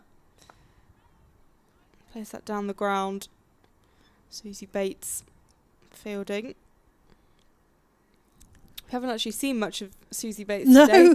Very short-lived innings, and then... No, she could have a coat on down there, couldn't she? Just and a seat, maybe. Yeah, that'll be nice. Treat overseas players World Cup winner, Susie Bates. I can't tell you how happy I was to see the White Ferns win that. Levick in again, and the scoops out, and it's going to the boundary, but again, quick work by Emma Marlowe, the boundary rider. Is it too early to start my campaign again this season for the White Ferns to get a test match? Or It's multi-day never cricket too of early. some It's never too early all year round. All year round. All year round campaign. You're right. Levick to Odgers, who swipes at that, but nothing comes of it. 76 for 2, 137 runs to win. If only the world champions could play multi-day cricket. Oh. I mean, I think they've been hoisted again by that PR thing that is, we've got their equal match fees. Yeah, but it's not about match fees, it's about salaries. And then, we can't afford to have them play multi-day cricket. Levick to Odgers. But apparently and that'll be... That'll be the 50 up to Odgers. for Rebecca Odgers. A nice innings by her. Yeah. It's been tentative, but it's been crucial for Somerset. There's been some good shots within it. 7 fours. And that's a first milestone in a Somerset shirt for Odgers. That's brilliant. We said somebody needs to stand up to do a decent innings. 136 to win. As that's been swept by Wilson. Goes almost all the way to the boundary. There's good teamwork out there. A sliding stop and a parry for a throw-in relay throw.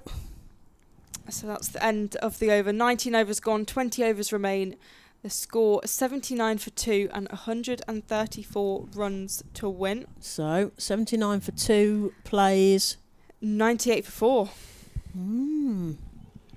Meanwhile, in the other games, Essex need 11 from 4.4 overs against Lancashire. And Warwickshire need 77 to win from 16.1 overs with 4 wickets remaining.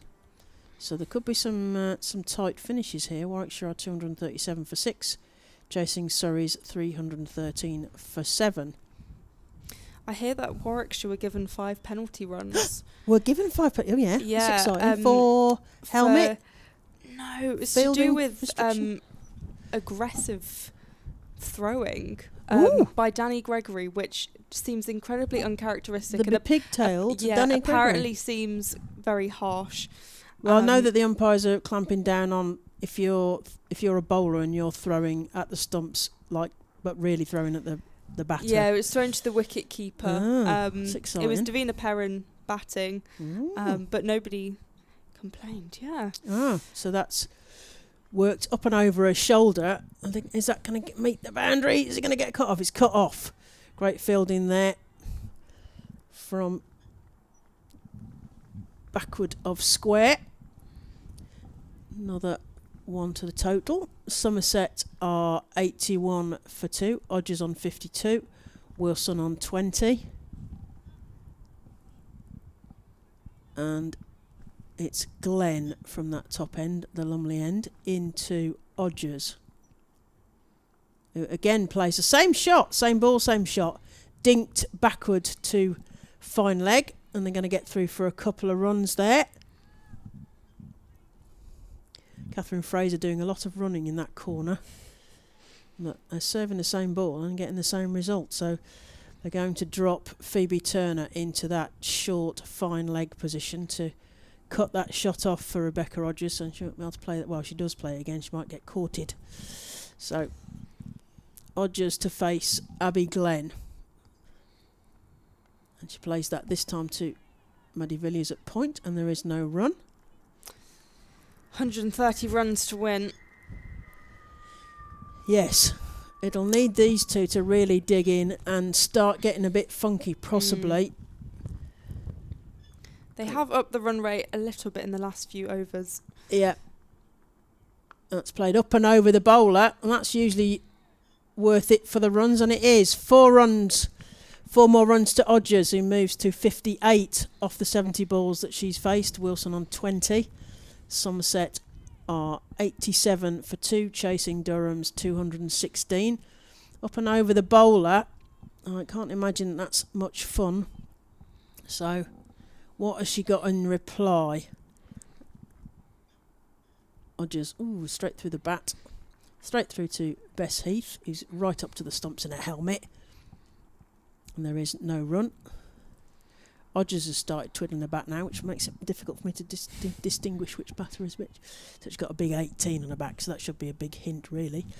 Odgers facing Abby Glenn in her first over, last ball of that first over. And that's played to mid-on. They're going to take a run, and it's low risk, really, because Susie Bates has quite a long way to go to scoop that up. That's the end of the over. Somerset are 88 for 2, chasing 217 as a total, 216 that Durham got.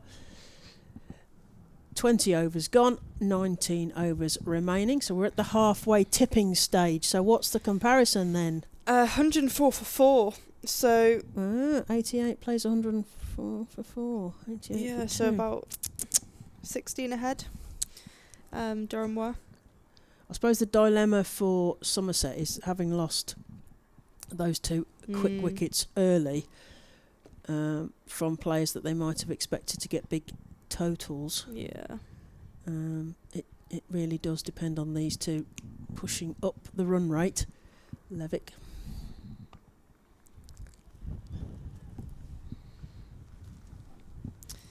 Levick coming to bowl again.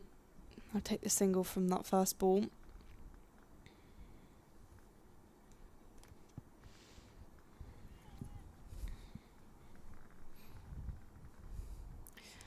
Levick in again, and that attempted sweep, it does go behind Bess Heath and it's racing towards the boundary, but Phoebe Turner manages to get there in time.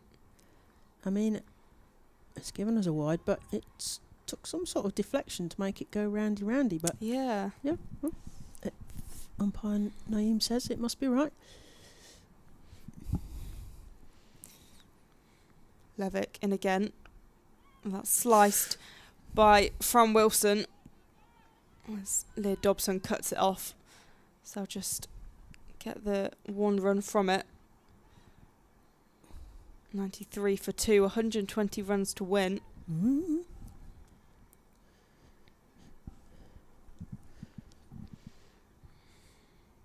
Levick again, there's a big appeal and it's given out. Another wicket has fallen, a much needed wicket for Durham, and Rebecca Odgers has to depart. What a good innings she's had, 60 from 73. A really good display and first milestone, in a Somerset shirt, but Katie Levick need a breakthrough, and Levick's provided it.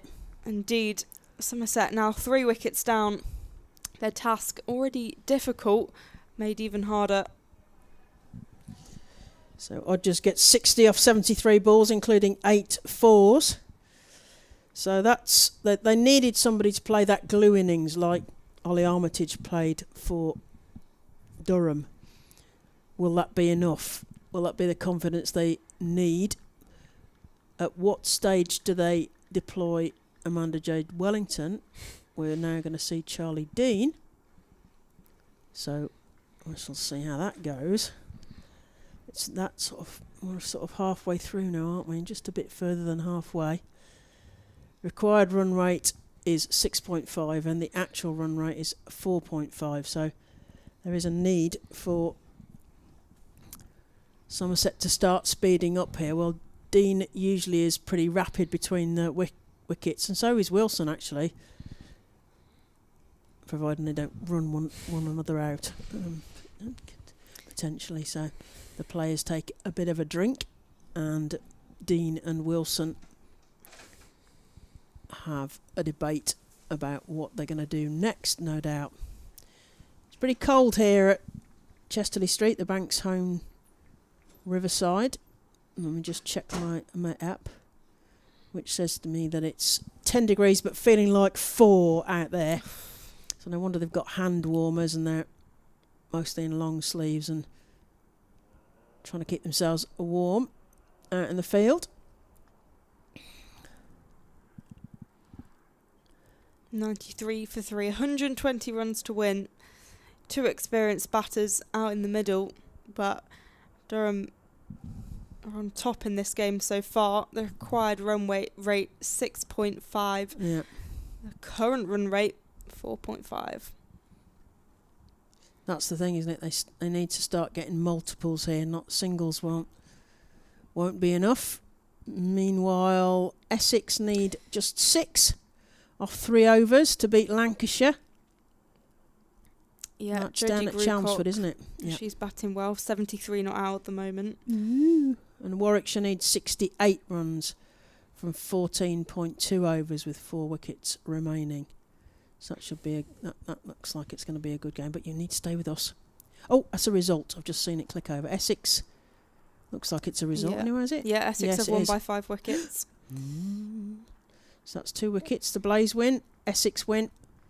Just the games here and at Chelmsford. That's Essex's first win of the competition. Oh yeah. Big Captain moment. Grace Scrivens. Bingo! Indeed. For anyone who watches cricket here. If you say Grace Scrivens first, you have to say bingo afterwards.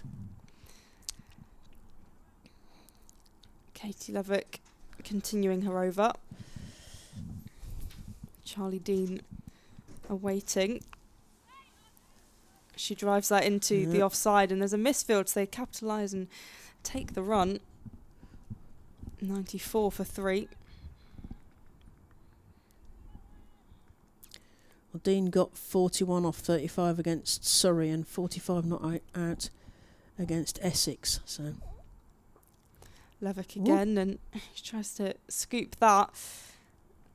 Emma Marlowe once again having to sprint round that part of the boundary. Wilson's enjoying playing that shot to Katie Levick. She's like, if you keep giving me there, I'm just going to paddle it round and take a single. Thanks very much. It's a lot of running, isn't it, from that backward square rope position. Levick to Dean, chops it into the ground, slightly jumps whilst playing it. And the over 95 for 3 after 21, 18 overs remaining and 118 runs to win. So, Somerset, yes, 95. So the Duckworth Lewis Stearns said that they should be at 105. It isn't a par score, but it's as good a measure as you can get, really. So they're a bit behind DLS, should it rain significantly at this point. That would make Durham the winning side. But we're hoping that we're not going to get any more rain and any more stops. Good to see Susie Bates having a discussion there at Abbey Glen at the end of her mark.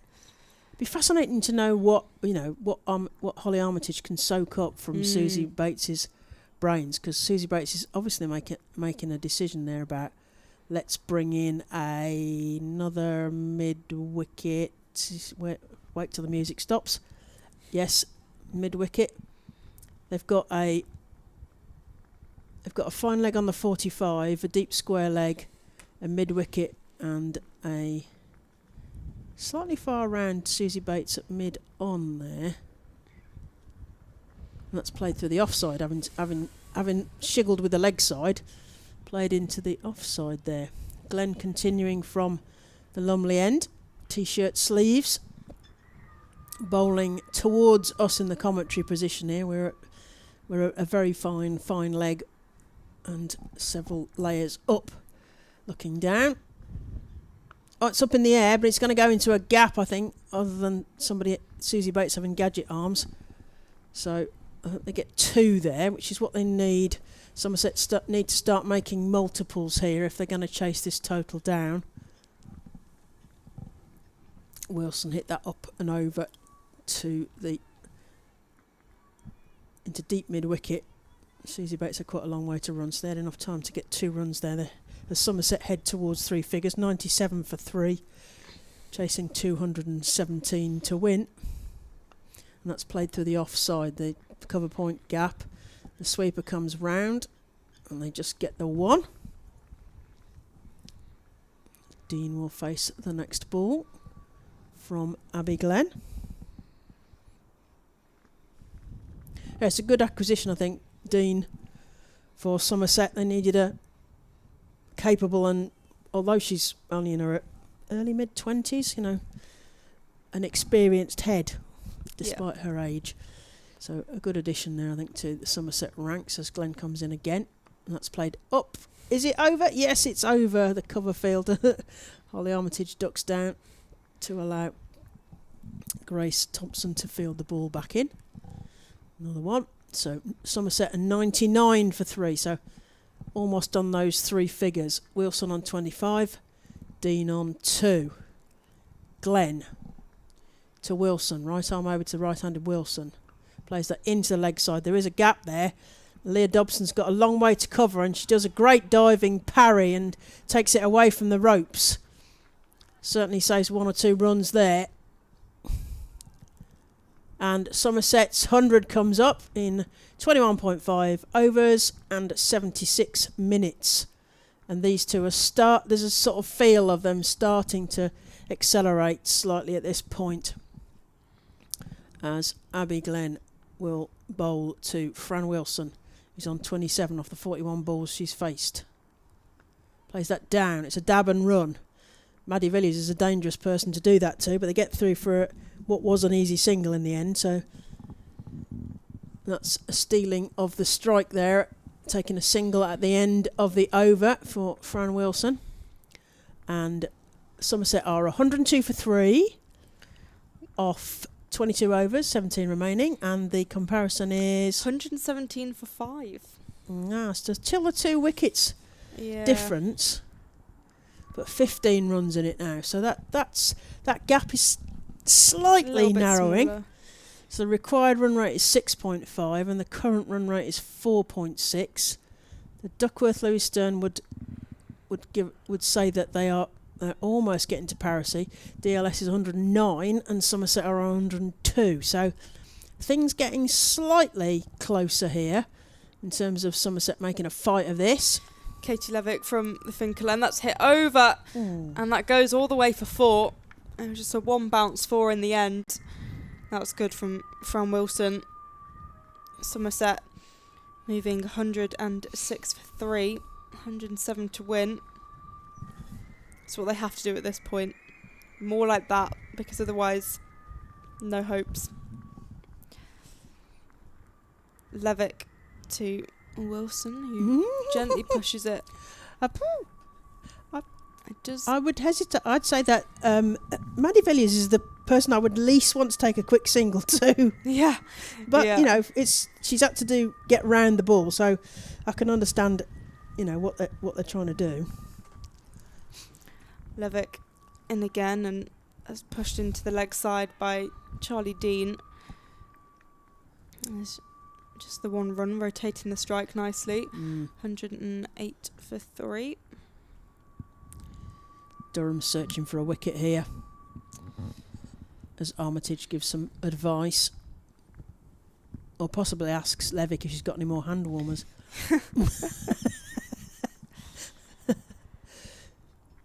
Levick in, and whoa. Wilson moves jumps to a right and then tried to sweep, but it just didn't quite work. Got a bit tangled up, and the ball kind of followed her a little bit, and it didn't quite work. Levick's guy up. Levick comes in again, and Wilson just loses balance. She's a bit all over the place the last 2 deliveries. I don't know if Levick followed her there or whether it was just happened to be a loose ball that looked like she'd followed her, hitting her on the legs. Levick again came across the stumps and successfully sweeps this one. It does meet the field on the boundary. That's what she was trying to do a few balls earlier. It's such a risk for so little reward because she's jumping exaggeratedly. Levick knows what's going to happen next. And in the end, she's playing the ball straight to the sweeper fielder. So it's just a single. So it's a big risk for one and run. in the process exposing her stumps. And especially with leg spin, you never know where the ball could deviate to. Especially as the pitch wears away a little bit. It's the most fun part of the over, though, Polly. Somerset are 109 for 3, chasing 217, and the comparison 122 for 5. So required rate is 6.5, actual run rate is 4.7. The DLS would say that Somerset need to be at 113, so they're behind the DLS, which is in some form of a kind of par score at this stage, should they stop for rain, which we hope isn't going to happen, of course. We're seeing Grace Thompson come back. She took 1 for 19 off her first spell. What can she do next? Wilson to face, waggling her bat. Plays that, dinks that backward of point. Maddie Villiers has to go the wrong way around to make the right-handed throw, and they get through for an easy single. Somerset 110 for 3, chasing 217. They're going to need all of Dean and Wilson's experience of playing under pressure to start making multiples here at the Banks Homes Riverside, Chesterley Street, as the tall figure of Grace Thompson comes in. And that's dunked down straight to the fielder, and there is no run. Durham try and gee each other up in the field, whilst putting their hands in their pockets to their hand warmers, because it is cold out there. Feels like 3 degrees. They're fielding in the cold. It's a bit damp as well from the rain this morning, making it a bit tricky in the field. Grace Thompson, tall figure, banging the ball in. It's dug out by Charlie Dean, but straight to the fielder. Susie Bates at mid-off, and there is no run. 103 runs to win. No, it isn't Susie Bates. Susie Bates is mid-on. What am I saying? I think that's Catherine Fraser, perhaps. They're the opposite side of the pitch. Thompson to the right-handed Dean. Plays that into the leg side behind the fielder. Sprawling. The sweeper picks it up. Lovely one-handed pick up there from Leah Dobson. And a throw in. Textbook stuff. Somerset are 112 for 3, chasing what they need is 217. They're at 112 for 3. Dean and Wilson at the crease.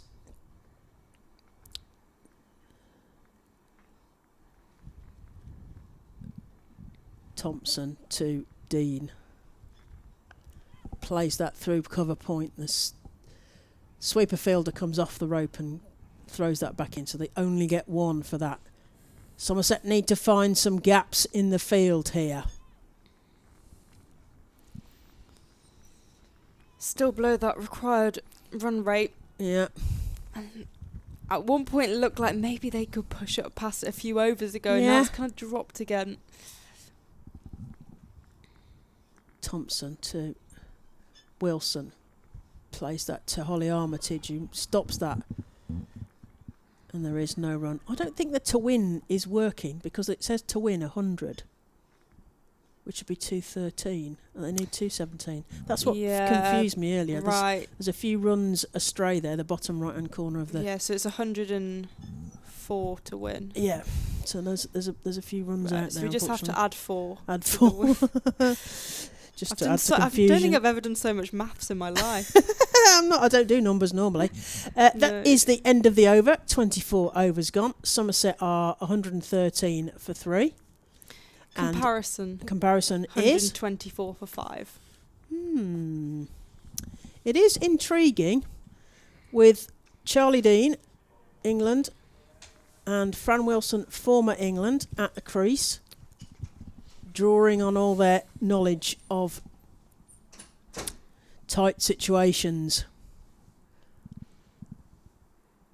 Phoebe Turner's going to be back from the Finkel end for Durham. So far, 5 overs for her and has gone for 17 runs. Some wickets from the serial wicket taker would be great from a Durham perspective as Turner comes charging in. And that's sliced down the ground great shot by Dean, and that goes all the way for 4.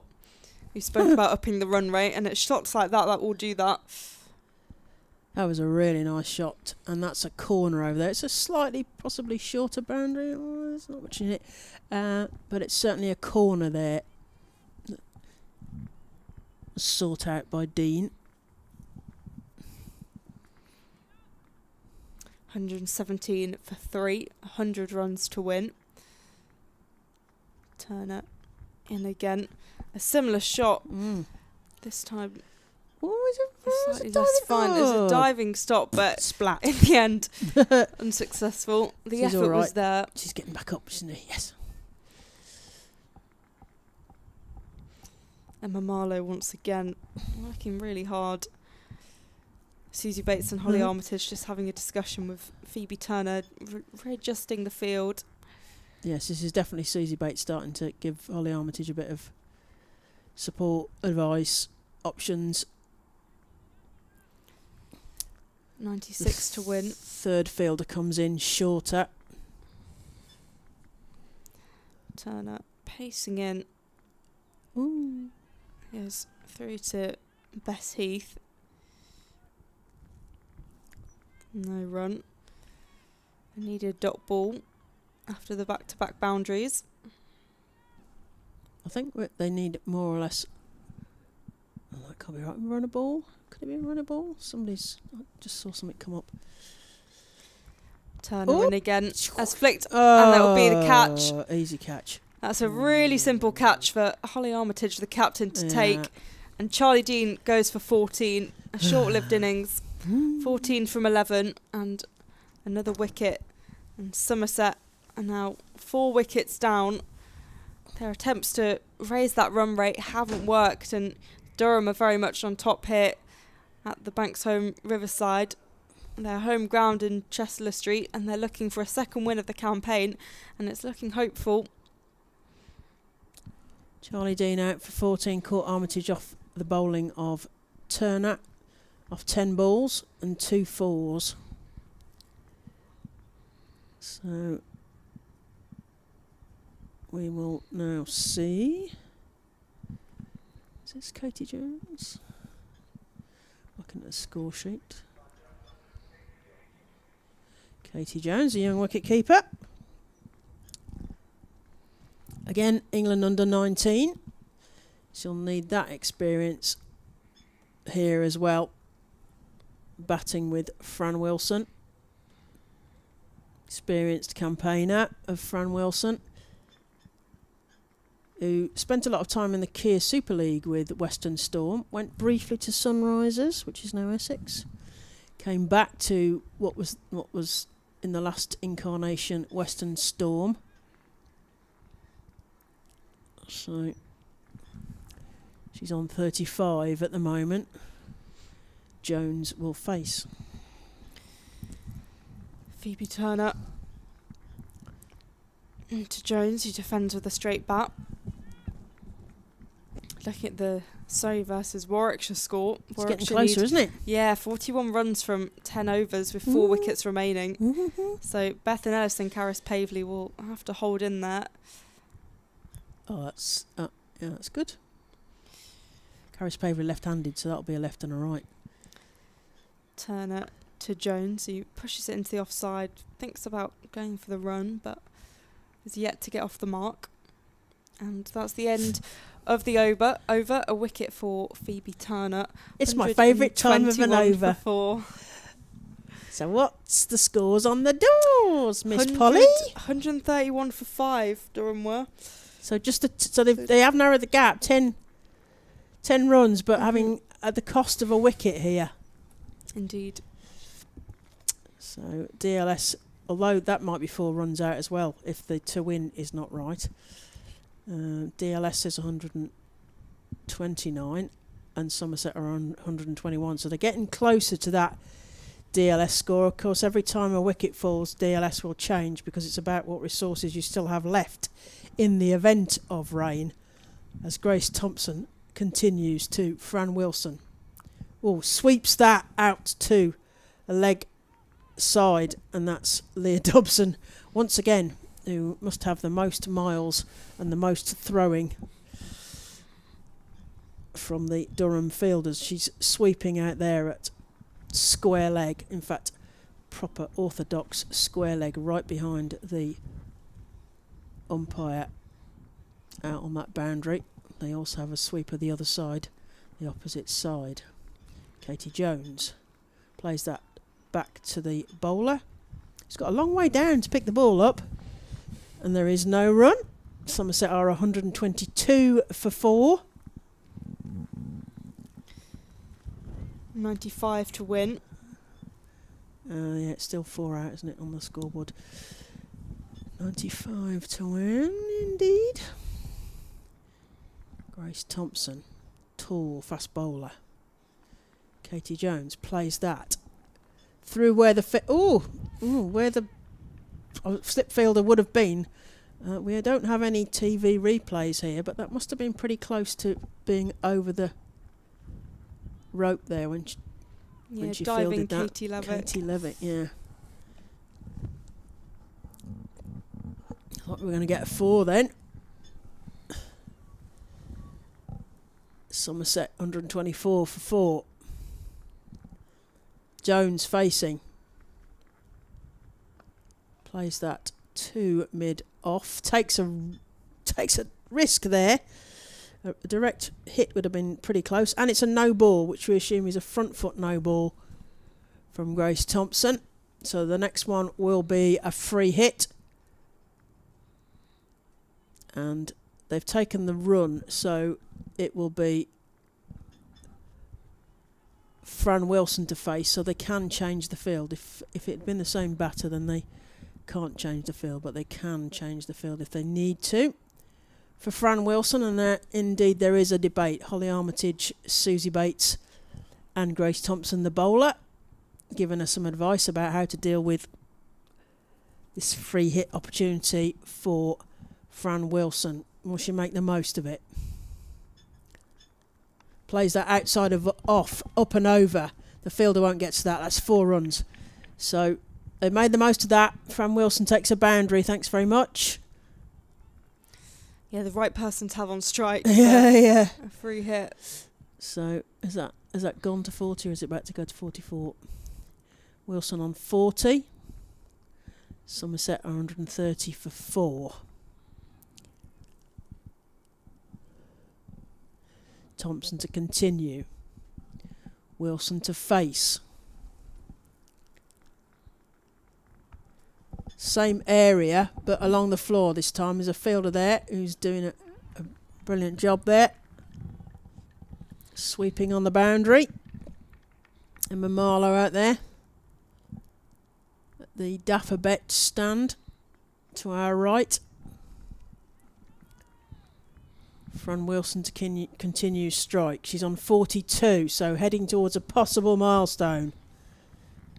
Grace Thompson will want to try and head that off at the pass, as it were. Tall, slim figure.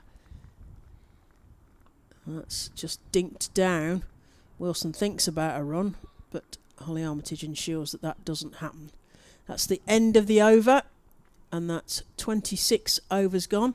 13 still to go. Somerset are on 132 for 4.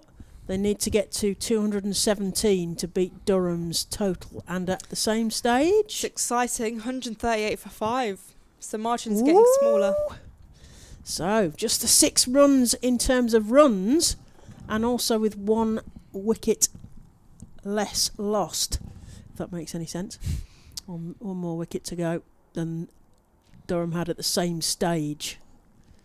So it's getting more interesting, more intriguing here, so stay with us. Please press the like button to help other people find the live stream if you possibly can.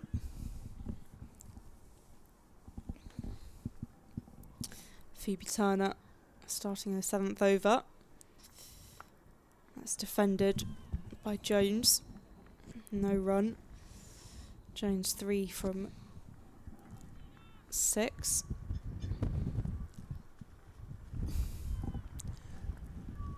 Umpires struggling to keep their hats on. Wind out there.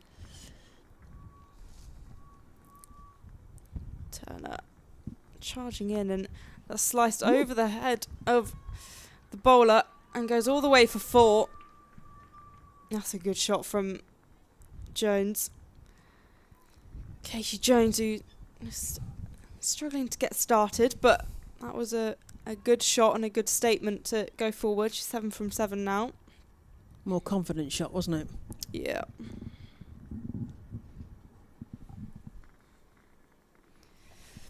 $136 for 4. As Turner comes back into the attack. And that's a really nice shot. Really nice. Racing away to the boundary. And that's back-to-back boundaries for Katie Jones. Using all of the pitch. Really using all of the pitch. Notice where there weren't any fielders. And just targeted down to 3rd. Required run rate 5.8, actual run rate 5.3. Wow. It's the closest they've been, I think, all game. As Turner's in again, and that's defended into the pitch for no run. And we've not seen Amanda Jade Wellington back yet. No. For Somerset, so that's an exciting one to watch out for.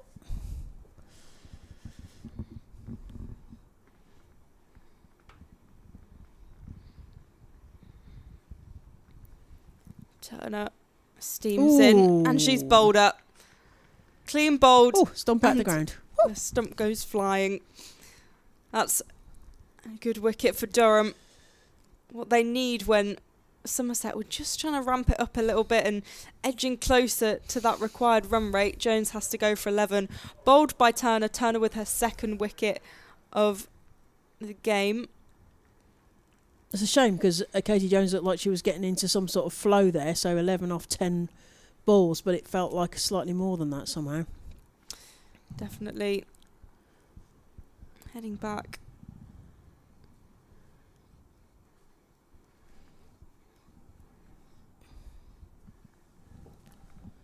So Alex Griffiths coming in now. She's got 46 against Lancashire, 4 fours and a 6. I will say Somerset do have some depth, so even when wickets fall, you get someone like Alex Griffiths coming in, and actually it's not really a downgrade.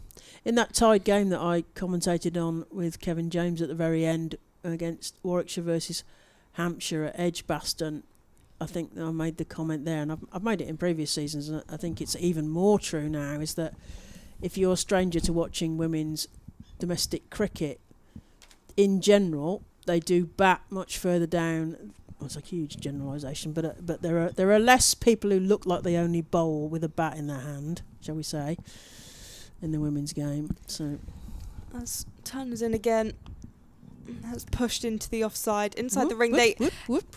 kind of go for the run, hesitate, go back. Everyone's all on the floor. Yeah, overthrows and Susie Bates is on the floor, face down in Durham.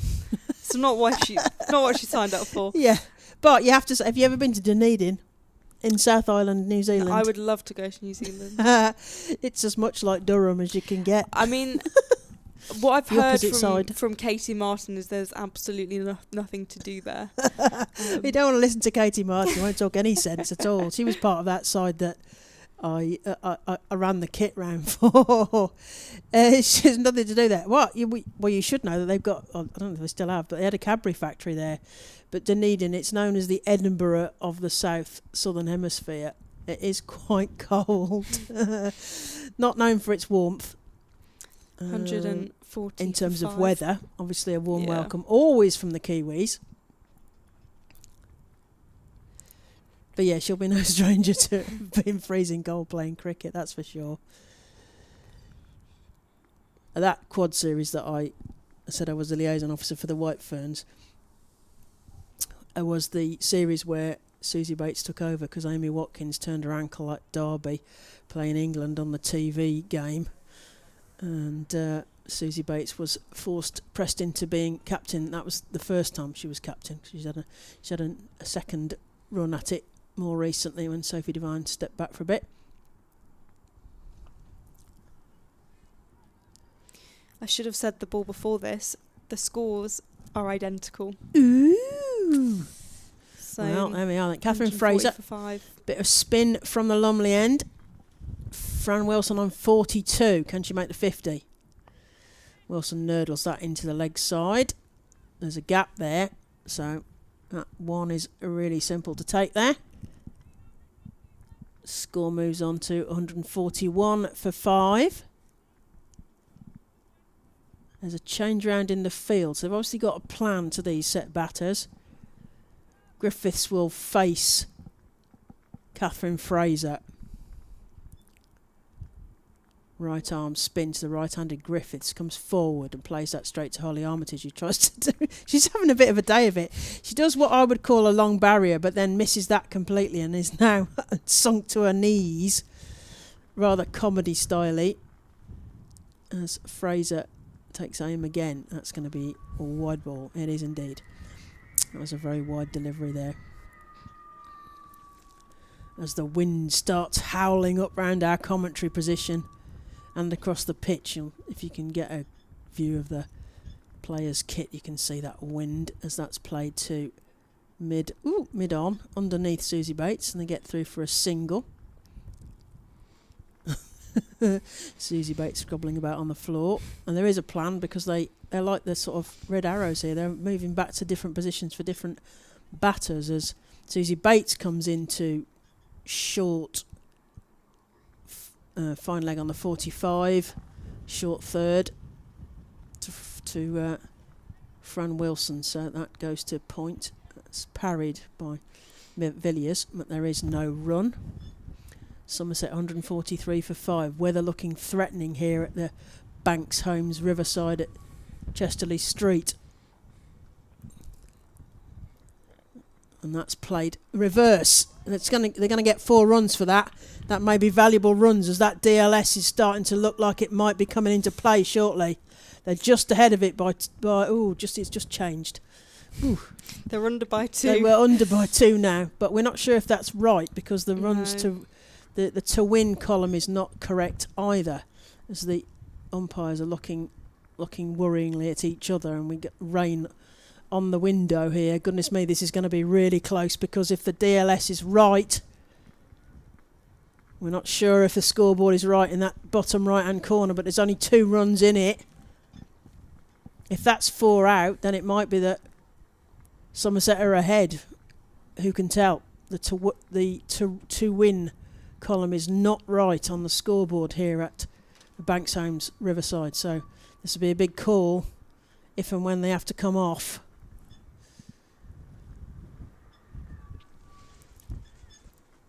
I will say Somerset are 1 run ahead of where Durham were at this stage. So the game is slightly turning in a way I didn't quite expect a few overs ago.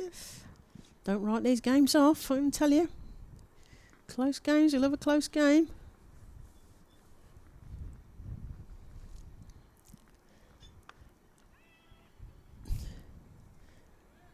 I wonder if Somerset are aware that they really need to foot on the gas, but don't lose any wickets, because if they lose wickets, that DLS is going to jump. That target will jump if they lose a wicket. Fran Wilson on 47.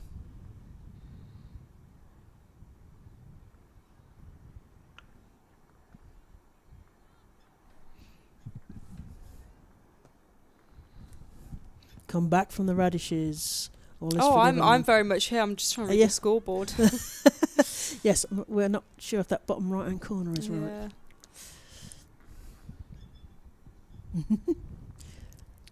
Phoebe Turner charging in, and that's pushed into the offside. It beats the diving fielder. Is it 4 runs? Goes for 4. Leah Dobson at the end. I think she could have maybe dived, but she didn't, and that brings up the 50 for Fran Wilson. He's played an important knock in Somerset's innings. Yep. That 60 from Hodges was key as well. Also brings 150 for Somerset from 28.3 overs.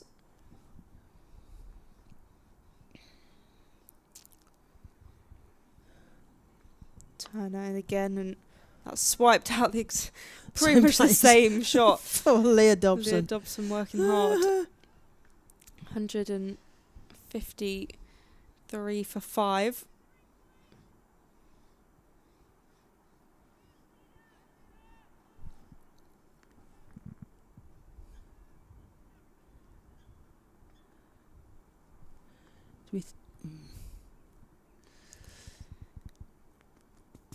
Turner and again, and Griffiths strikes that into the offside for no run.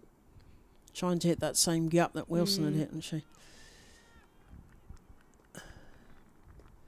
I think live MV play is likely to be more accurate than the scoreboard on the DLS.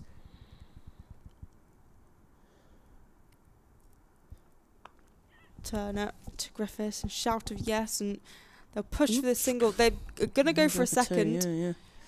There was a misfield, and a bit of turf has come out of grass. Yeah, Susie replace all divots. Thanks very much. Fixing the pitch. Oh, Susie Bates fixing the pitch. Yeah, she's doing the right thing. 155 for 5. And after 29 overs, Wilson on 52 and Griffiths on 4. So on MV play it says that the DLS is 148. Well, either way, 148 or 149. Somerset ahead of the DLS. I think that little shower has passed us, she says in an optimistic mood. So we want to see this game played out. We don't want this weather affected in some weird way. The DLS doesn't always work for the women's game quite as well as it does in the men's game in terms of a par score. So Catherine Fraser to continue, right arm round, bit of spin. Wilson shapes to the leg side, sweeps it, and they get through for a single. Leah Dobson again coming in off the rope to field that, just the one.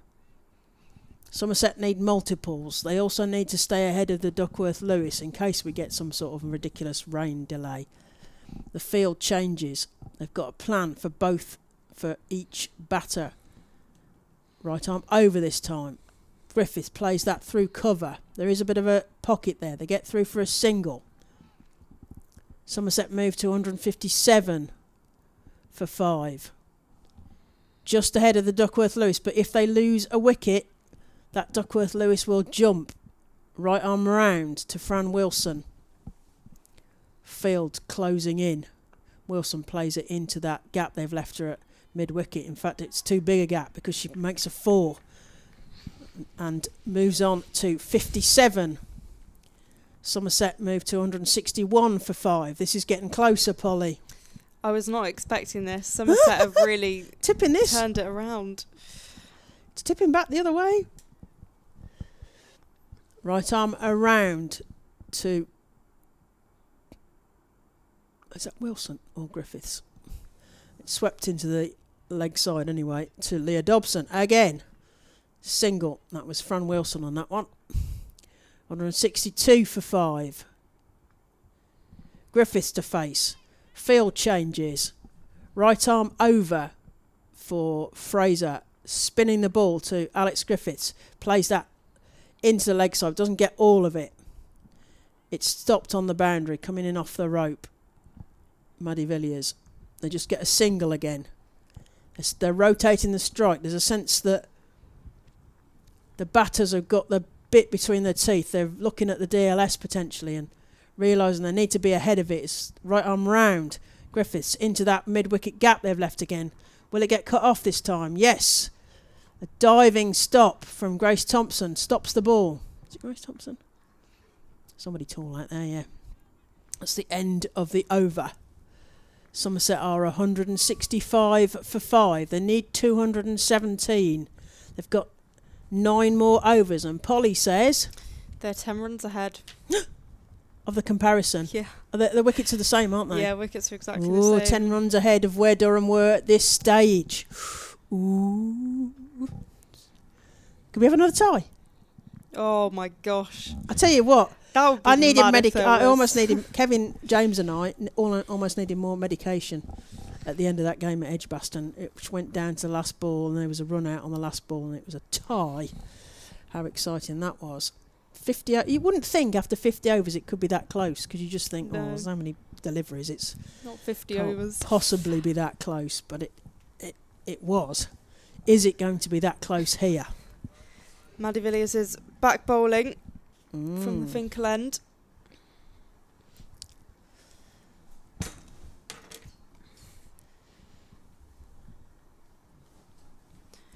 So far, 4 overs, 17 runs, no wicket. And Georgie Heath was right. The game at Beckenham is going to be tight.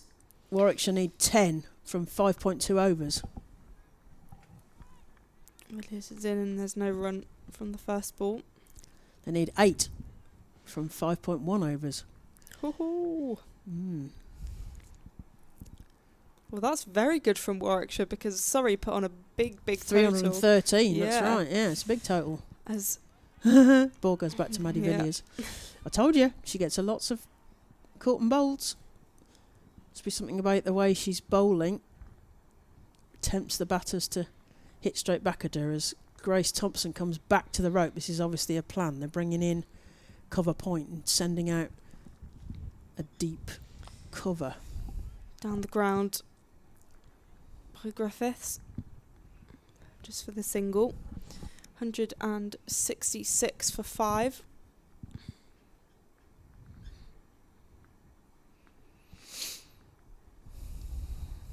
Always a bit of a debate here. Holly Armitage. What do you want me to do, boss? Well, I'd like that. I'd like the third slightly more square. That's that done. Right, what else would you like? Yeah, I'll do. And bringing in fielder, another cover fielder. So another double cover. Cover point.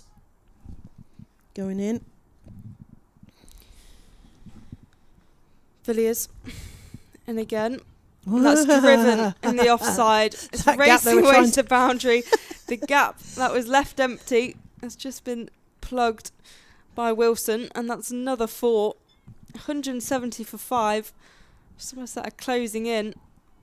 Well, Armitage was right. They were going to try and play the ball through the covers, and she brought another fielder in, and then Wilson manages to play that through the gap.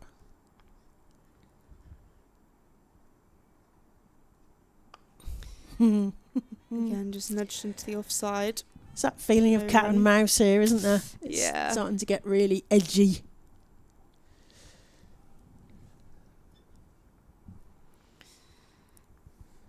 Villiers has an attempted reverse sweep, and it Fran races goes away Fran goes funky. to the boundaries. Woohoo!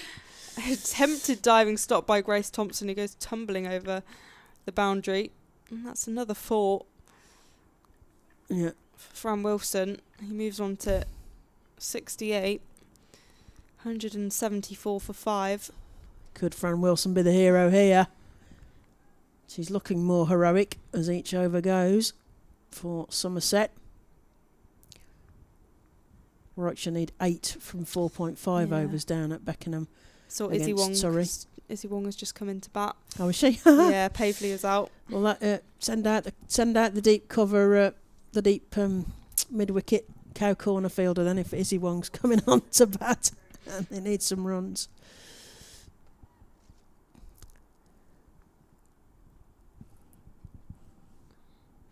Looks like Katie Levick will be switching to bowl from the Lumley end. Yeah. Katie Levick from my end, as it were. Bowling towards us. Right arm over the wickets to the experienced Alex Griffiths. Can't you channel that batting she did against Lancashire, that 46?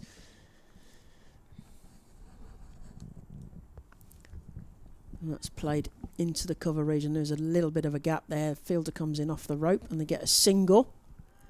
175 for 5. Somerset nibbling away at this total that they're chasing down. They need 217. They've got 175. Levick, all the guile and magic from the far end. Oh, how's that? And it's out. And that's Fran Wilson. The end of a magnificent innings from Fran Wilson. It may be a match-winning innings. We shall see. Certainly a very vital innings from Somerset.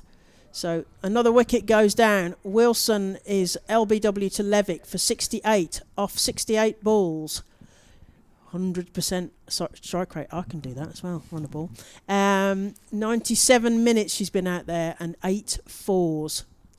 And are we going to see the deploying the well out? Is this well out being deployed? It is indeed. So Fran Wilson is replaced by Amanda Jade Wellington, the Australian import who has so often been the hero for Somerset and its predecessor Western Storm. Often batting, in my opinion, too late, but we shall see. Is there enough deliveries left for Amanda Jade Wellington to change this game? It feels like it's starting to feel more like a knife edge here. Somerset on 175 for 6. Griffiths on 8. Wellington joins her. Levick weaving a spell at the Lumley end here at the Street ground, the Banks Homes Riverside, and this Metro Bank One Day Cup match. Somerset the visitors in the black batting. Wellington to face her first ball. A bit of spin from Katie Levick. And that's played into the leg side. They think about a run, but then decide against it. Amanda Jade Wellington gets a bat on the ball.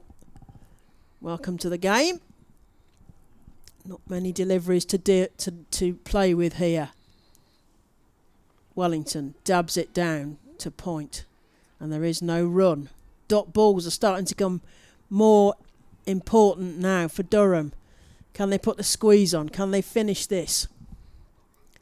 Levick to Wellington, who takes a swipe at that and misses it.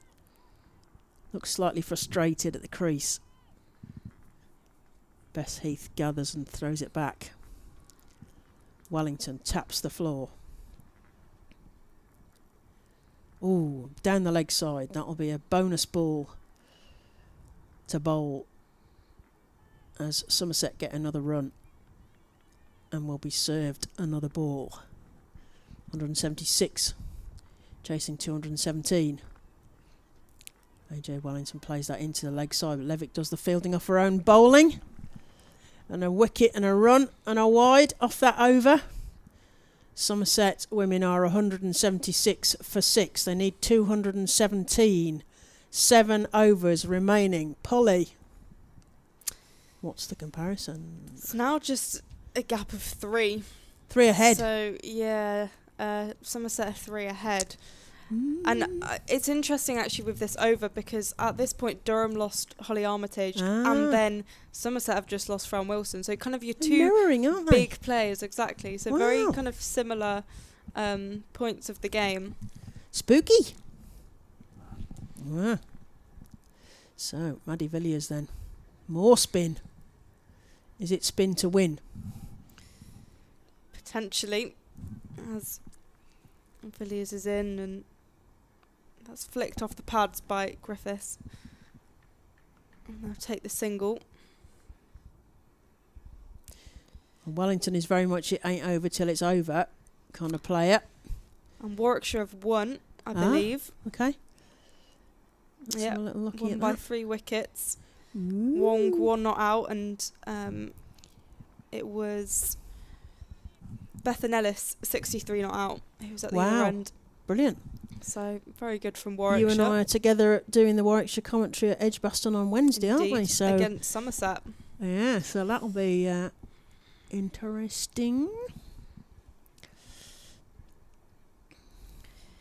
Villiers in again.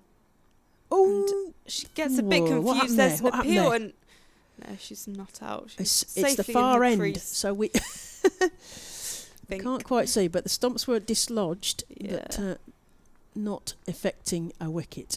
So those people who are Somerset supporters, take a breath. Villiers in again, and it's been slashed down to the leg side, but straight to the fielder. It was slashed into the leg side. 178 for 6.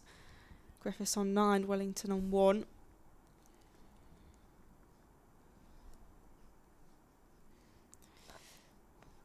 Villiers to Griffiths.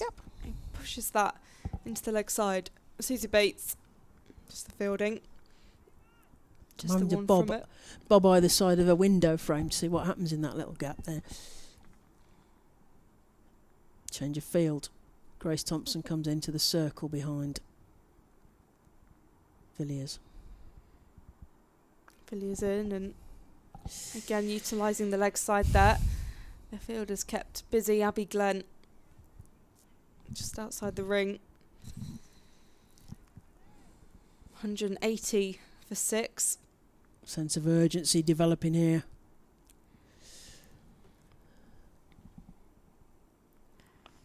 Villiers, and that's hit down the ground. She fields off her own bowling. Another dive. That characteristic, it's the Villiers dive, isn't it? Yeah. So it's almost a belly flop, but it's very much more graceful than a belly flop. And hopefully less painful. Yeah, yes. End of the over, 180 for 6. Which means? They are 3 below now. So Durham had a big over between 32 and 33, scoring 10. This over was just 4 from it. So really making this game nice and close. 35 to win. I make it between the BBC Sport app and what the scoreboard says. Wellington at the crease. Anything can happen. Levitt to continue. Oh, reversey thingy. Didn't go anywhere. Wasted risk there from AJ Wellington. She's going to try the same.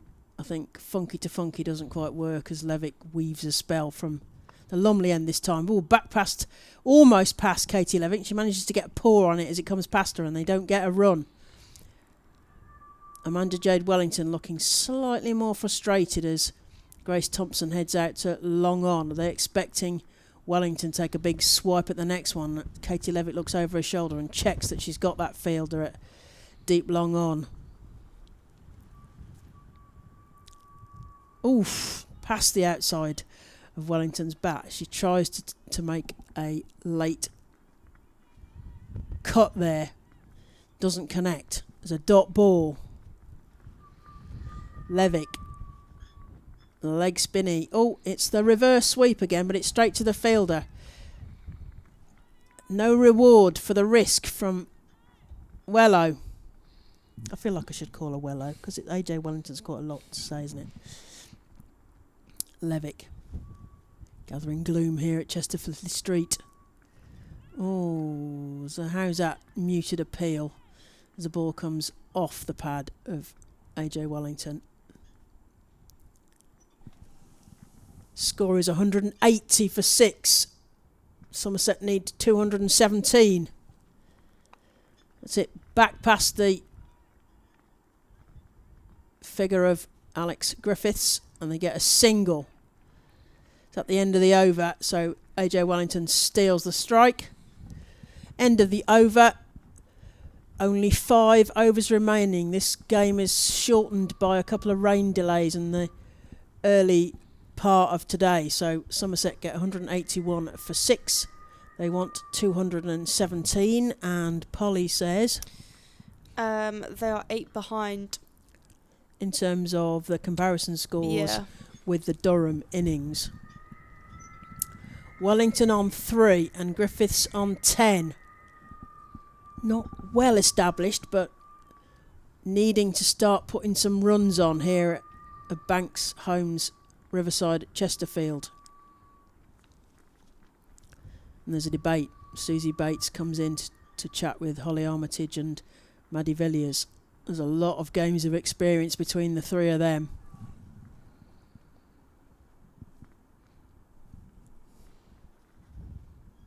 What do you reckon, Polly? I'm just having a look at MV play because I think that's inaccurate as well with the runs required. Yes, we're because the scoreboard and MV play both say 32 runs, but I don't think that's correct. Maddie Villiers in again, nudged into the leg side for a single. So score 182 for 6. And we're not being helped by the scoreboard here, which we think is possibly 4 runs out.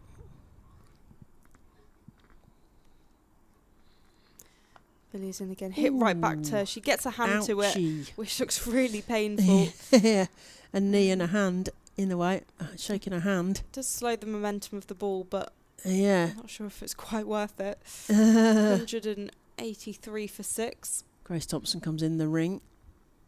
Susie Bates goes slightly square at long on.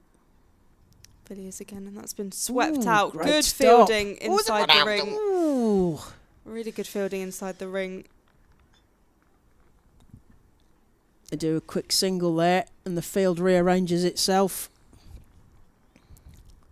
Yeah, good work, Catherine Fraser.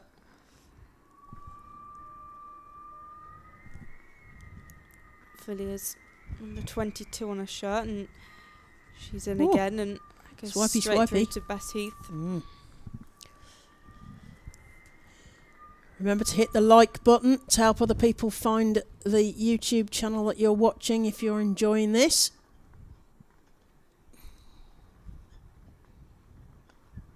Villiers to Griffiths, who flicks that down into the leg side, and they'll get the 1 run from it. 185 for 6.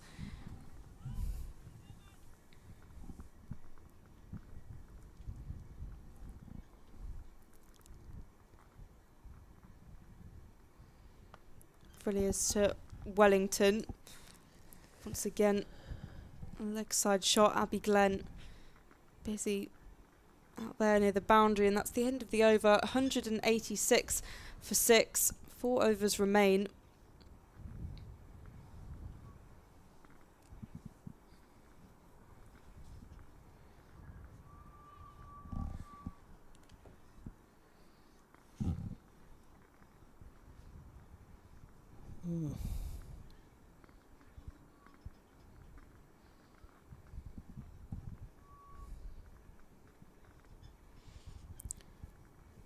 Required run rate of 6.8 and over. The current run rate 5.3. And Jade Wellington on 6 from 16, and Alex Griffith from 12 from 18.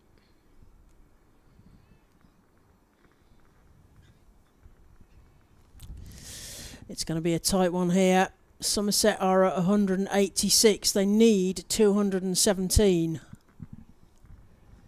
It's a rain-affected game. 39 overs apiece round the wicket, and that's hit into the long-on region. and they get through for a single. Wellington takes that one. Griffiths on strike. Catherine Fraser to continue from the Lumley end. The field changes. They've obviously got plans for each individual batter as Alex Griffiths takes a stance. Playing that into the point region, but they don't get a run because it went straight to the fielder. Abby Glenn, backward point.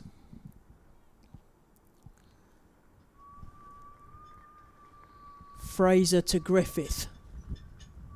That's hit into leg side, past the umpire. There's a fielder coming off the rope. They get through for a single. Required run rate is 7.1. The actual run rate is 5.3. 188 for 6. They got 188. They need 217. Right arm round this time to Wellington. He chops that backwards. Is it going to run backwards to 4? It is. She's going to get a boundary. Somerset feel like they needed that. 2 1s and a 4 off the over already. Somerset edging towards that 200 milestone. Somerset 192. They need 217.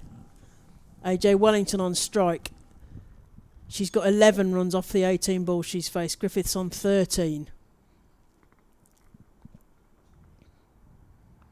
Played down, but straight to the point fielder, and there is no run.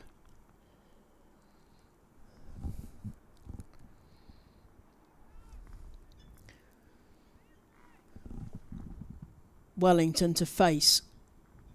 Fraser round the wicket. Wellington takes a big swipe. It goes 2 point. They're going to take a run. Is it a risk? No, it's not. The fielder isn't able to release that, and they get through for another single.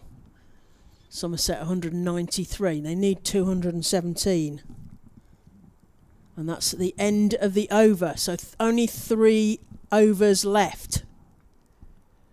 Somerset 193 for 6. They need 217. At the same point, 204 for 7. Ooh, so Durham was still ahead at this point. Yeah, so Durham need Somerset need 24 from the remaining 3 overs. The big difference here is Durham lost a lot of wickets in the back end. Yeah, like the last few overs. Yeah. We think, although the scoreboard right-hand side here at the Banks Home Riverside is not right in the bottom right-hand corner, we think that Somerset are ahead of the DLS, the best we can work out.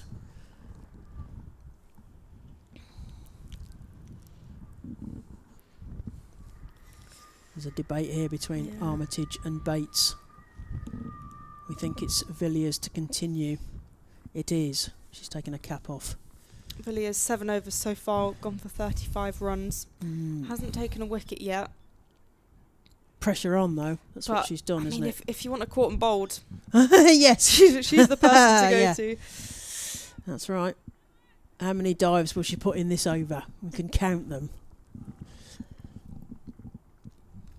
Villiers to Wellington. Signalled a down wide. The leg side. Yeah, wide by the umpire. 194 for 6. 23 runs required for Somerset to win. Mm-hmm. Villiers in again, and that's finds a gap. Yeah, chopped up by Wellington. Just the 1 run from it.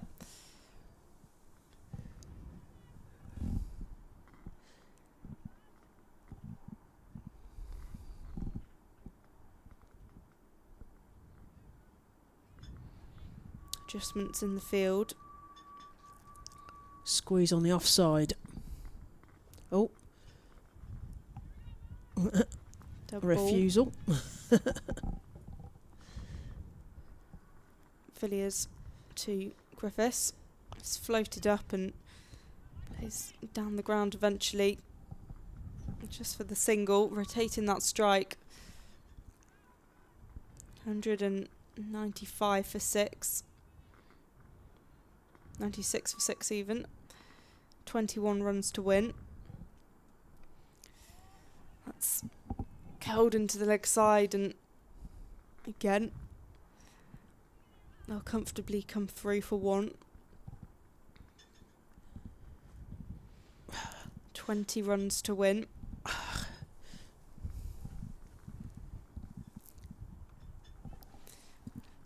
Similar shot, but straight to the fielder, Emma Marlowe.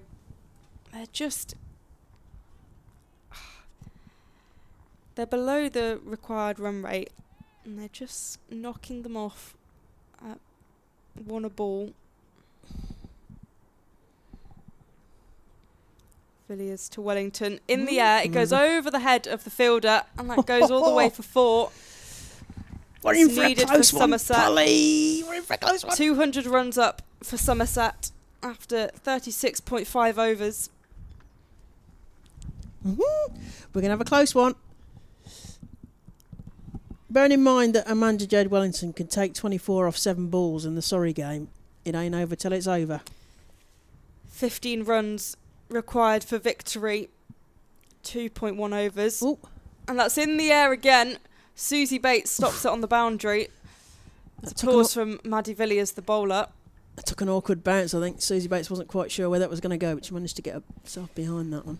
So, with 2 overs to go, 203 for 6, 14 runs to win, 12 balls to do it. It's going to be close. We might be in for a tie again. Oh my. If Kevin James is listening, I've been here before. When we had the Warwickshire-Hampshire game at Edgbaston, we had a tie off the last ball of the game. Is this one going to go that close?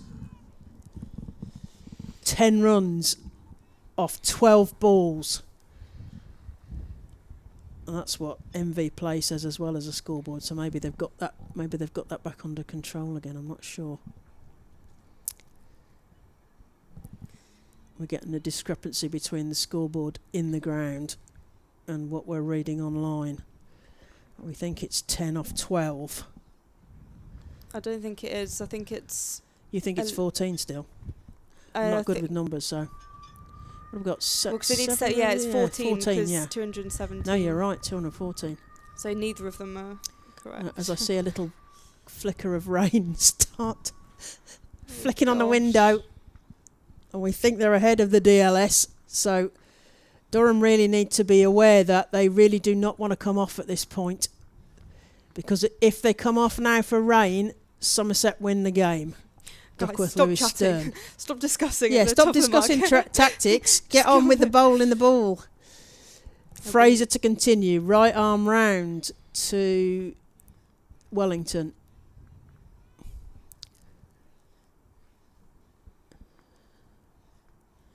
Who does the reverse thing, and she's going to get 4 for that. 4 more runs. AJ Wellington's decided that she's going to be a hero here, I think. Reverse through where Gully might have been and over the ropes for 4. So we think... That's 11 runs to win. Yeah, 207 for 6. They need 217. 10 more. 10 to win. What's AJ Wellington got in mind? Fraser comes over the wicket this time. Reverse again. She's found the gap again. It's another 4 runs. Somerset are well on their way to victory. It's going to be a close... I'm going to stand up, Polly. I'm excited now. I still might need that medication that Kevin James talked about.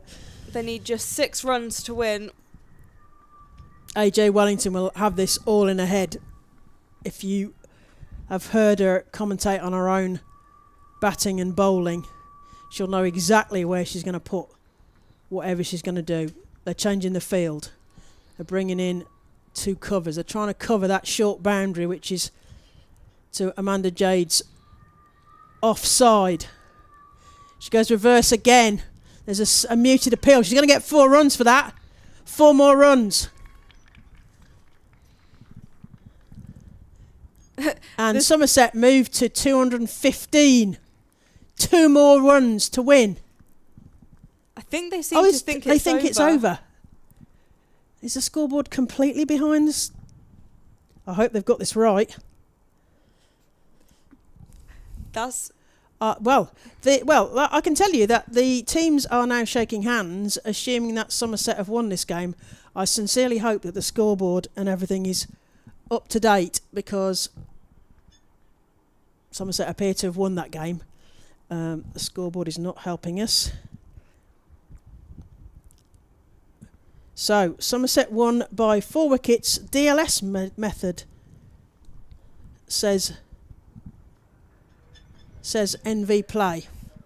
So maybe that was the discrepancy, because Sophie Luck's mum was telling me that there was some sort of adjustment made. Well, okay. So, Polly, Somerset won by 4 wickets today. DLS method, apparently. Although we're a bit confused by the scoreboard, so you'll have to bear with us here. We'll talk you through the scorecard of today, because the scorecard. Durham scored 216 in their first innings from reduced overs 39.